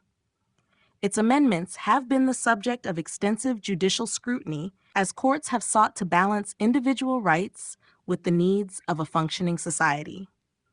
Over the years, landmark court decisions have expanded and clarified the scope of these rights, ensuring that the document remains a living testament to the principles of liberty and justice. Through this dynamic process, the Bill of Rights has gained renewed relevance, adapting to new challenges while remaining rooted in the foundational ideals of the nation.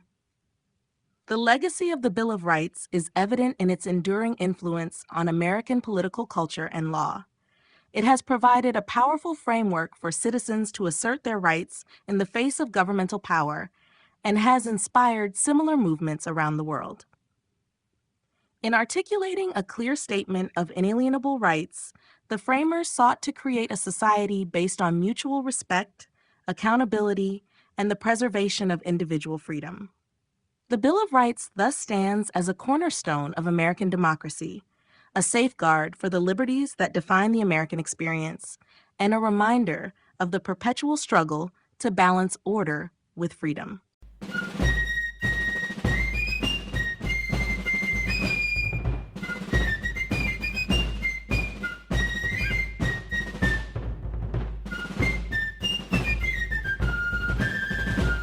Chapter 3: The Early Years of the Republic.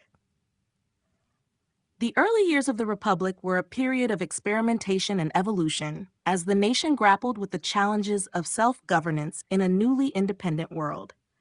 Fresh from the revolutionary struggle, the fledgling United States entered an era marked by enthusiasm for democratic principles, tempered by the harsh realities of building a government capable of uniting diverse interests. The transition from a loose confederation of states to a more centralized government was neither smooth nor immediate, and the early republic had to contend with foundational issues that would shape its future course. From the outset, the new nation faced the daunting task of establishing effective political institutions while maintaining the ideals of liberty and independence that had spurred the revolution.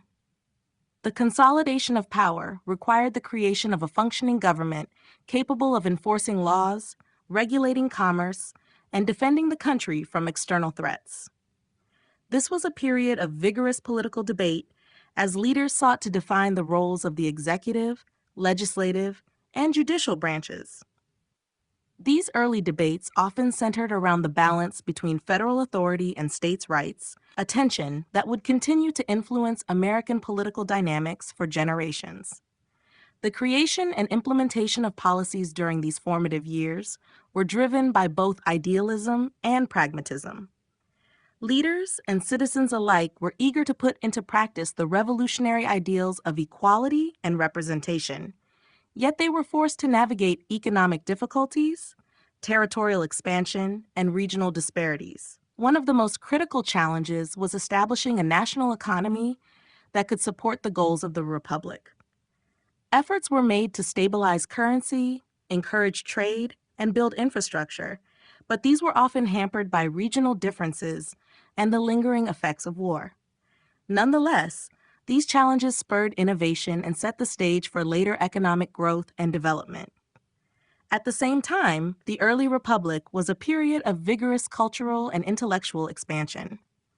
Ideas about democracy and civic virtue, nurtured during the Revolution, began to permeate all levels of society, influencing everything from public education to the arts and literature.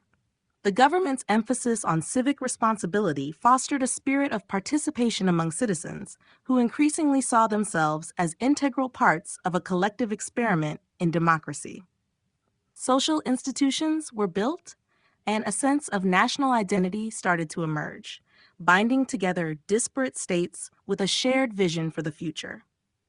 While the government was constructing its institutions and infrastructure, it also laid the groundwork for addressing future challenges.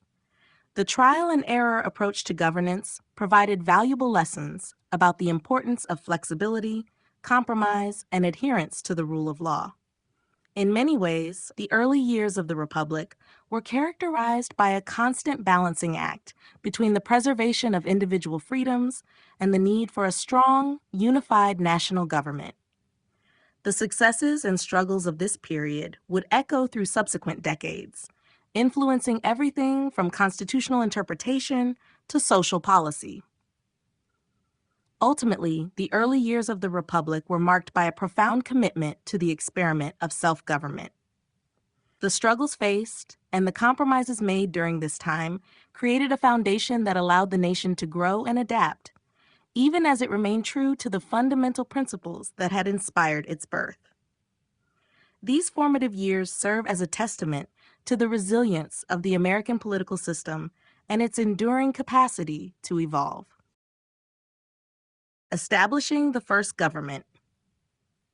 In the immediate aftermath of the American Revolution, establishing the first government was an immense undertaking, as the new nation sought to replace colonial structures with a system that embodied the ideals of liberty, representation, and self-determination. The process was marked by intense debate, numerous compromises, and the ambition to create a framework capable of unifying a collection of independent states with their own traditions and regional interests. Leaders and citizens alike recognized that they were venturing into uncharted territory, compelled by a belief that the future of the country depended on the successful creation of an effective national government. At the heart of this endeavor was the need to balance the desire for centralized power with the deeply rooted commitment to state sovereignty.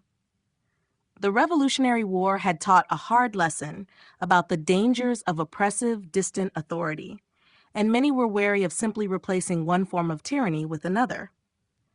The early government had to be robust enough to enforce laws, maintain order, and conduct international relations, yet sufficiently limited to safeguard individual rights and local autonomy. This tension spurred vigorous discussions among the founding figures, ultimately leading them to carve out a federal structure where power was distributed between a national government and the states, an arrangement intended to dilute the risk of abuse. A fundamental challenge was establishing mechanisms that allowed for both effective governance and practical cooperation among the states. Decisions had to be made regarding the structure of the legislature and how representation should be allocated. The debates over representation, for instance, underscored the complexity of giving equal voice to states with vastly different populations, while still ensuring that larger states did not dominate the political process.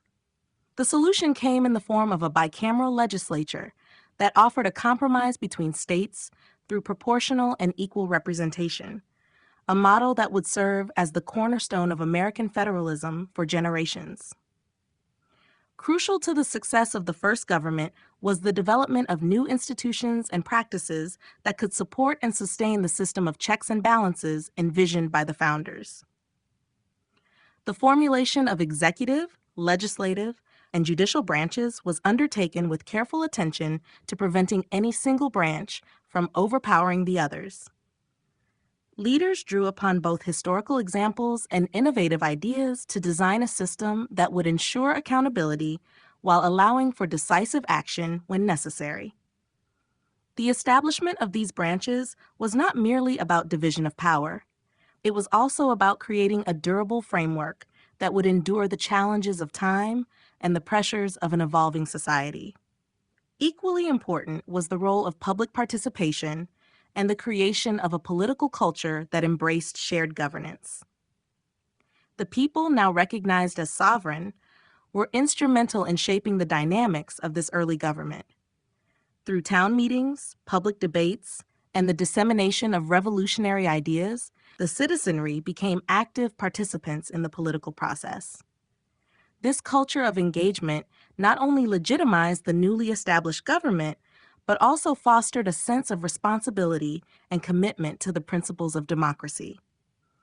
In establishing the first government, the United States embarked on an experiment in self-governance that required both visionary leadership and pragmatic compromise.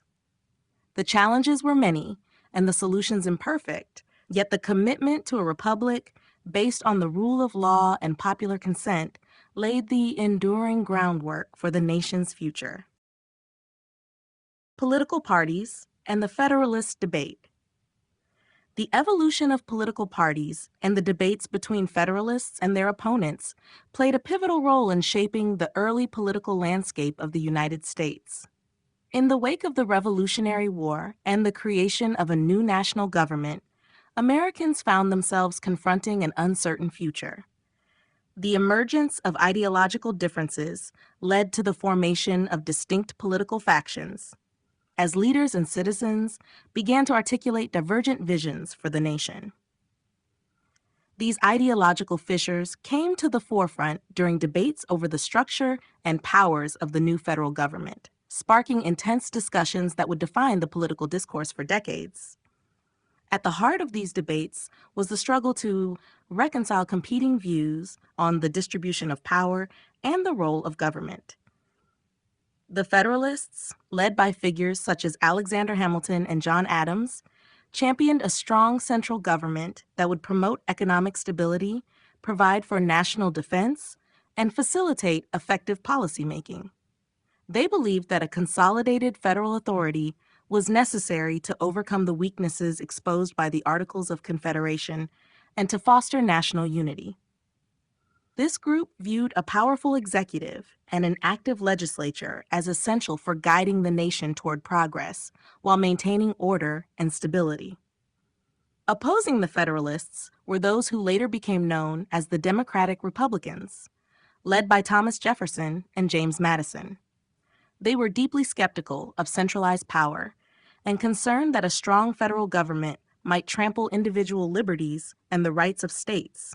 To them, the decentralization of power was not merely a matter of political preference, but a fundamental principle to ensure that governmental authority remained close to the people it was meant to serve.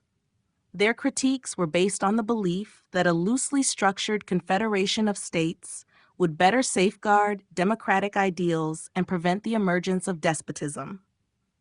This ideological confrontation extended beyond simple policy disagreements. It was a battle over the very identity of the nation. The Federalists advocated for a modern, cosmopolitan society with an economy fueled by commerce and industry, while the Democratic Republicans envisioned a country rooted in agrarian values and local autonomy. The debates often involved heated discussions on how best to interpret the Constitution and its intended balance of power. Federalists argued for a broad interpretation that would grant the government implied powers necessary for national progress, whereas their rivals insisted on a narrow reading that confined governmental authority to powers explicitly granted by the Constitution. As these debates unfolded, political parties began to crystallize, drawing supporters from different regions and social groups. These emerging factions provided citizens with a framework within which to engage in political discussions and align themselves with visions of the future. The contest between the Federalists and the Democratic Republicans set the stage for the evolution of American political parties, establishing patterns of division and compromise that continue to influence the political process. In their struggle to define the balance between centralized authority and local freedom, these early debates laid the ideological foundations upon which American democracy was built, ensuring that the conversation over power and liberty would remain a central and enduring aspect of the national narrative. The expansion of executive power. The expansion of executive power in the United States has been a defining feature of its political evolution, reflecting both the practical demands of governance and the shifting ideologies that have influenced American leadership. From the early days of the Republic, the executive branch was envisioned as a counterbalance to the legislative and judicial arms of government. However, over time, circumstances such as crises, war, and rapid social change have catalyzed a broadening of presidential authority that has sometimes sparked controversy and debate. In the first decades after independence, the role of the president was deliberately circumscribed. The framers of the Constitution sought to avoid the excesses of monarchical power by instituting a system of checks and balances. Nevertheless, the need for a decisive national leader became apparent in moments of crisis, and early presidents began to assert powers in areas that were not explicitly delineated in the Constitution. As the country faced external threats and internal challenges, presidents found that a robust executive was necessary to manage foreign affairs, secure national borders, and maintain order in times of unrest. As the nation expanded and its responsibilities grew, so too did the scope of executive power. The presidency increasingly became an office that required swift decision-making in a complex and interconnected world. During conflicts such as the War of 1812 and subsequent military engagements, presidents assumed roles that went well beyond ceremonial duties. They took charge of mobilizing resources, managing military campaigns, and shaping diplomatic relations with both allies and adversaries. These instances underscored the necessity of a strong executive in moments when parliamentary deliberation could prove too slow or fragmented to respond effectively to dynamic threats. Economic developments also contributed to the broadening of presidential authority. With the Industrial Revolution, the rapid growth of commerce and industry introduced new challenges that traditional government structures were unprepared to handle. Presidents increasingly intervened in matters of economic policy, overseeing regulatory measures and negotiating trade agreements that required a unified national approach. In these scenarios, the president emerged not only as a chief executive, but also as a key architect of domestic policy, orchestrating collaborations between federal agencies, private industry, and state governments. The modern era has witnessed an even more pronounced expansion of executive power, driven by the demands of globalization, technological change, and the complexity of international relations. In moments of national emergency, executive orders and presidential directives have become common tools for addressing unforeseen issues, from economic downturns to security crises. Critics of this expansion argue that it can tilt the balance of power too far in favor of the executive, potentially undermining the role of Congress and the judiciary. Supporters, however, claim that such authority is essential for leadership in a fast-paced, complex global environment where rapid and decisive action is needed. Throughout its history, the United States has continually grappled with the tension between the need for effective governance and the imperative to preserve the democratic principles of limited government and separation of powers. The expansion of executive power remains a dynamic and evolving aspect of American politics, one that must be constantly reassessed to ensure that it serves the nation without compromising the values upon which it was founded. This ongoing debate continues to shape policy and inspire both admiration and caution regarding the power vested in the office of the president.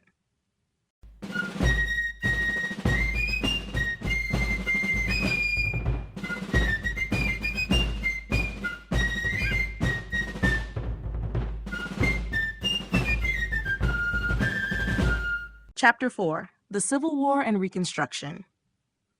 The Civil War and the Reconstruction era that followed represent one of the most transformative periods in American history, reshaping the nation's political, social, and economic landscape. The war emerged from long-standing tensions over slavery, states' rights, and the balance of power between the federal government and the states. As divisions widened, compromise failed, and the deep-seated conflicts culminated in a brutal, four-year conflict that not only tested the resilience of the nation, but also forced a reimagining of its foundational principles. During the war, the Union and the Confederacy faced each other in battles that were as much about ideology as they were about territorial control.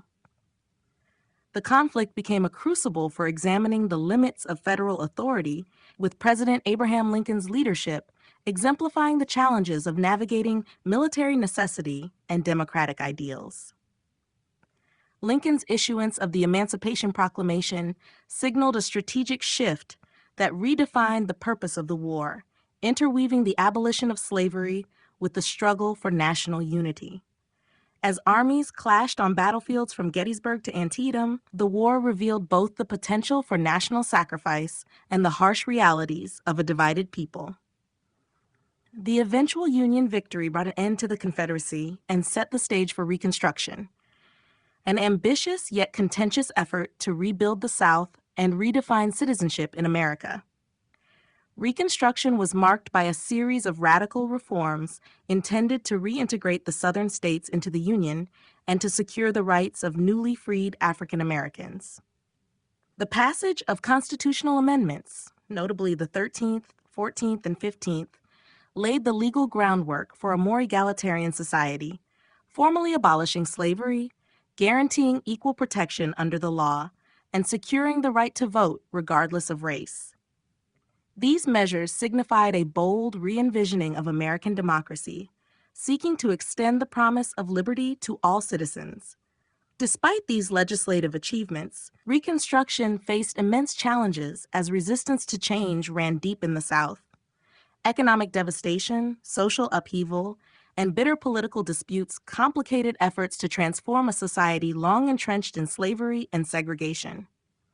Political power in the region oscillated between reformers striving for inclusion and conservative factions intent on maintaining traditional hierarchies.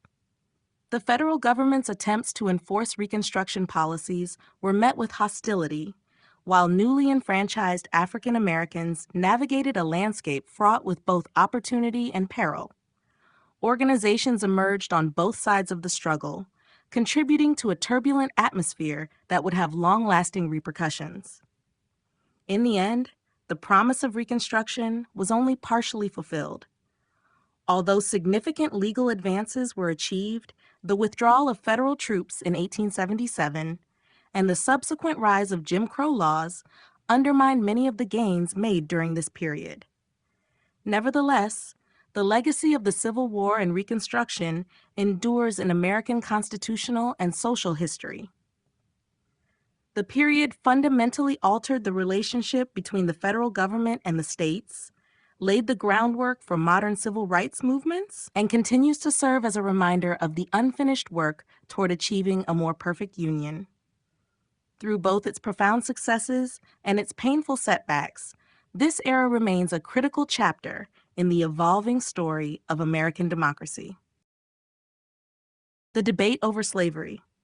The debate over slavery was a defining struggle that shaped the course of American history and tore at the very fabric of society. At its core, the issue was not merely one of economics or political power, but of moral conviction and human rights. Over decades, the nation was forced to confront the paradox of freedom and bondage, as the institution of slavery stood in stark contradiction to the democratic principles proclaimed in the Declaration of Independence. This debate permeated every level of society, influencing political decisions, social relationships, and the development of legal frameworks. From its inception, the American colonies had a complicated relationship with slavery.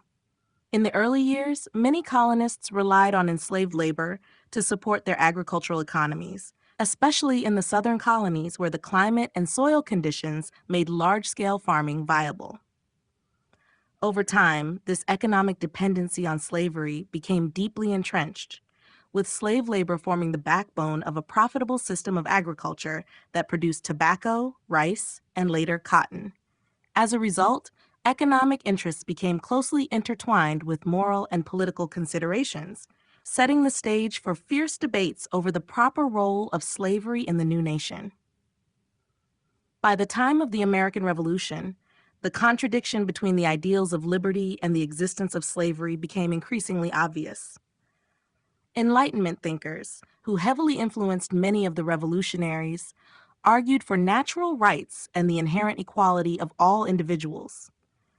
These ideas clashed with the reality that millions of African people were held in bondage, their labor exploited, while they were denied the same rights that white citizens enjoyed. However, political leaders, particularly in the southern states, defended slavery as a necessary evil and an integral aspect of their way of life. They contended that the institution was essential for economic survival and maintained that any interference with the practice of slavery would lead to economic ruin and social instability. As the new nation expanded, the debate over slavery intensified and became inextricably linked with issues of state rights and federal authority. The admission of new states to the Union raised contentious questions about whether they should be allowed to permit slavery, sparking bitter disputes between pro-slavery and anti-slavery factions. Compromises such as the Missouri Compromise attempted to maintain a delicate balance between free and slave states, but these temporary solutions only underscored the growing sectional divide. Leaders on both sides of the debate became increasingly polarized, with abolitionists advocating for the complete end of slavery and proponents of the institution seeking to defend their economic and cultural traditions. The debate over slavery was not limited to political forums. It manifested in literature, sermons, and public discourse. Writers and speakers challenged the moral justifications for slavery, exposing the inherent cruelty and inhumanity of a system that dehumanized millions. Simultaneously, defenders of slavery invoked historical traditions, religious arguments, and economic reasoning to validate its continued existence. This pervasive conflict eventually erupted into violence during the Civil War, a catastrophic conflict that brought the issue to a head.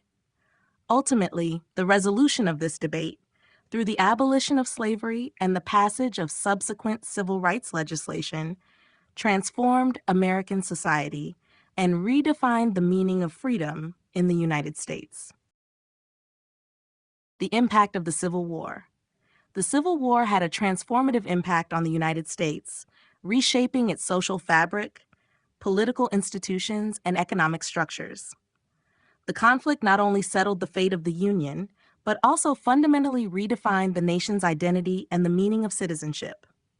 At its conclusion, the war left deep scars on the country, yet it also paved the way for dramatic changes that would gradually alter American society in profound ways. One of the most immediate and significant outcomes of the Civil War was the abolition of slavery. The conflict, initially driven by complex issues of states' rights and political power, evolved into a decisive struggle over the moral and legal legitimacy of slavery. The eventual victory of the Union forces and the subsequent passage of the 13th Amendment marked a radical shift in American society, legally ending the institution that had long divided the nation. This monumental change forced the United States to confront the long-standing racial hierarchies that had defined social relations, setting in motion decades of struggle as the nation worked to extend civil rights and social recognition to formerly enslaved people. Beyond the legal abolition of slavery, the war significantly altered the dynamics of state and federal power. The immense challenges of managing a sprawling country during times of crisis had necessitated a stronger federal government, and the war's outcome cemented this shift. The federal government assumed greater authority in areas such as taxation, military conscription, and economic regulation, laying the groundwork for a more centralized form of governance. This reorganization of power meant that post-war political battles would increasingly focus on the balance between national interests and state autonomy, a tension that continues to influence American politics. Economically, the Civil War brought about a rapid transformation in the national landscape. The conflict accelerated industrial growth, particularly in the northern states, where the demand for war materials spurred innovations and led to the expansion of manufacturing industries. At the same time, the southern economy was devastated by the destruction of infrastructure, the disruption of agriculture, and the loss of slave labor, necessitating a long and arduous process of economic reconstruction. While the North emerged as a more industrially advanced region, the long-term economic rebalancing contributed to the restructuring of American society and laid the foundations for future economic policies and industrial development. Socially, the impact of the Civil War was equally profound. The war inflicted enormous human suffering and loss, with communities across both the North and South mourning countless casualties and grappling with the aftermath of destruction. Yet, out of the profound trauma, emerged a renewed commitment to the idea of a unified nation. The process of reconciliation was fraught with tensions, particularly as the country struggled to integrate millions of formerly enslaved people into a society steeped in long-standing traditions of racial hierarchy. The challenges of Reconstruction, as the South attempted to rebuild its political and economic systems while addressing issues of racial justice, would continue to shape American society well into the future. In sum, the impact of the Civil War was both immediate and far-reaching. It resolved the central crisis of the nation by preserving the Union and abolishing slavery, while simultaneously ushering in an era of expanded federal power, industrial growth, and social transformation. The legacy of the conflict remains evident today in the ongoing dialogue about civil rights, national identity, and the balance of power within the American government. The challenges of Reconstruction. The challenges of Reconstruction were profound and multifaceted, emerging as the nation struggled to rebuild and redefine itself in the wake of a devastating civil war. The period following the conflict was characterized by both the promise of transformative change and the painful realities of a divided society. As the Southern states attempted to reintegrate into the Union, a host of political, economic, and social issues surfaced, complicating efforts to create a stable and equitable society. One of the foremost challenges was the task of rebuilding the war-torn infrastructure and economy of the South.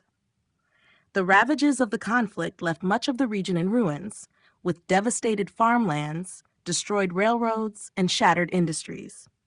The economic system, which had relied heavily on the institution of slavery, now faced the abrupt end of that exploitative system. The sudden transition to a labor market where formerly enslaved individuals were now legally free created both opportunities and significant obstacles. Plantation owners and other Southern elites struggled to adapt to the new reality, while the freedmen, despite having been granted new rights, found themselves confronted with a lack of resources, education, and access to capital necessary for economic independence. In the political arena, the reintegration of the Southern states into a national system of government was fraught with tension. Reconstruction governments were established with the aim of rebuilding political institutions and extending the rights of citizenship to African Americans. However, these efforts were met with vigorous resistance from those who were unwilling to relinquish the old hierarchies that had sustained the pre-war social order. The imposition of new governments, often supported by federal troops, ignited deep-seated resentment among segments of the white population, giving rise to violent backlash and the formation of groups intent on restoring white supremacy. This volatile environment made the enforcement of new civil rights laws extremely challenging. Socially, the transformation required by Reconstruction was as significant as it was controversial. The promise of freedom for millions of newly emancipated African Americans was tempered by the widespread prejudices and institutional barriers that persisted throughout Southern society. Efforts to establish schools, churches, and other community institutions among African Americans were often hampered by hostile local attitudes and limited funding. The struggle to secure voting rights and political representation was met with tactics intended to suppress African American participation in the political process, a reality that would linger long into the future. This resistance to change underscored the deeply entrenched social divisions that Reconstruction could not easily overcome. Additionally, questions about the nature and extent of federal intervention were at the center of political debate during Reconstruction. Some in the North argued for a vigorous federal role to protect the rights of freed slaves and to supervise the transformation of Southern society, while others contended that such intervention infringed on states' rights and risked further alienating the Southern populace. This delicate balance between federal oversight and local autonomy proved difficult to manage and contributed to a gradual erosion of support for Reconstruction policies over time. In essence, the challenges of Reconstruction were emblematic of a nation struggling to reconcile its highest ideals with the entrenched realities of its past. The efforts to rebuild the South, extend civil rights, and redefine political power were met with formidable obstacles that have continued to influence American society. Despite the eventual retreat of federal involvement and the rise of discriminatory practices in the post-Reconstruction era, the period remains a critical turning point, offering enduring lessons about the complexities of social change and the ongoing struggle for equality.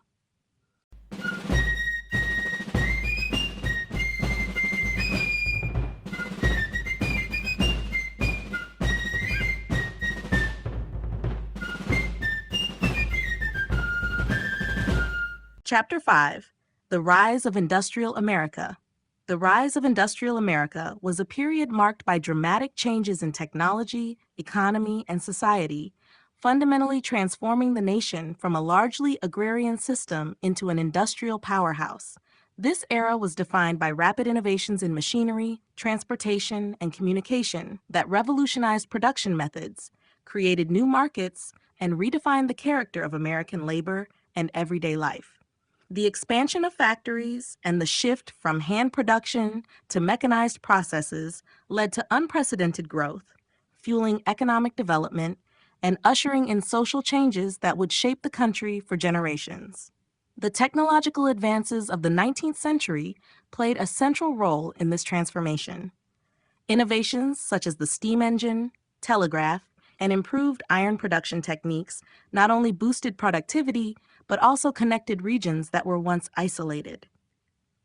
Transportation improvements, notably the construction of railroads and steamships, enabled the swift movement of goods and people across vast distances, effectively shrinking the country and enhancing national integration. These developments stimulated urbanization as people migrated from rural areas in search of opportunities in rapidly growing industrial centers. Urban life was characterized by a bustling economic environment that, despite its challenges, offered the promise of a better standard of living for many. The economic landscape of industrial America was equally reshaped by these technological breakthroughs. The competitive drive to innovate and expand production resulted in the establishment of large factories that operated on a scale previously unimaginable in the United States. Capital investments in new machinery and infrastructure were fueled by an emerging class of industrialists who became influential figures in both the economy and politics. Their successes, however, were often paralleled by the hardships faced by the working class. Laborers, including many immigrants, found themselves working long hours in hazardous conditions for low wages. This stark contrast between wealth and poverty initiated debates over workers' rights and spurred the early seeds of labor organization, laying the groundwork for future reforms. Social changes accompanied these economic transformations as well. The rise of industry led to a gradual reordering of societal structures, with traditional roles and relationships evolving to adapt to the demands of a mechanized economy. Urbanization resulted in more diverse and dynamic communities, where cultural exchange and innovation thrived, despite the occasional tensions that come with rapid change. At the same time, the concentration of wealth among industrial magnates and the growing disparity between rich and poor ignited public discourse about economic fairness and the role of government in regulating industry. These discussions would eventually contribute to the development of labor unions, progressive reforms, and new policies aimed at mitigating the adverse effects of industrial expansion. Industrial America's influence extended into nearly every facet of society. It transformed the way people lived, worked, and interacted, reshaping cultural norms and altering the social fabric of the nation. The period witnessed the emergence of a consumer culture, spurred by mass production and technological advances, that redefined everyday life and set the stage for the modern economy. While the growth of industry brought about significant opportunities for innovation and economic development, it also posed profound challenges that required balancing progress with equity and human dignity. In this complex tapestry, the rise of industrial America stands as a seminal chapter in the nation's history, reflecting both the promise of technological advancement and the enduring struggle to create a fair and just society. Economic growth and innovation. Economic growth and innovation have been intertwined forces propelling the United States from an agrarian-based economy into one of the world's leading industrial powerhouses. Throughout history, transformative changes in production techniques, technology, and business practices have not only boosted productivity, but also spurred a cultural shift toward entrepreneurship and progress. The emergence of new technologies, from the steam engine in the early 19th century to the digital revolution at the close of the 20th century, has continuously redefined the way goods and services are produced and distributed. In the early stages of industrialization, advancements such as mechanization and the introduction of assembly line production radically increased output levels. These innovations allowed businesses to produce goods on a scale previously unimagined and to lower the costs of production, making products more accessible to a broader portion of society. As factories sprouted in urban centers, the economic landscape shifted dramatically. Workers flocked to cities in search of employment opportunities, fostering an urbanization trend that reshaped demographics and social structures. This transition from rural to urban economies underscored the vital role that innovation played in not only transforming production methods, but also altering lifestyles and consumer behavior. The period of rapid technological advancement and industrial expansion also stimulated significant shifts in business organization and financial practices. Entrepreneurs and industrial magnates emerged as powerful players on the economic stage, investing heavily in research and development. The pursuit of innovation led to breakthroughs in a wide array of fields, such as transportation, communications, and manufacturing processes. Railroads, for example, transformed logistics, reducing the time and expense of moving goods across long distances and integrating regional markets into a cohesive national economy. These developments were not isolated. They interacted to build a complex economic system characterized by continuous reinvention and fierce competition. At the same time, the rise of new financial institutions and the development of modern banking practices provided the necessary capital to fuel further innovation and expansion. Investment in technology and infrastructure became a cornerstone of economic policy as government initiatives and private sector confidence combined to push the boundaries of production and innovation. With improved access to credit and an entrepreneurial spirit, industries were able to expand operations and take risks that spurred an ongoing cycle of investment and growth. The resulting economic dynamism fostered not only increased output and job creation, but also heightened consumer demand, further accelerating the momentum of change. Moreover, the culture of innovation promoted during these transformative periods encouraged collaboration between industry, academia, and government. Public research institutions and private enterprises worked in tandem to solve technological challenges and refine emerging ideas. This collaborative approach provided a blueprint for sustained economic growth that relied on the continuous development of new products, services, and processes capable of adapting to changing market conditions. As the economy grew, so too did the sophistication of those required of the workforce, leading to a renewed emphasis on education, technical training, and lifelong learning. Economic growth and innovation have remained fundamental to the American experience, driving the nation forward by redefining the relationship between technology, capital, and society. This dynamic interplay has not only accelerated production and expanded markets, but also reshaped the cultural landscape, setting the stage for future advancements that continue to influence modern economic practices. The labor movement. The labor movement emerged as a response to the rapid industrialization and urbanization that transformed American society, a reaction to the often brutal working conditions and stark economic inequalities of the era. As factories and industries proliferated in the wake of the Industrial Revolution, millions of workers, including immigrants and rural migrants, found themselves thrust into jobs characterized by long hours, hazardous environments, and minimal pay.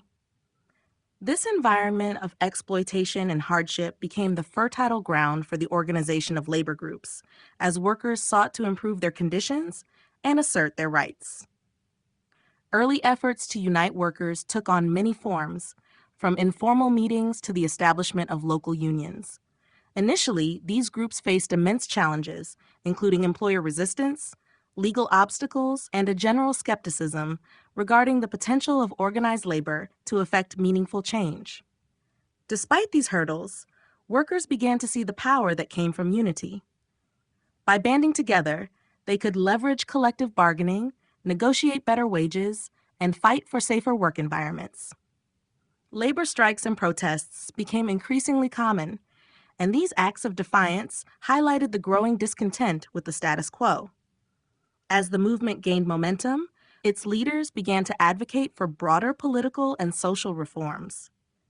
The demands extended beyond immediate workplace issues to include broader initiatives aimed at achieving economic justice and political representation.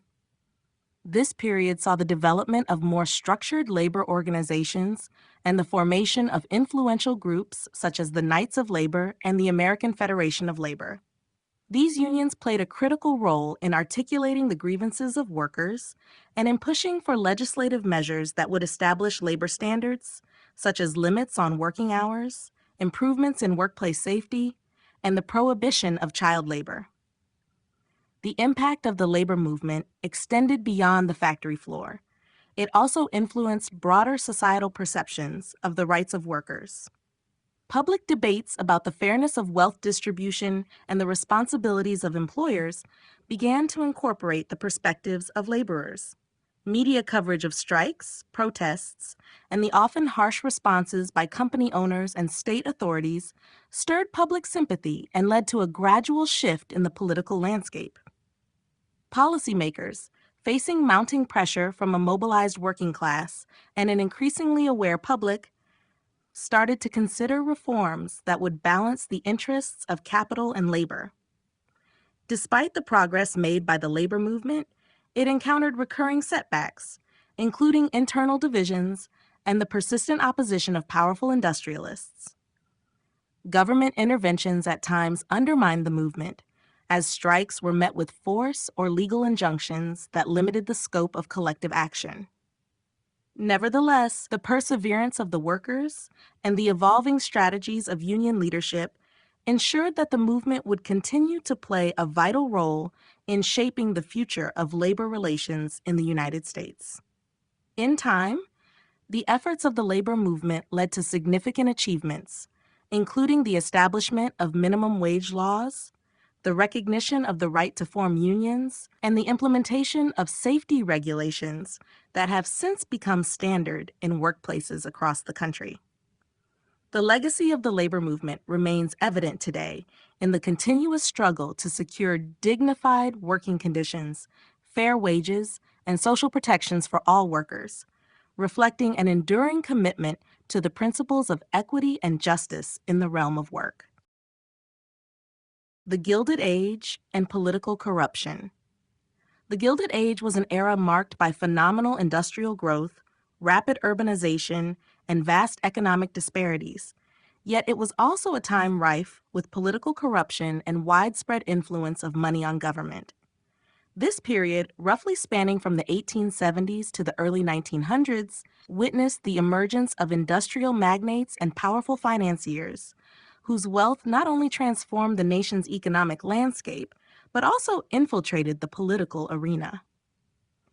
The dazzling progress of the time obscured the deep-seated corruption that underpinned a political system increasingly dominated by the interests of the few over the many. During the Gilded Age, government institutions struggled to keep pace with the explosive growth of industry and urban centers. Local, state, and federal governments were frequently manipulated by political machines and corporate interests that infused vast sums of money into elections and legislation. Patrons and political bosses, such as those who controlled cities like New York and Chicago, often employed unscrupulous methods to secure votes and maintain control.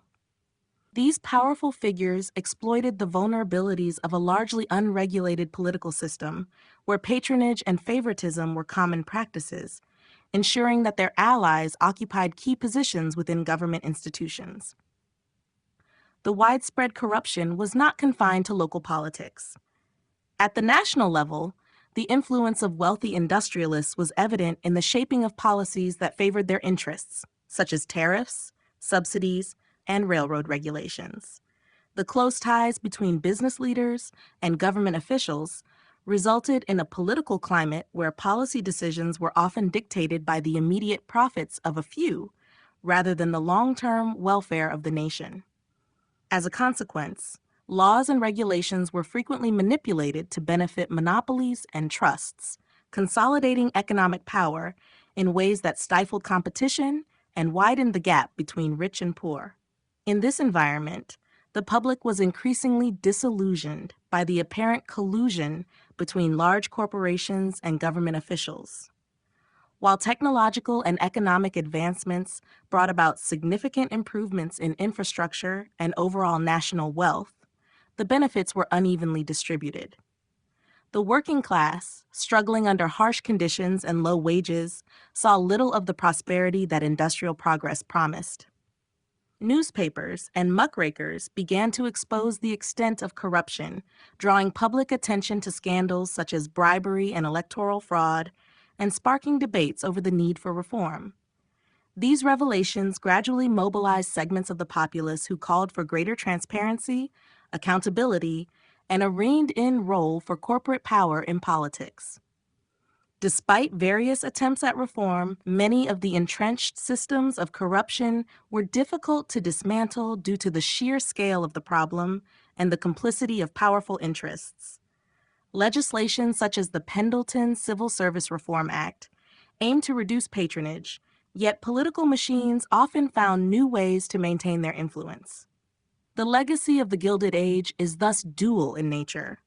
On one hand, it propelled the United States into a new era of industrial might and global economic standing.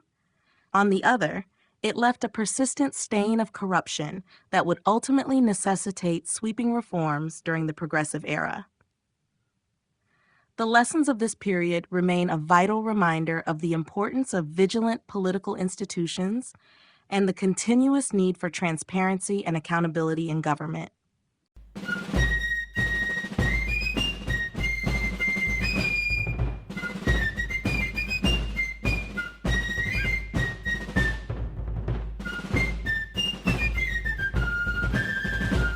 Chapter 6: The Progressive Era and Social Reform. The Progressive Era was a period of widespread social reform and political activism that emerged as a response to the rapid industrialization, urbanization, and economic disparities that characterized the late 19th and early 20th centuries. At its core, the movement sought to address the social injustices and corruption that had proliferated during the Gilded Age by promoting transparency, accountability, and the redistribution of power away from a small elite. Activists, journalists, and reform-minded politicians joined forces in an effort to modernize American society and make government more responsive to the needs of everyday citizens. During this period, progressive reformers tackled a multitude of pressing issues, ranging from labor conditions and child labor to public health and education. Widespread urban poverty, hazardous working environments, and the exploitation of immigrant labor prompted a radical rethinking of economic and social policies. Reformers called for better living conditions, safer workplaces, and shorter working hours, believing that a more humane system was essential for fostering a productive and equitable society. Their advocacy led to important legislative achievements, including laws that regulated working conditions and helped to establish the foundations of the modern welfare state. Political corruption was another significant target during the Progressive Era. Citizens grew increasingly disillusioned with the influence of money in politics and the power of entrenched political machines. In response, a wave of reforms was implemented to curb the abuses of the previous era. Measures such as the introduction of the direct primary, the initiative, and the referendum granted voters greater control over the selection of representatives and the legislative process itself. These reforms were designed to diminish the influence of party bosses and corporate interests, giving ordinary citizens a stronger voice in government and promoting greater transparency in political affairs. Social reform extended into areas such as women's rights and temperance. The suffrage movement gained momentum during this time, mobilizing a diverse coalition of advocates who believed that the extension of voting rights to women was essential for a more balanced and democratic society. Concurrently, the temperance movement sought to address the social ills associated with alcohol abuse, which was seen as a contributing factor to family violence, poverty, and public disorder. Together, these reforms represented a broader cultural shift that embraced progress, modernity, and a commitment to social justice. In essence, the Progressive Era was a transformative chapter in American history that redefined the relationship between government, business, and society. The social reforms and political innovations of this period laid the groundwork for many of the protections and rights that continue to benefit citizens today, marking an enduring legacy of empowerment and reform in the face of rapid change. The fight for women's rights. The fight for women's rights emerged as a pivotal movement in American history that challenged long-standing social, cultural, and legal inequalities. From its early beginnings, this struggle was driven by a desire to secure fundamental rights, including the right to vote, to own property, and to pursue education and employment on equal footing with men. Rooted in the broader context of democratic ideals, the women's rights movement reflected a growing recognition that true equality required a complete re-examination of traditional gender roles and the legal framework that sustained them. Throughout the 19th century, a cadre of dedicated women, along with progressive men, began to question the status quo and advocate for reform. Pioneering figures such as Elizabeth Cady Stanton and Lucretia Mott organized conventions that brought together activists from various backgrounds to discuss and document their grievances. These early meetings set the stage for later, more organized efforts to secure women's suffrage and to challenge legal barriers that relegated women to subordinate roles in society. Their work highlighted the injustice of denying half the population a voice in the democratic process and laid the intellectual groundwork for future reform. As the movement evolved, it began to attract a diverse following that spanned different classes and regions. Activists employed a range of strategies, including petitions, public rallies, and legal challenges to draw attention to their cause. Publications and speeches circulated widely, gradually shifting public opinion and drawing support from previously unengaged segments of society. Despite facing strong opposition from traditionalists who argued that women's roles were inherently domestic, the persistence of these reformers gradually led to a redefinition of societal expectations regarding gender. The early 20th century marked a period of intensified advocacy and strategic campaigning.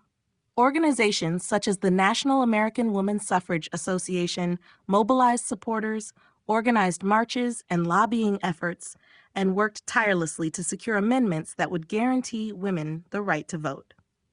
The eventual ratification of the 19th Amendment was a monumental victory that symbolized decades of struggle and sacrifice. Nonetheless, even after achieving suffrage, women continued to fight for broader issues such as workplace equality, reproductive rights, and freedom from violence, recognizing that legal recognition of their vote was only one element of a much larger quest for full citizenship and equality. The fight for women's rights has left an enduring legacy by fundamentally altering the landscape of American politics and society. It has paved the way for successive generations of women to challenge discriminatory practices and take on leadership roles across all sectors.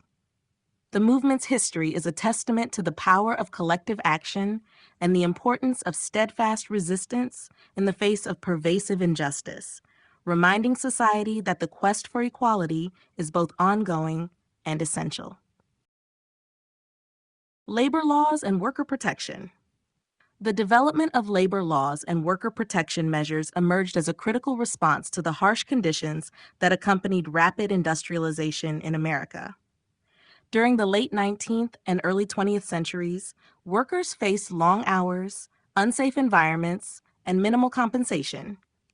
These exploitative practices led to widespread demands for reforms aimed at ensuring fair treatment and safer working conditions. Society's growing awareness of industrial hardships spurred both grassroots movements and legislative action to establish rights and protections for employees. Early in the era of industrial expansion, workers organized strikes and formed unions to demand improved conditions. These collective actions highlighted the urgent need for government intervention to create standards that would prevent exploitation. Public outcry over tragic workplace accidents and rampant child labor contributed to political momentum for reform. As stories of injury and loss spread, labor rights became an increasingly significant issue within the national agenda. In response to these pressures, states and the federal government began to introduce measures designed to protect workers. Laws were enacted to limit working hours, particularly for children and women, while regulations were established to improve safety in factories, mines, and other workplaces. Standards were set for machinery safety, ventilation, and building codes, significantly reducing the incidence of preventable accidents. The legal reforms not only safeguarded employees, but also laid the groundwork for a more balanced relationship between employers and workers by mandating fairer working conditions. The implementation of labor laws also marked a turning point in the recognition of unions as legitimate representatives of workers' interests. As legal protections evolved, they empowered labor organizations to engage in collective bargaining with a newfound authority.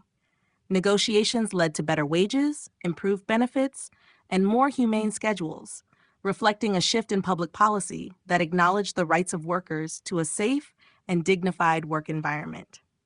Over time, these laws catalyzed broader societal changes, influencing not just industrial sectors, but also shaping the modern understanding of employment rights. Despite these advances, enforcing labor laws remained a challenge. Resistance from powerful industrial interests and the slow pace of regulatory oversight often hampered progress. Nonetheless, the gradual establishment of standards set a precedent for future reforms. Government agencies were tasked with monitoring compliance, and persistent advocacy from labor groups ensured that the protections were gradually expanded and refined over subsequent decades. Labor laws and worker protection measures transformed the American industrial landscape by creating a more equitable environment and establishing rights that continue to benefit workers today. This evolution not only improved conditions on the factory floor, but also redefined the relationship between labor, management, and government, laying a strong foundation for the ongoing pursuit of economic justice and social welfare. The growth of the environmental movement. The environmental movement began as a response to the unchecked industrial and economic expansion that characterized much of the 20th century. As the effects of pollution and habitat destruction became increasingly visible, a growing number of citizens, scientists, and policymakers began to recognize that the rapid pace of industrial development was taking a serious toll on the natural world. Early efforts to raise awareness about the environment were led by local communities impacted by industrial waste and by researchers whose studies revealed the harmful effects of air and water pollution. These initial concerns gradually evolved into a more organized campaign that sought to address a broad range of ecological issues. During the mid-20th century, as evidence of environmental degradation mounted, the movement gained further momentum. The publication of influential books and studies drew public attention to the adverse effects of modern technology on the environment. This period saw a significant rise in grassroots activism and community-led initiatives, with citizens demanding government action to control industrial emissions, protect public lands, and preserve natural resources for future generations. Influential environmentalists emerged, articulating a vision of a healthier planet and advocating for policies that balanced economic progress with ecological sustainability. Legislative milestones played a critical role in institutionalizing the goals of the environmental movement. In response to public pressure, governments began to enact laws designed to curb pollution, conserve natural habitats, and regulate the use of hazardous materials. Landmark legislation established environmental protection agencies tasked with enforcing these laws and monitoring ecological health. Such legal frameworks not only help mitigate the worst impacts of industrialization, but also set standards that would shape future policy debates. As environmental regulations became more stringent, industries were compelled to adopt cleaner technologies and more sustainable practices, transforming the relationship between economic development and environmental stewardship. By the later part of the century, the environmental movement had expanded its focus to address broader global concerns such as climate change, biodiversity loss, and the depletion of natural resources. International cooperation became a hallmark of the movement, with treaties and multilateral agreements, bringing together nations to tackle environmental challenges on a worldwide scale. This shift from a localized, issue-specific approach to a comprehensive global perspective underscored the interconnected nature of environmental problems and the need for coordinated responses. Today, the environmental movement continues to evolve, driven by an ever-growing awareness of the fragility of our planet. While notable progress has been made in reducing pollution and protecting ecosystems, the movement now faces the multifaceted challenge of addressing climate change and ensuring a sustainable future for all. The growth of the environmental movement, from its early grassroots origins to its current global network, stands as a testament to the power of collective action in safeguarding the natural world against the pressures of modern civilization.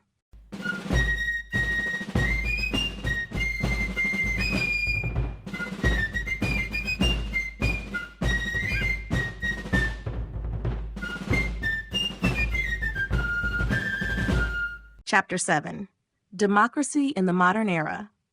Modern democracy in the United States has evolved amidst rapid technological, cultural, and political changes that continue to shape the way citizens interact with their government. In recent decades, the landscape of political participation has been transformed by advances in communication and information technology. The advent of the internet and social media has opened new avenues for engagement, enabling individuals from all backgrounds to share opinions, mobilize for causes, and hold leaders accountable. This democratization of information has both empowered voters and presented challenges, as misinformation and polarized discourse complicate efforts to forge a consensus around common values. The modern era of democracy is also marked by ongoing debates about the balance between individual rights and the collective good. Constitutional principles inherited from earlier times remain vital, yet contemporary society demands interpretations that reflect current realities. Issues such as privacy in the digital age, government surveillance, and the regulation of powerful technology companies illustrate how democratic institutions must adapt to emerging challenges while preserving the foundational rights that are central to the nation's identity. Courts and legislatures are frequently called upon to navigate these complex matters, striving to achieve resolutions that uphold both security and freedom. In parallel, the structure of political representation has undergone significant changes. While the traditional framework of congressional elections remains intact, the processes and practices within political parties have been reshaped by a more diverse and engaged electorate. Grassroots movements and independent political initiatives have introduced fresh perspectives, pushing mainstream parties to reconsider their platforms and strategies.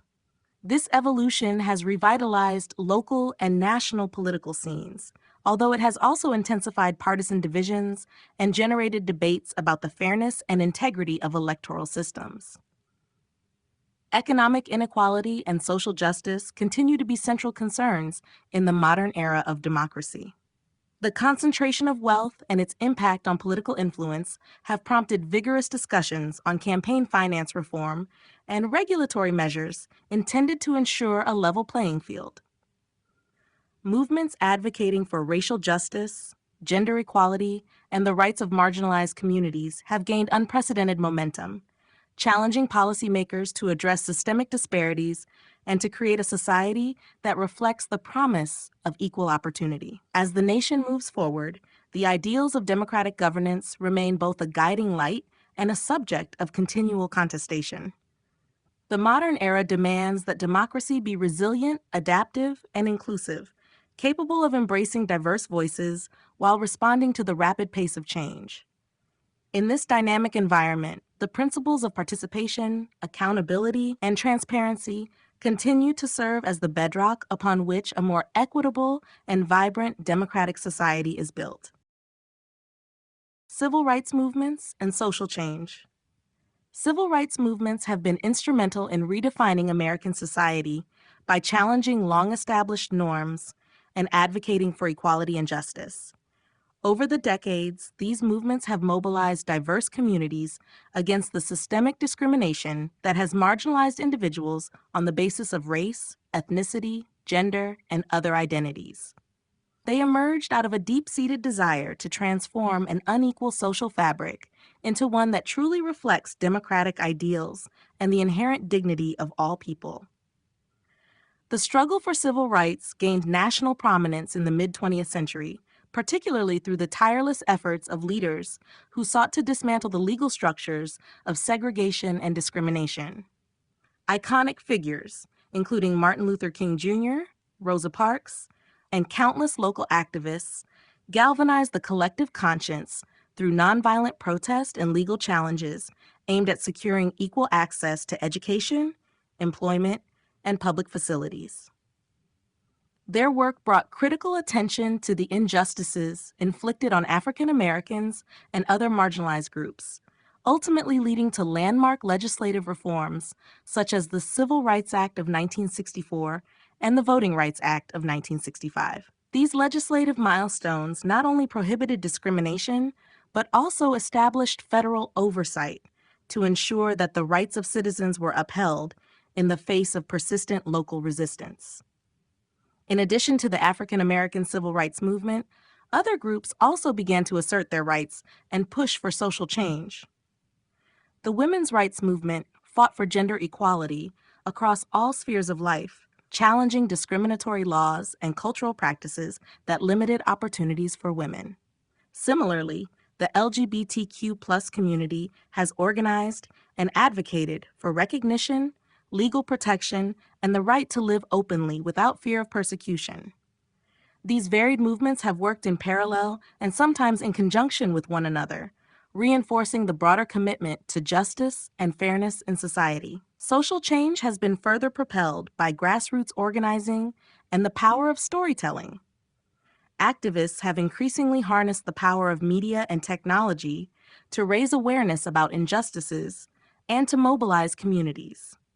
Through protests, sit-ins, and digital campaigns, individuals across the nation have been able to share their personal experiences of discrimination and injustice, fostering a collective identity and a shared call for reform. Such efforts have deeply influenced public opinion, prompting institutions to reevaluate policies and practices that have historically entrenched inequality.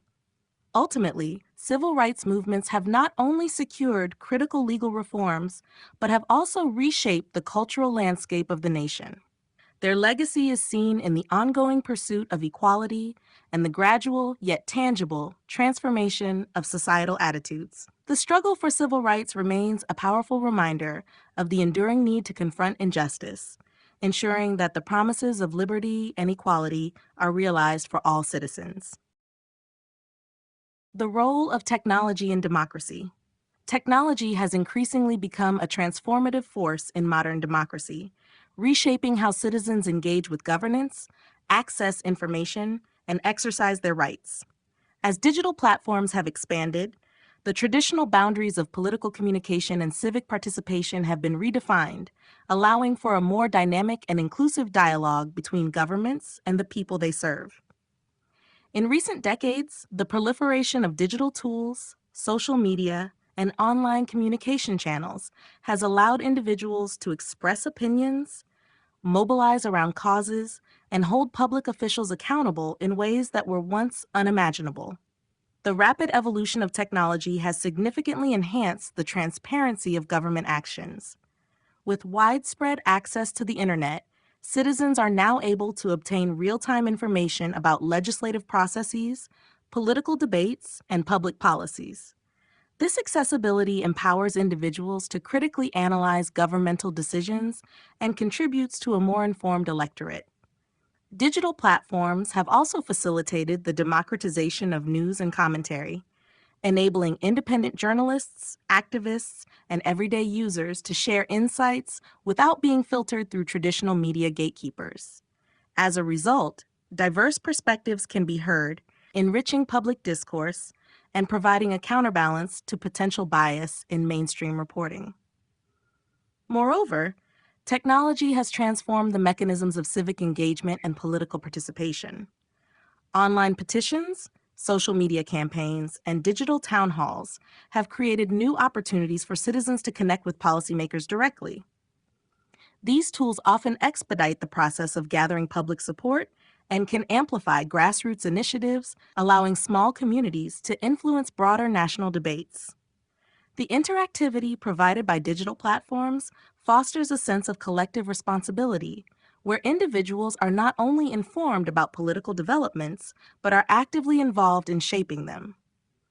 This participatory dynamic reinforces the principle that democracy is strengthened when power is shared among all members of society. However, the integration of technology into democratic processes is not without its challenges. Issues such as misinformation, cybersecurity threats, and algorithmic biases present significant hurdles that must be addressed to preserve the integrity of public discourse. The potential for digital platforms to be used for manipulation and the spread of false narratives underscores the need for robust measures to safeguard information and ensure fair representation. As policymakers navigate these challenges, it is crucial to strike a balance between fostering innovation and protecting the democratic values that underpin society. In essence, technology has become a cornerstone of modern democracy, augmenting transparency, participation, and accountability. As digital tools continue to evolve, their role in shaping civic engagement and public policy will only grow more significant. Ensuring that these technologies serve to enhance rather than undermine democratic principles remains a critical task for policymakers, technologists, and citizens alike as they work together to build a more resilient and inclusive democratic society. Challenges to the democratic process. Modern democratic systems face a multitude of challenges that threaten the integrity and efficacy of political participation. One of the most significant obstacles is political polarization, which has reached unprecedented levels in recent years. The widening divide between opposing ideological groups tends to fragment public discourse and make consensus building increasingly difficult. This polarization is often amplified by media channels and online platforms that promote echo chambers, reinforcing existing beliefs rather than encouraging open debate and mutual understanding. Another profound challenge is the influence of money in politics. The increasing role of corporate funding and billionaire donors in elections raises serious questions about the representativeness of elected officials. When a disproportionate amount of political power is concentrated in the hands of a few who can afford extensive campaign financing, the democratic process can become skewed. This imbalance not only diminishes the voice of the average citizen, but also leads to policies that prioritize the interests of the wealthy over those of the broader public. Misinformation and the proliferation of fake news further complicate the democratic landscape. With the advent of digital technology, incorrect or misleading information can spread rapidly through social media and other online channels. This deluge of misinformation undermines informed decision-making and can erode public trust in both traditional media and political institutions. The resulting skepticism makes it increasingly challenging for citizens to distinguish fact from fiction, thereby impairing their ability to hold leaders accountable or make decisions based on a reliable understanding of events. Voter suppression and the manipulation of electoral processes also present serious threats to democracy. Efforts to restrict voting access, whether through onerous identification requirements or the targeted purging of voter rolls, can disenfranchise significant portions of the electorate. These practices, often justified as measures to prevent fraud, instead serve to marginalize vulnerable populations and weaken the legitimacy of election outcomes. In addition, gerrymandering, the manipulation of electoral district boundaries for political gain, further distorts the democratic process by undermining fair representation. Lastly, diminishing institutional trust poses a significant challenge to democracy. As public confidence in government agencies, judicial systems, and legislative bodies wanes, citizens become less likely to engage with or support democratic institutions. This distrust can create a cycle where diminished participation further weakens institutional accountability, inviting the rise of populist leaders who promise radical change but may compromise democratic norms. The challenges confronting the democratic process are multifaceted and complex. Addressing them requires a concerted effort from policymakers, civil society, and citizens alike, working together to reinforce transparency, foster informed dialogue, and safeguard the principles of fair representation. Only through such collective action can democracy be revitalized and ensured for future generations. You have been listening to The American Experiment, a study of democracy in action, written by Harry Montgomery, narrated by Cedar Reyes.